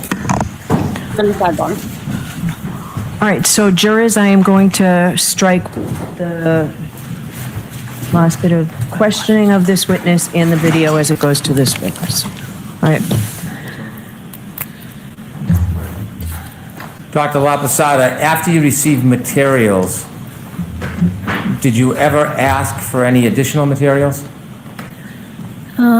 Let's see, I always make sure I have all the scene investigation, autopsy, medical records, police and witness investigate and witness statements. So I felt I had a pretty complete database. I didn't get the x-rays until a couple weeks ago, so that was delayed. That was newer? Yes. You said a medical examiner has to make a determination in 90 days. Is that the rule? When you work in a medical examiner's office, when you get a deceased in, our national standards want us to have the autopsy report completed and all the associated tests done within 90 days. Can investigations occur in the additional accumulation of evidence happen after that 90 days? Oh, sure. Okay. Thank you, Dr. Laposata.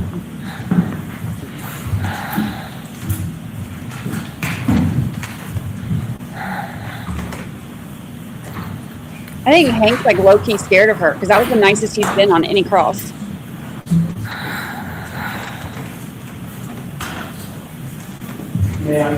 Yes. I'm so sorry. It's okay. Dr. Okay, Laposata. hold on one second.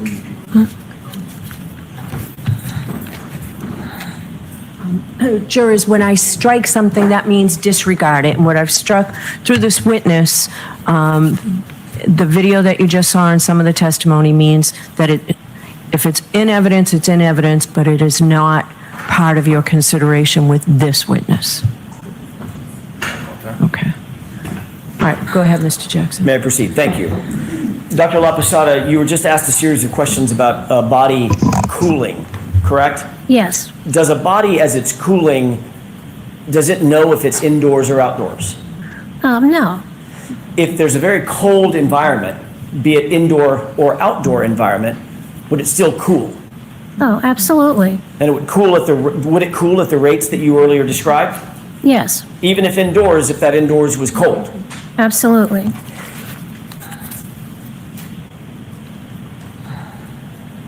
Like the garage. Your Honor, may we approach along with the Commonwealth very briefly?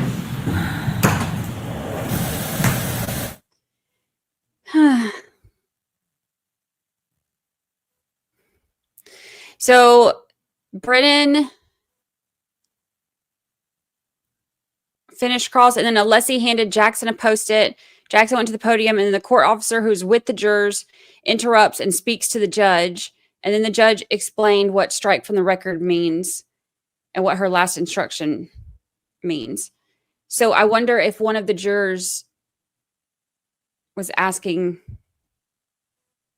about what that meant.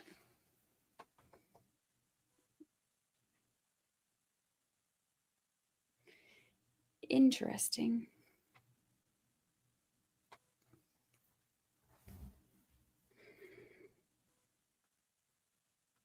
If I were a juror, I'd be confused. I'd be like, why are y'all always over there at sidebar?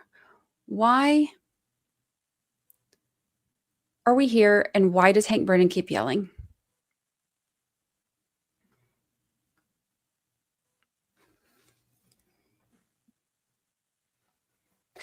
It's 2:34. They're going till 4. If they're about to wrap up with her, we will probably start Rentschler today. Make it through his qualifications.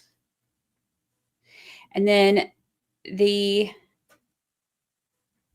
meat and potatoes of his testimony will be tomorrow. This one has gone a lot longer than, today has taken a lot longer than expected because of all the side arguments over everything.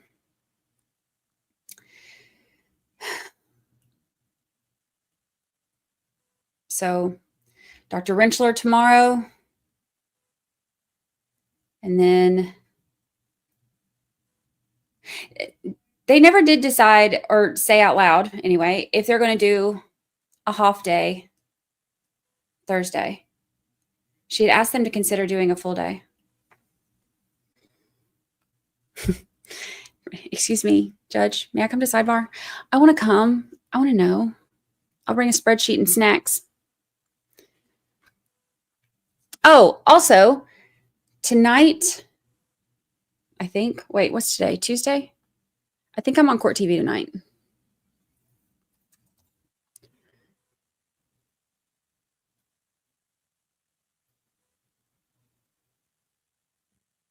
I think.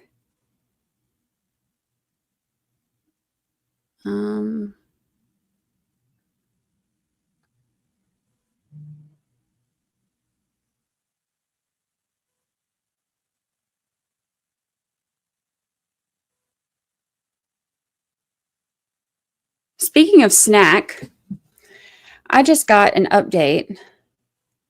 What is this? Court hearing descends into chaos as Detroit mom is caught making a snack on a video call.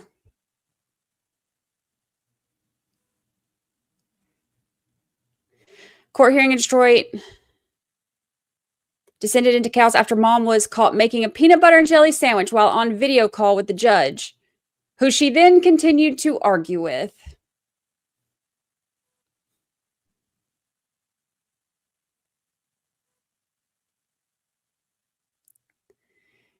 She was berated by the 36th District Court judge after she showed up late to her Zoom court hearing wearing a robe and then making a peanut butter and jelly sandwich. Okay, Jim McCabe, I hear you on the video call. the mom was facing a misdemeanor charge for allegedly having an open alcohol container as a passenger in a car. Look, I ain't even going to hate on it. I ain't even bad about it.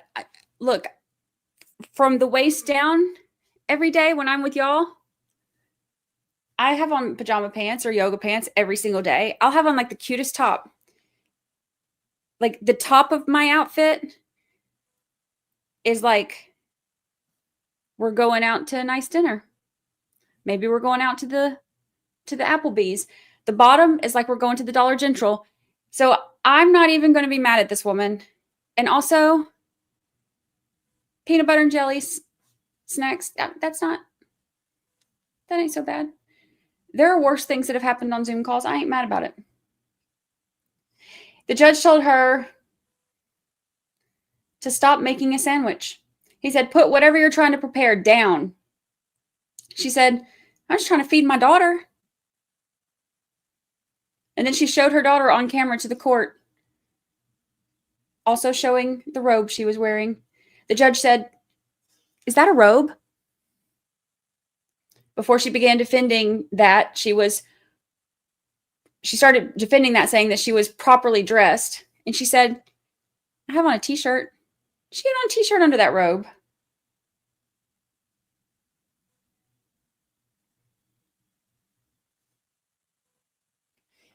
Look at her making her peanut butter and jelly sandwich on the Zoom hearing.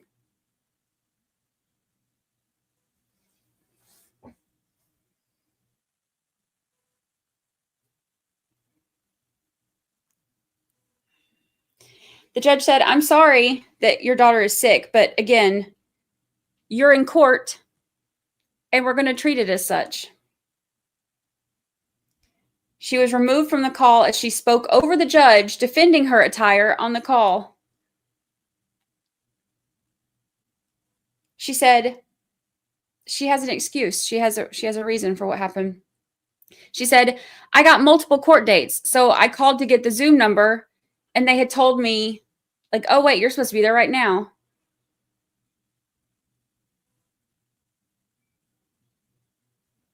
I hung up with them. I hopped on at 9:22 exactly and waited there from 9:22 to 11:30. That's when the robe thing happened, and he put me back in holding. So being on hold for 2 hours, I'm not going to lie, I kind of forgot he was on the phone. After she realized the session had started again, she sprinted to her phone while making the sandwich. She said, okay, I was definitely wrong. I could have came dressed better and more prepared. I don't want the judge to think I'm laughing at the situation or at him, because I'm not. I take that very seriously. I do genuinely, with a serious face, apologize to the judge.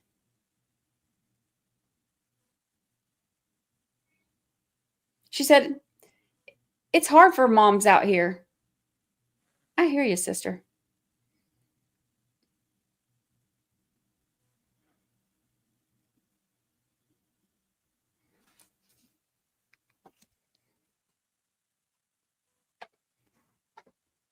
No judgment here.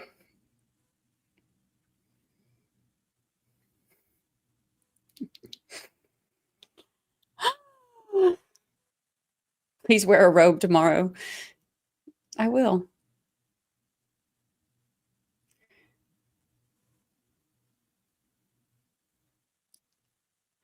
She was defending her attire.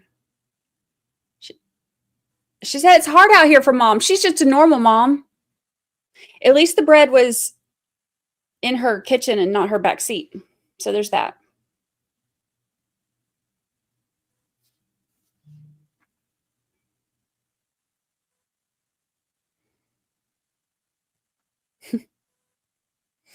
I'm not like a regular mom. I'm a court mom.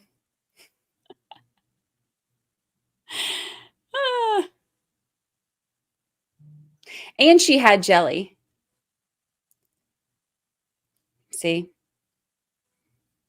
Jim McCabe didn't even have jelly. She just had peanut butter and backseat bread. Peanut butter jury time. Peanut butter jury time.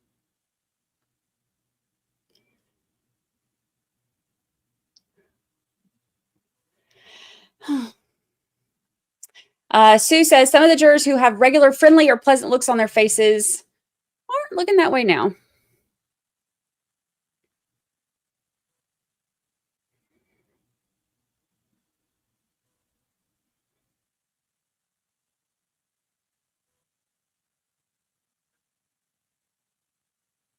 Why do you insist on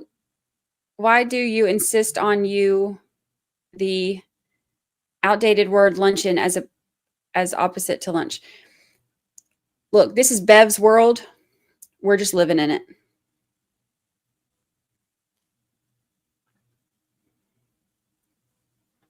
Bev's world. We're just here for it.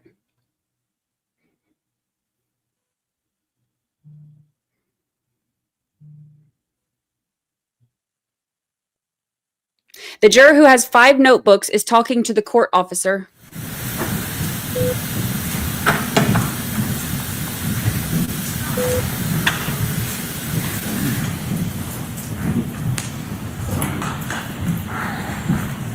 May I? Yes. Thank you. Dr. Laposata, stand back here for a quick second. Before I sat down the last time, I asked you a little bit about x-rays. Yes. And the effect of x-rays on an evaluation by a forensic pathologist. Do you remember that? Yes. Are x-rays important for a forensic pathologist to consider? Yes, they are. Did you find any? You reviewed the x-rays, correct? Absolutely. I'm going to relegate my question to just the right arm of John O'Keefe. Yes. Did you find any deformities, defects, breaks, fractures, or hairline fractures of that kind on any of the x-rays that you reviewed? None. May I approach your honor? Yes, I have a question for you. When you printed these, did you print them from a flash drive? May I have one more? Sure. I have some assistance with this. Because you have them up on the, We do have electronic versions of this. why don't we do that instead of the big, the large? As long as I can mark the large ones, I want those marked and moved into evidence for reasons that we discussed at sidebar. So those will be, you're objecting to this, Mr. Brennan? Okay, well, even if the Commonwealth objected, I'll allow those in, but I prefer to give the jury a flash drive with these on them instead of these big. So we will mark your flash drive, and you can just go ahead, do it in evidence. We'll mark the flash drive. The flash drive will go in with the jury rather than these very cumbersome additional pieces of paper, and you can go ahead and show them. If I did, or I don't want to have a whole discussion in open court. All right, jurors, we're going to make this one really quick. No.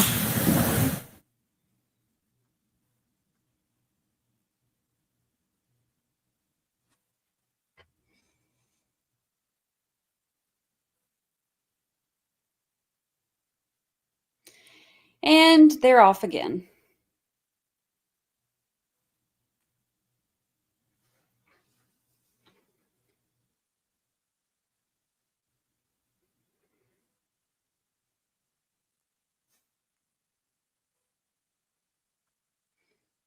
Another sidebar.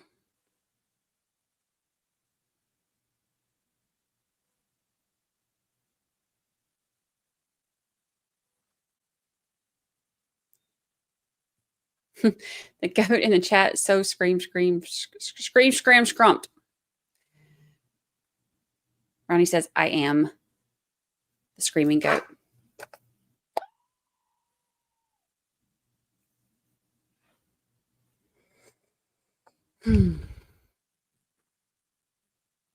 So many. Yes. What number week are we in? Like 730? Thank you so much. 8? Week 8. I think. Yep, week 8.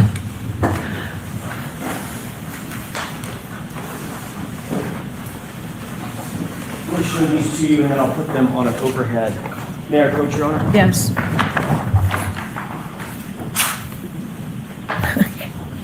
Do you recognize this document?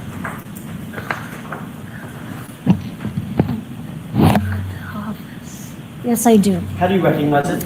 I recognize it by the medical examiner identification of Mr. O'Keefe, and I recognize the x-ray of the right hand, the right wrist, the right femur, and I can also tell by the R designation here that that's the right side of the body. Is this what you reviewed in coming to your opinions and conclusions concerning injuries to his right hand? Yes. Thank you.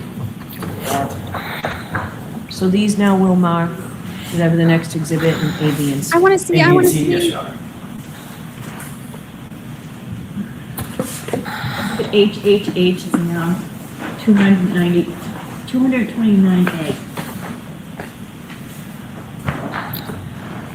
May I approach, Your Honor? Yes. I'm sorry, I need to wait.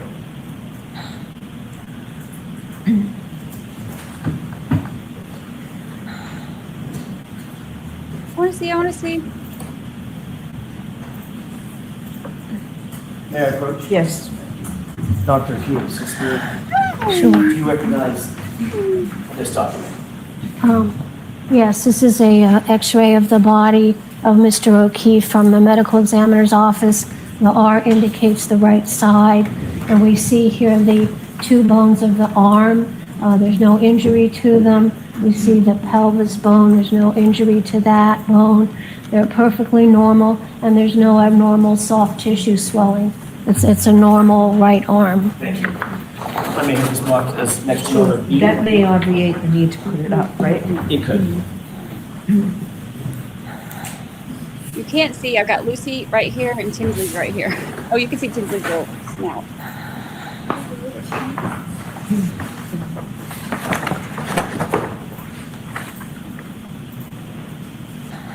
The 229B.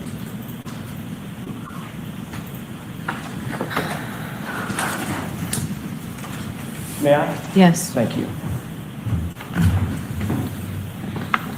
Doctor, do you recognize this document? Yes, this is another x-ray at the medical examiner's office of Mr. O'Keefe. And again, it shows the right side. We see some of the ribs there. We see the shoulder and the humerus, the upper arm bone. And the upper arm bone is totally normal. There's no soft tissue swelling around it. There's no breakage or microfractures. Thank you, Doctor. With the court's permission, next in order, sub C is in Charlie. Yes. Yes, this is redirect.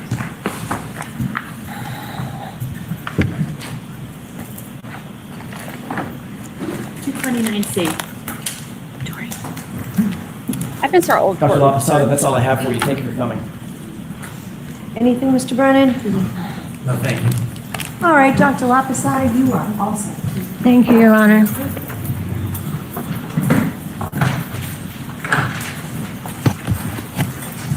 That's it. Now we got our last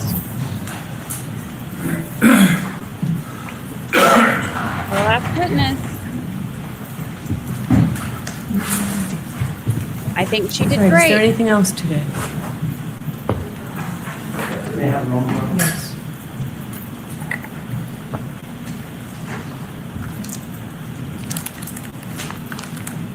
Are they not going to start here until tomorrow? Your Honor, may we approach? Okay, jurors, feel free to stand up and stretch. Oops. Are they not going to start him today?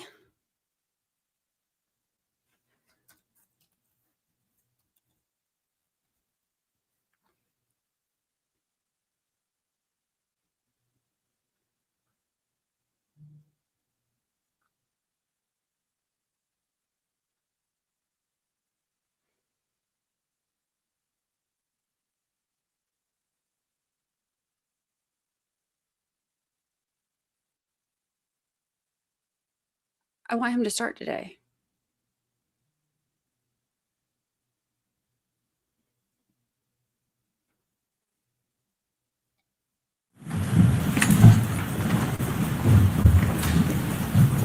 Dr. Rentschler is the last witness, I believe. So Your Honor, with the court's permission, I would ask the court to invite Dr. Andrew Rentschler to join us. Okay. All right. I am ready to hear his testimony. Bring the crash daddy.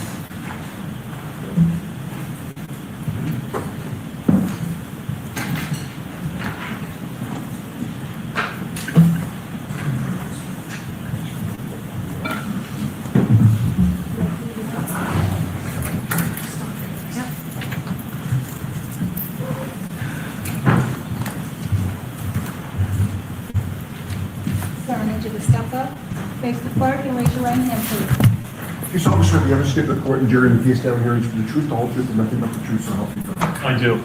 Good afternoon. No, Your Honor. It's fine, it's fine. Feels good. All right, Mr. Jackson, whenever you're ready. Thank you, Your Honor. Sir, could you please, pull that to you. You're a little on the tall side. Pull that to you right up under your chin if you can. And in a nice, clear voice, tell the jurors your name and spell your last name for us, please. Dr. Andrew John Rentschler, Rentschler. Sir, what do you do for a living? I'm a biomechanist, a biomechanical engineer, and an accident reconstructionist. Where do you work? I work for a company called ARCA LLC. Tell us a little bit about ARCA. What is ARCA? ARCA is an engineering consulting firm. So we do litigation type work, both civil and criminal, where we look at, for instance, I do biomechanics. So I look at injury causation in different types of events, motor vehicle accidents, pedestrian, automobile incidents, sports related injuries, industrial accidents. We also do accident reconstruction, as well as all types of really forensic type engineering. And we also do R&D, research and development, for private and governmental entities. What's your current title? I'm a vice president and director of biomechanics for the Midwest Division. The director position that you hold, that's the official position at ARCA? That's correct, yes, sir. How are you ARCA's senior biomechanist? I'm one of them, yes. And how long have you held the position of director of biomechanics and human factors? It's been at least 5 years. I don't recall exactly how long. What exactly does is it biomechanist or biomechanist? Biomechanist, yeah. All right, I'll get it right by the time we're finished. What is a biomechanist? What do you do? So a biomechanist really looks at the human body, and we look at the response of the human body to forces and accelerations. We apply traditional engineering, but to the human body. So a mechanical engineer, for instance, might look at a piece of steel, and you know the dimensions and size of the steel. If you apply a force in a certain direction with a certain magnitude, that steel will bend and eventually it'll break. Was a biomechanist or biomechanical engineer, I do the same thing, but I look at the human body. How much force has to be applied in what direction to get a specific type of injury? Whether it's a fracture of your humerus, a concussion, intervertebral disc injury, any type of injury has what we call an injury mechanism. So we look at the response of how the body reacts to forces in different environments. Ultimately, our hope is to actually help prevent and mitigate accidents. You know, motor vehicle incidents, we look at the design of airbags and seatbelts, sporting equipment, how can we reduce concussions and injuries associated with that? So ultimately, we try to figure out how to make the environment and the world safer for people in whatever type of interaction you might have. Is that sometimes called injury causation analysis? It is. That's one aspect of it. Injury causation analysis is looking at how an injury occurs. So if someone sustains an injury, as a biomechanist, I can look at the events surrounding that incident and determine how the injury occurred and applied to certain parts of their body to actually produce a given injury. Why is injury causation analysis important in the broader field of biomechanics? Why do you want to know the causation of certain injuries? Well, like I just said, our main goal and interest is to really mitigate and prevent injuries from occurring. So in order to do that, you have to know how they occur. You have to know, for instance, hockey, we do a lot of work with the NHL, how certain injuries occur, cervical injuries, concussions, shoulder injuries. So if your intent is to prevent injuries in certain settings and situations, you have to study how the body reacts, how those injuries are created, and then you can determine or attempt to determine how to prevent them from occurring in different events and situations. What sort of contracts or commissions does ARCA routinely engage in? We have a number of different contracts. We've worked in the past with the United States military. I helped design what we call the energy absorbing seat for the MRAP vehicles. You hear that? He helped design it. Hank's going to hate that. 1 second, Dr. Rentschler. Okay. For the MRAP, which are the mine-resistant, ambush-protected, armor-plated vehicles that they had over in Iraq and Afghanistan. And the issue there is that when they go over an IED, an improvised explosive device, it would blow the vehicle up off the ground. So we were seeing very severe accelerations and forces going through the vehicle, through the seat, into the soldiers' spines. And we're seeing severe spinal and head injuries as a result of that. So we worked with the military to design what we call an energy absorbing seat design. As the vehicle gets blasted up off the ground, the seat's designed to absorb that energy and that force from the blast and the movement of the vehicle and help protect the soldier's spine. We also, as I said, do a lot of work with the NHL. We work with the Department of Player Safety there, the National Hockey League. We look at the equipment, we look at helmets, trying to help prevent concussions, skate guards, how to prevent cuts and injuries due to the skates. One of the big things we did was actually redesign part of the rink. It used to be at the player area. At the end of the player area was a 90-degree stanchion of plexiglass. And what was happening was players were getting checked into the boards at the player area and then slamming up against the glass. And they were sustaining head and cervical injuries. I've mentioned before, it was actually the Boston and Montreal that caused the NHL to take a look at it, the hit of Chara on Pacioretty. He sustained a concussion and a cervical fracture. So they gave us part of the rink to the Winter Classic, the outdoor contest, and we used crash test dummies, Hybrid 3, 50th percentile male dummies, and threw them into different configurations of glass. And ultimately, the new design that we developed is a curved piece of spring-loaded Lexan or plexiglass. So now when the players get checked into the boards, it absorbs that impact and they glance off of it. And it's helped prevent and pretty much mitigate any type of head or neck injuries as a result of player interaction at that part of the rink. Hockey players tend to be pretty big guys, right? They do, yes. You said you used the 50 percentile Hybrid 3 as a crash test dummy, an ATD, to do your work in furtherance of the NHL contract or commission, correct? That's correct. Did you need to use a Hybrid 3 that was the same size as these big, tall, 6'4", 230-pound hockey players? No, not at all. Why not? There's a 95th percentile male dummy, which not many people have or use. The 50th percentile male is basically the gold standard for crash test dummies. And you're probably most familiar with it if you see automotive manufacturers and the ads on TV where they put the crash test dummy in the car and run them into walls and flip them over. Well, they use the 50th percentile for all of those tests. And then they scale the actual injury assessment reference values to different size people. So they record the force off of that, and they might say, well, for the 50th percentile average person, you can sustain 180 Gs of acceleration to the head before you see a severe injury. And then they'll scale that and say, well, the Hybrid 3 has to record, say, 300 Gs before someone twice that size gets hurt. So you just use one size dummy and then you scale that to whatever size person you're looking at or you want to actually investigate. Is that undertaking of mathematical scaling, is that an industry standard in biomechanics? Absolutely. And I mean, it's set forth in NHTSA, the National Highway Traffic and Safety Administration. They set, well, the government sets the Federal Motor Vehicle Safety Standards, and that's all the crash tests that vehicles have to go through. And during those tests, they have to ensure that the values on the dummy, on the head, on the neck, on the spine, on the arms, are below certain values to ensure that they're safe at specific speeds. And they scale, they have a certain papers, a lot of papers actually, which talk about scaling the values for different size people.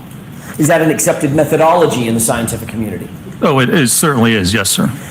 Dr. Rentschler, do you specialize in any particular research and analysis at ARCA to evaluate the relationships between crash injuries and crash forces? I do, yes. What about kinematics? Kinematics is one of the specialties, yes, sir. Fancy word, probably nobody knows. I didn't know it before I met some of the folks involved in this case. What does kinematics mean? Kinematics is just motion of the human body. So it's looking at how the body moves in different situations. Whether you're in a vehicle and it hits a wall, how does your body move? It moves forward. Will it load into the seatbelt? Does the airbag deploy? Or if you're a pedestrian and you're struck by a car, how does the body move as a result of that interaction? That allows us to look at the loading to the body. Forces are exerted on someone's body because their body's loaded by different objects or different forces. So kinematics is one of the first steps. If you're going to look at injury causation, you have to determine the kinematics of an event. What are human tolerances? Human tolerance is really just looking at how much force it takes to cause an injury. So there's been generations of testing to look at different forces. For instance, the humerus, the upper bone in your upper arm. How much force does it take to cause that fracture? They've tested the cadaver bones. There's a lot of research for decades out there looking at different parts of the body, the ulna, the radius, the two bones in your forearm, skull fractures. Almost any type of injury, again, has an injury mechanism, and in order to determine how it occurs, we have to look at tolerance. How much force can the body withstand before you start to see a specific injury occur? Doctor, how long have you worked at ARCA? I've been with ARCA now for about 17 and a half years. How many cases have you been a part of in terms of investigating or conducting crash injury analysis? Well, over my whole career, probably thousands of cases. I've been doing this since 2004, so for about 21 years total. Dr. Rentschler, are you able to estimate how many of those cases that you just talked about, those potentially thousands of cases, have involved motor vehicle pedestrian circumstances? Oh, I'm sure over the year there's been hundreds of cases. A lot of them are motor vehicle accidents, but certainly a large percent's automobile pedestrian type impacts.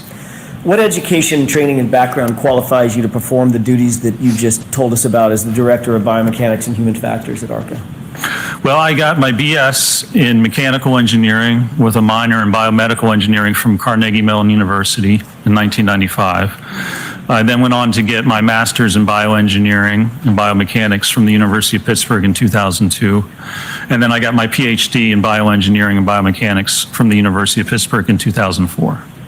2004. Thank you.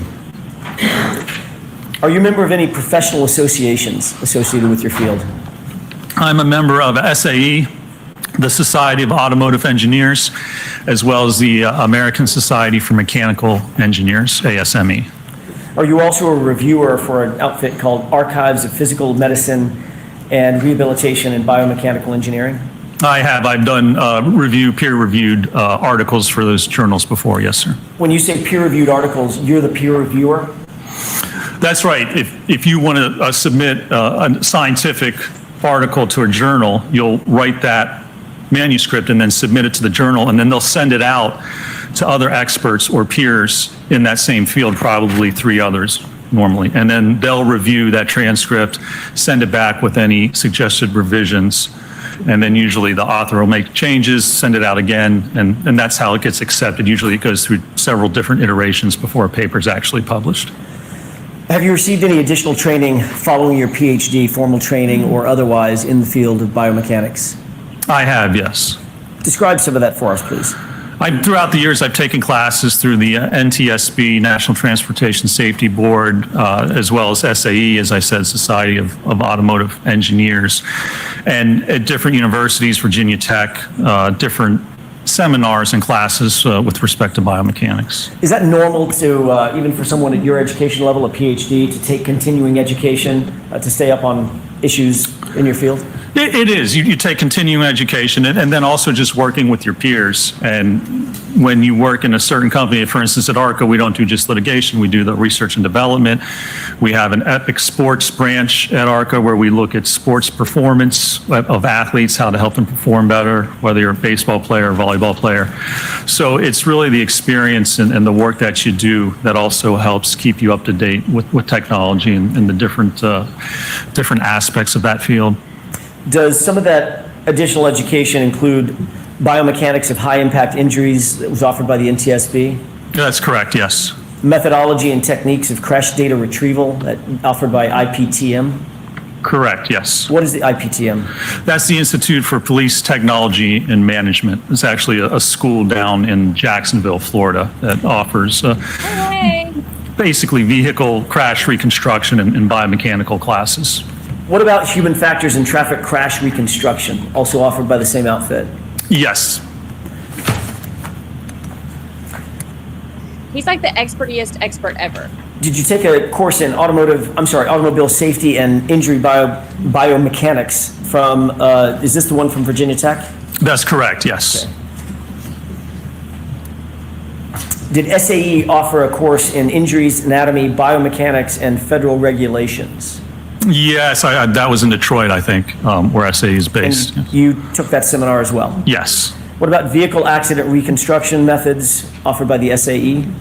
I've taken that class before, yes. Linear momentum analysis offered by CAARS? That was, yes, in a class out in California. Motor vehicle accident reconstruction offered by SAE? I've taken that class as well, yes. Advanced collision investigations out of California law enforcement? Yeah, I believe that was a 2-week class I took. That's the introductory class that they give to the sheriff's department and police officers out in California. And what about the post-collision passenger vehicle inspection and seatbelt analysis offered by CARS, CAARS? I've taken that as well, yes, sir. Have you published in peer-reviewed articles and book chapters? You said you were a reviewer. Have you actually published yourself along with you and your colleagues? I have published, and that was mainly when I was in graduate school, doing graduate work. I worked at the Human Engineering Research Lab. We helped people with disabilities, so we looked at people in wheelchairs, manual wheelchair users, looked at the forces acting on the arms, how to help reduce injuries, rotator cuff tears, carpal tunnel syndrome, things such as that. So I did publish primarily when I was in graduate school at the University of Pittsburgh. When you were in graduate school, approximately how many publications did you participate in, either yourself or with colleagues? Probably 10 or 12 papers, and then some abstracts, and I believe a book chapter as well. Have you been qualified in other courts to testify as an expert in the area of biomechanics and accident reconstruction? I have, yes. Approximately how many times? Oh, I've testified throughout my career probably over 150 times in both state and federal courts throughout the country. I want to talk to you for a second, Dr. Rentschler, about how you began working on this particular case, the case that's before the bench. When were you initially retained in connection with this case? We were initially retained, I believe it was for the first trial. It was, I believe, maybe it was the fall prior to that actual trial. That was last year. All right. When you were, by the way, initially, were you hired by the defense? No, we were not. Were you hired by the Commonwealth? We were not, no. Was that a separate agency that hired you?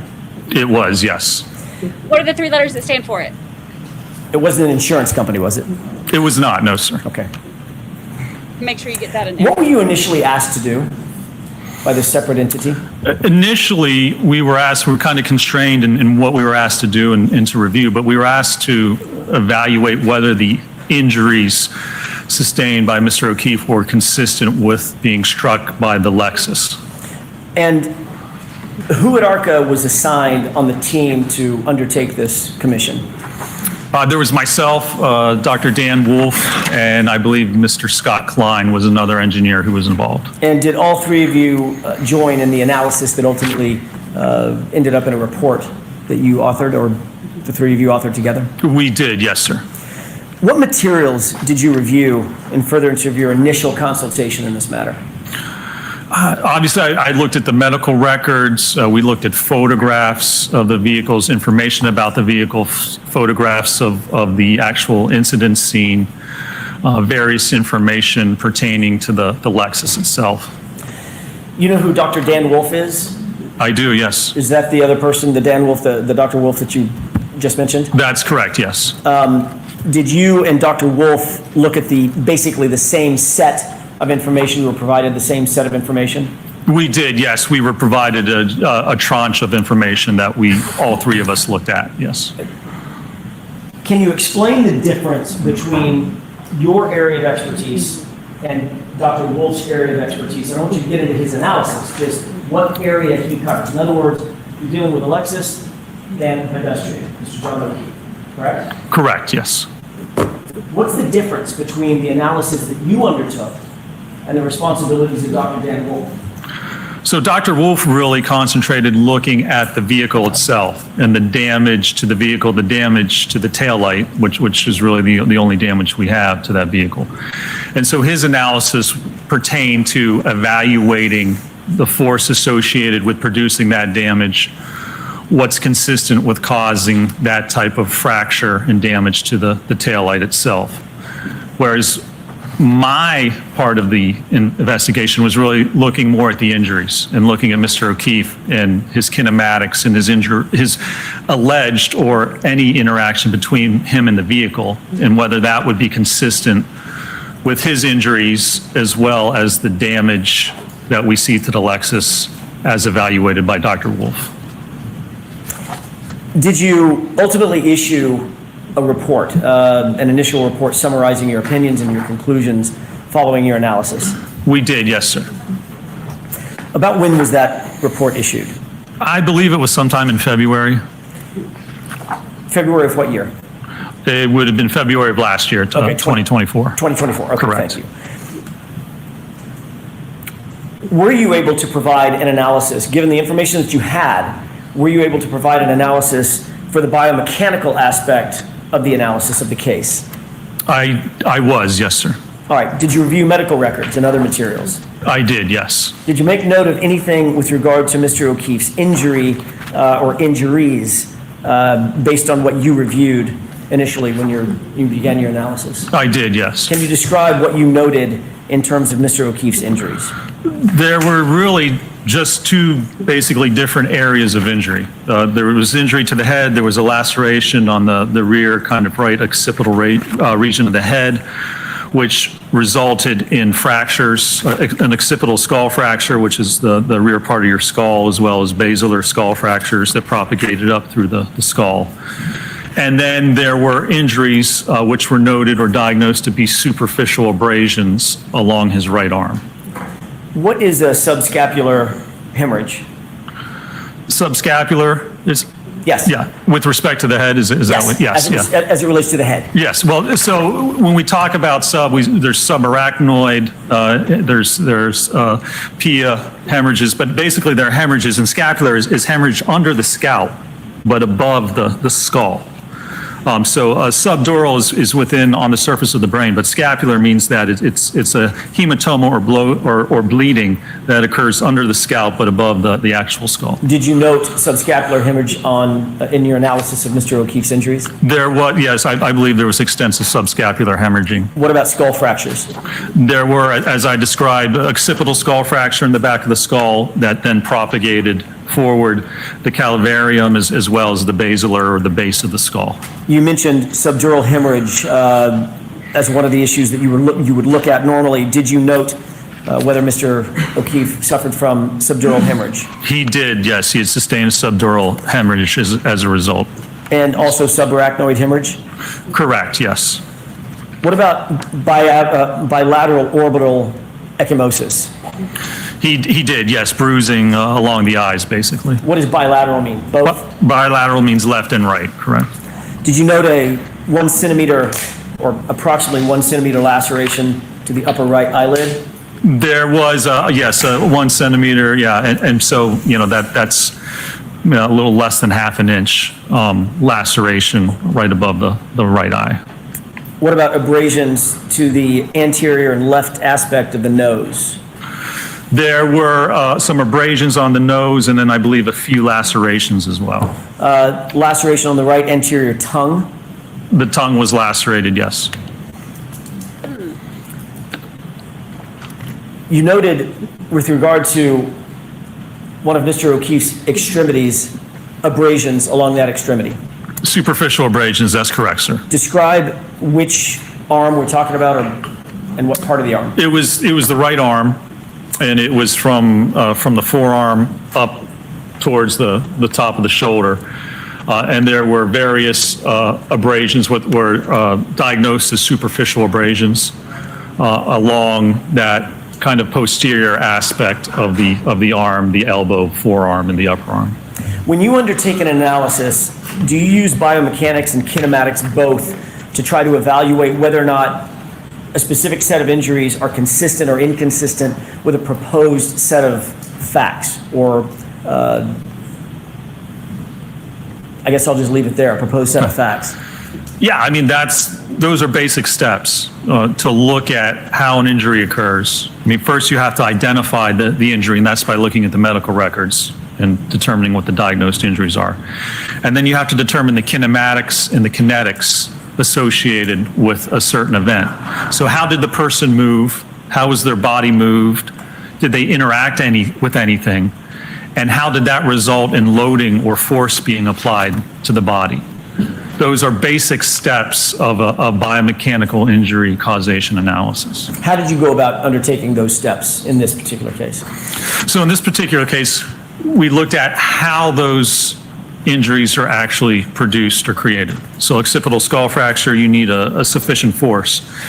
You need a force of around maybe 1,400 or 1,600 pounds applied at the back of the skull to actually cause a fracture like that. The abrasions, superficial abrasions, and an abrasion is basically rubbing or scraping or friction that kind of scrapes away the top part of your skin, the epidermis. You have the epidermis, the dermis, and then the hypodermis. An abrasion is just gets into the top epidermis and doesn't get any farther. Laceration is an actual tearing or ripping of the skin, usually down past the epidermis into the dermis. And so that takes either a blunt object or a sharp edge, depending on whether it's an incision or laceration, to actually produce that type of an injury. Did you look at patterns of injuries on Mr. O'Keefe? Yes. Did you also, the other side of that handshake, did you also look at damage to the vehicle, physical damage to the Lexus? We did, yes. Our goal or what we were tasked with was to determine whether the injuries are consistent with the damage to the car. So clearly, you look at how these injuries are created, what injury mechanism you need to produce them, and then you look at the damage to the car. Can you line up contact between where those injuries occurred and how they occurred with damage to the vehicle? What kind of materials did you review, in addition to, I'm guessing, photographs? Photographs, yes, autopsy photographs, as well as photographs of the vehicle and the damage to the Lexus. What about medical records, hospital records, things of that nature? Absolutely. That's the first step, looking at the injuries to find what the injuries are, what are the diagnosed injuries, as well as it's important to determine what injuries don't exist, because that's also helpful in determining whether certain impacts may or may not have actually occurred. Did you receive a full file from the medical examiner's office in this case? I did, yes, sir. Did you also receive police reports, follow-up reports, witness statements, things of that nature in this case? We did, yes. Did you receive any data concerning the vehicle itself, contained either in police reports or follow-up reports or expert reports? We did, yes. Mr. Jackson, I was just going to ask you to slow down cadence of your voice a little bit. It's late in the day and I'm doing it again, aren't I? I'll slow down. I forgot where I left off, but let me ask you sort of openly, was there anything else that you considered and analyzed in at least building a database from which you would build an analysis? Well, yeah, I mean, we review all the materials that are provided to look at all the injuries, to look at all aspects of the vehicle, damage to the vehicle, information about what the vehicle may have been doing. Any other evidence that may help contribute to looking at what either caused the injuries or what may or may not have caused the damage to that vehicle. When you and your teammates undertook this analysis, did you even know who we were? Initially, we did not. No, initially, I personally didn't know anything about the case, and we were asked not to do any research or to look up anything about it. We were given certain parameters, certain information, and that was it. Did you follow those instructions? I did, yes. The undertaking, the analysis that you did, was it in keeping with the accepted methodology or methodologies in your field of engineering? It was, yes. Did you ultimately reach some opinions and conclusions based on that initial investigation or analysis? I did, and we did it at ARCA, yes. Myself, Dr. Wolf, and Mr. Klein did. Did you reach any opinions or conclusions with regard to the force required to produce the occipital skull fracture that you noted with Mr. O'Keefe, his head being struck by the rear tail lamp of the subject Lexus? I did, yes. Tell me what those opinions and conclusions were. Well, again, we determined by looking at research and tolerance values that would take about 1,400 to 1,600 pounds of force to cause an occipital skull fracture.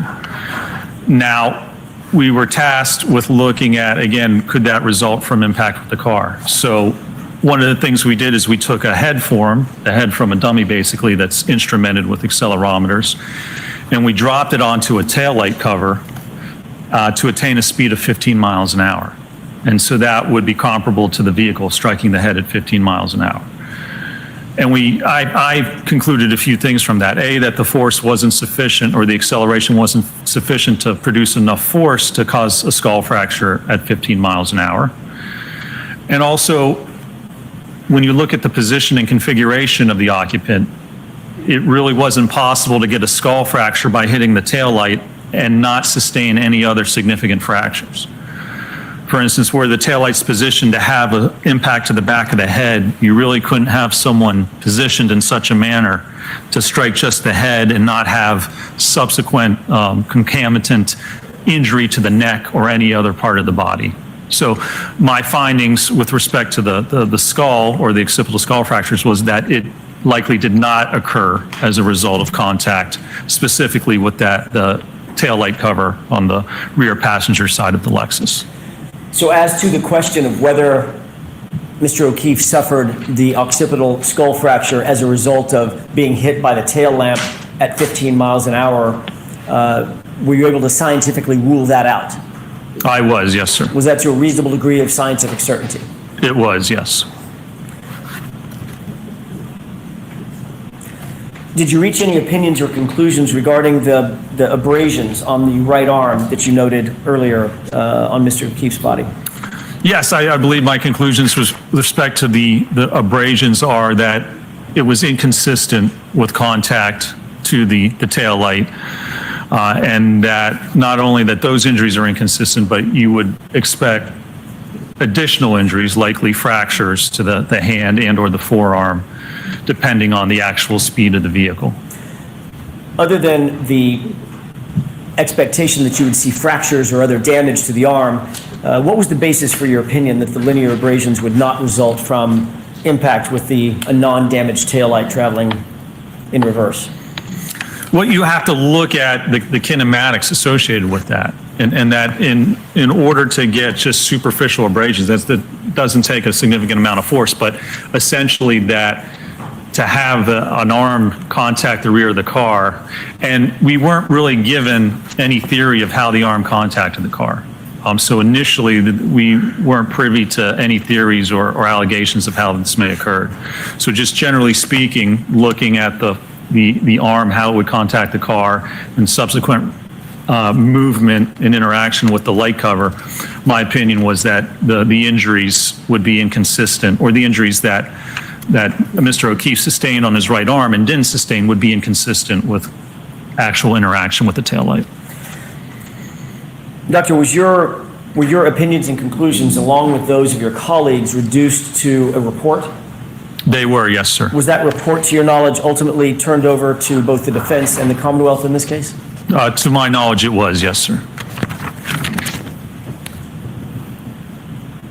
I'm going to change gears for a second and bring us forward to the spring of 2024, after February of 2024, moving into the start of 2025.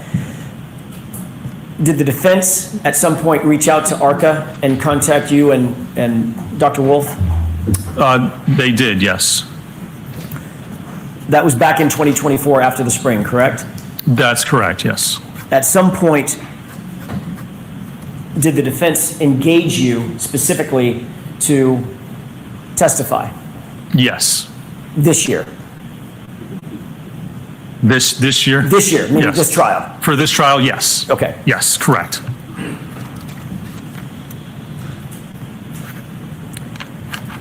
Were you asked to conduct further testing in furtherance of your potential testimony in this trial? We were, yes, sir. And were you provided additional materials from the defense in furtherance of your potential testimony and your testing? We were, yes, we were provided additional material with respect to, yes, the theory of how this may have occurred and how Mr. O'Keefe may have sustained his injuries, allegedly. Included in the materials that you were provided in anticipation of your testimony in this case, in this trial, were you provided anything from a company called Aperture? We were, yes. What were you provided from Aperture? We were provided a written report from Aperture, a PowerPoint presentation, about 140 some pages from Aperture, and then a file material, I believe what was reviewed and the results of some testing that Aperture had conducted with respect to this case. Was it your understanding that the Aperture PowerPoint was authored by a particular individual? Yes, sir. Who authored that PowerPoint as far as you knew it? As far as I'm aware, it was Dr. Judson Welcher. Your Honor, may we approach briefly? Okay. Oh boy. Oh boy. I have been waiting on this. Judd the Dud. I would not want to follow the crash daddies. I would not want to have to come in here and explain to them why I think they're wrong.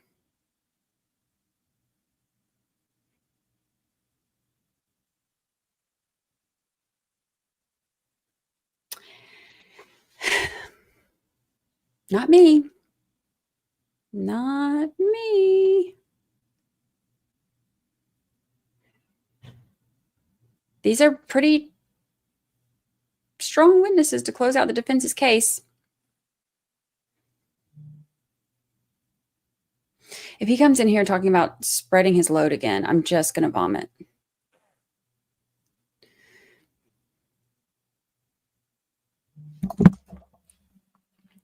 I keep hitting my microphone.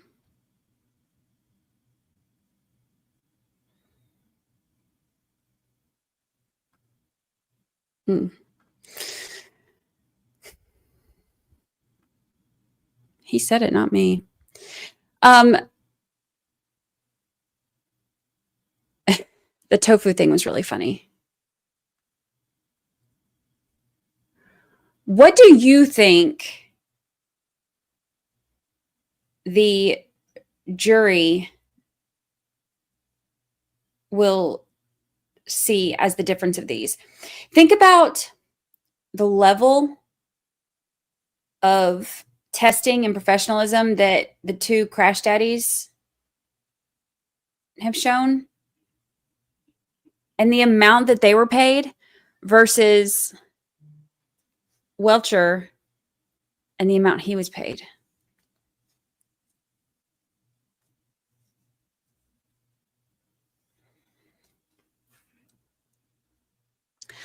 Okay, I love this. Brandi, you ladies have your two crash daddies. I want to go on the record and officially name Dr. Laposata our head trauma mama. I love it. I love it. We do have, so when I started the whole trial daddies thing, we didn't want our incredible trial mamas to be left out. So there is also a trial mamas calendar. We haven't added anybody to the calendar in a long time just because I'm too busy to do it, but we just name them as we go. So I love it. I'm trying to think of who else was in the trial mamas. Heidi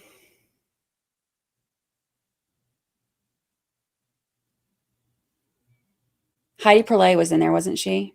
She was amazing. Brilliant.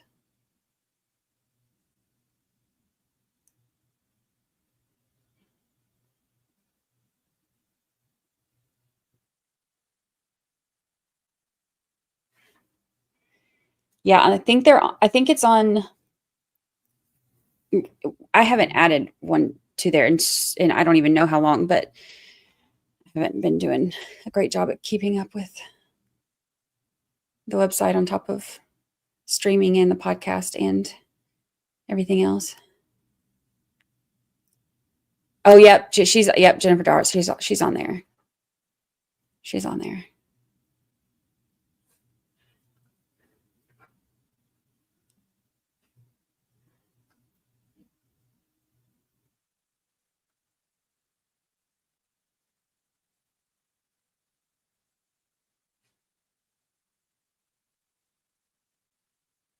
What time will you be on Court TV? I think they just emailed me. I'm on the 9 o'clock show. So I don't know. There's a hole in my pants.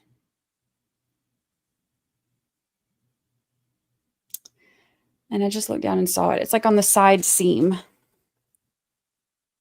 I can sew it up, but that takes so much time. There's, yes, 9 Eastern. There's 2 different blocks of questions. One is from like 9 to 9:30. I don't know. I don't know if I'm on the first half or second half. I haven't looked yet, but I'm on the 9 o'clock show tonight. My Dollar General pants. They have holes in them, which I guess makes sense for Dollar General pants. Let's see.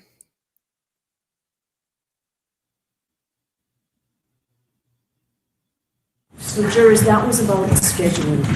We picked up a lot of time today. I think it was because we did spend less time at sidebar and less time doing things outside your presence. So back on track, and we're going. Hey, what happened? Hey.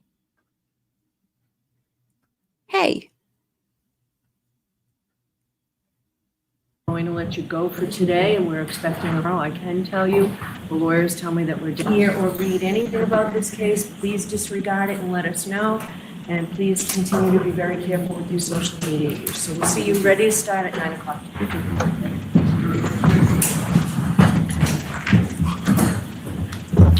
That's it. That's it. We are done for the day. I bet they were probably, this is just speculation, maybe they were getting ready to go into the PowerPoint and they hadn't made changes yet.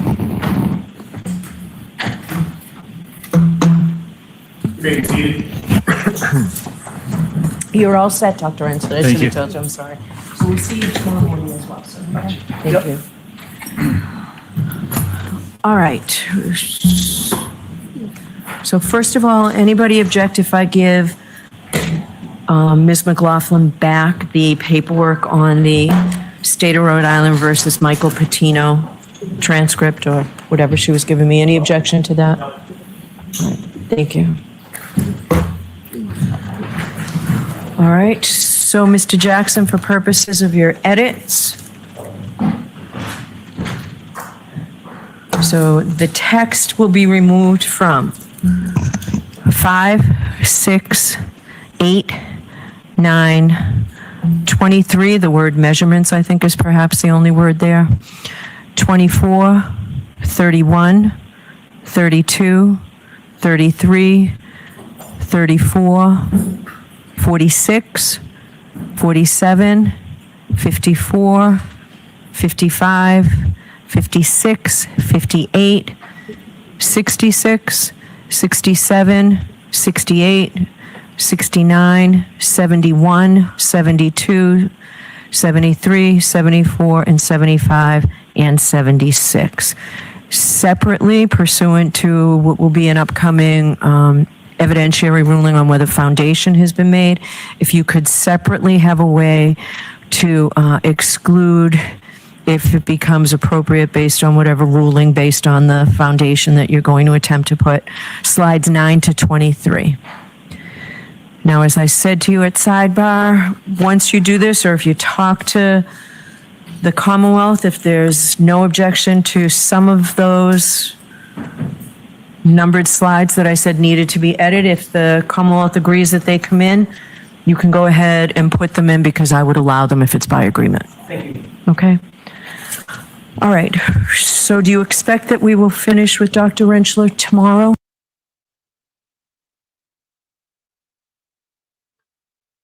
I don't think I'll be as long as I was with Dr. Wolf.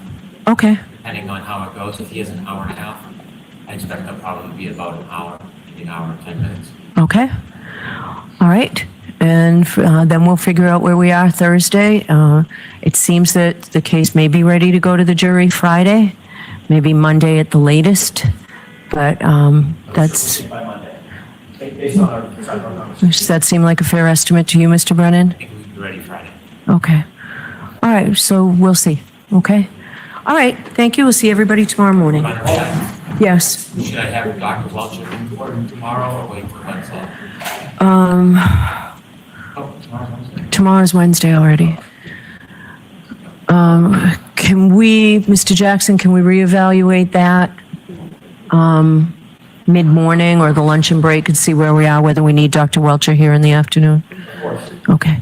All right. We'll do that. I think Mr. Leslie had one issue he wanted to address before. Yes, Your Honor. With regard to various exhibits that Your Honor said would be admitted based upon the issue that we had with regard to the Exhibit 88, Your Honor said you would... Yes. We'll put those into evidence. Thank you very much. Okay. That was the only item pressing for today. Yeah. I said yesterday they'd come in. They're coming in.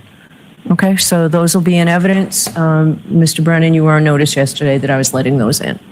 Okay. All right. We're all set. We'll see you tomorrow. All rise for the court, please. Goodbye. Goodbye. What are we thinking? How are we feeling? It's almost time. It's almost time. It's almost time. Maureen Moss has our official stats for the day. 2 witnesses, 12 sidebars, 21 objections, and magically, there were x-rays taken. Who knew? Who, if anyone, knew? They just said that they just said that they think that the jury will get the case on Friday, which means tomorrow they'll finish up with Rentschler, since today took forever because they were arguing over stupid things. Tomorrow they'll do Rentschler, or finish Rentschler, I should say. And then Hank has his couple of rebuttal witnesses. And then they'll do the charge conference and closing arguments. And then the jury will have the case.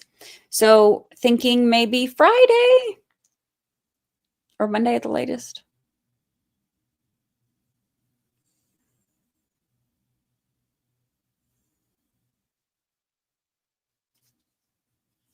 It took 5 days of deliberation last time. Normally, they say the estimate is 1 day of deliberations for every week of testimony, right?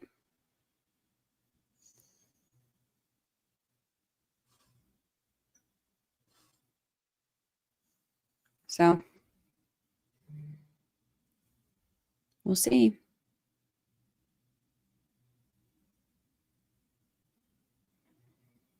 We will need a poll on how many days. We'll do a poll. We'll do a poll when they close.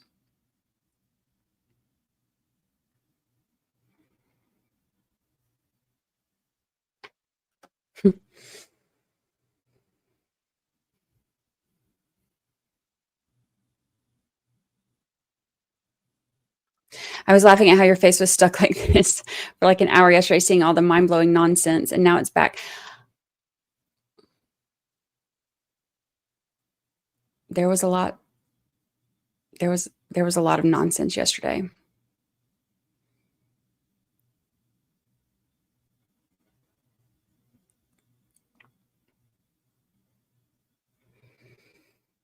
I think they say like on the shorter trials, it's like an hour for each day. On the longer trials, they say like a day for each week or something like that.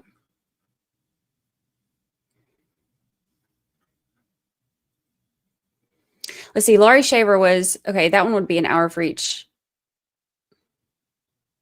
day would be about right for that one. I'm trying to think of, oh, 1 hour for 1 week. That's not what I heard. But I guess you can't ever really go by.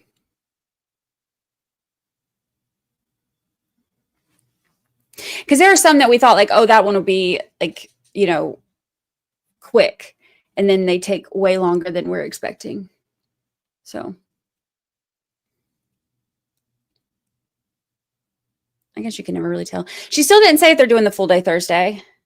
So I'm not sure.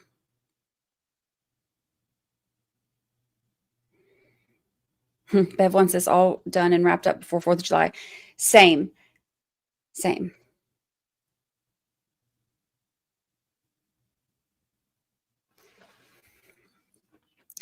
EDB says 1 day for each week. Okay, yeah, that's what I heard. 1 day for each week. And then on the shorter trials, it's like 1 hour for each day. So it's like if it's a 2-day trial, then it's like a 2-hour thing.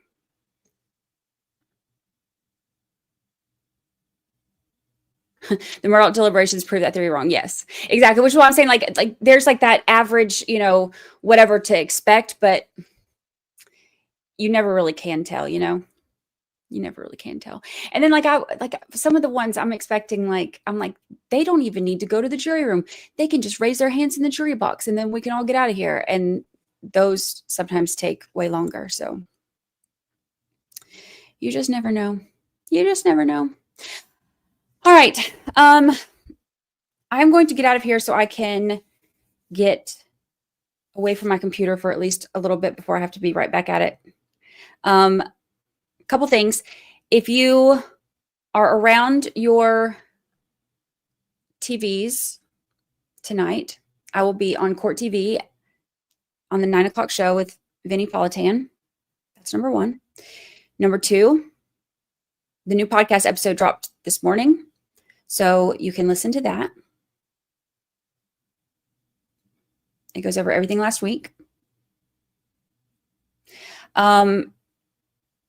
Oh, no, it's on, you have to get it on like Apple Podcast and Spotify and stuff like that. It's not on my YouTube channel anymore because it's a different RSS feed.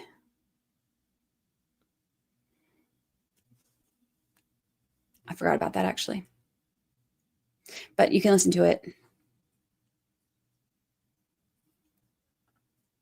Part of our stat should be how many times Brandi says goodbye to us before she actually goes. I think the record is 5. It's like an encore. I love it. That's a Southern goodbye. You say goodbye about 11 times. And then you talk about some more things and you say goodbye again. It's a process. We get there eventually. But it's a process. You don't just say bye and go. You say, all right, well, I'll see y'all later. And then there's always something else. Southern goodbye. Let your mama run into somebody at the Piggly Wiggly. You ain't never getting out of there because there's going to be about at least 12 goodbyes in between gossiping about everybody and their mama. It's how we roll. It's how we roll.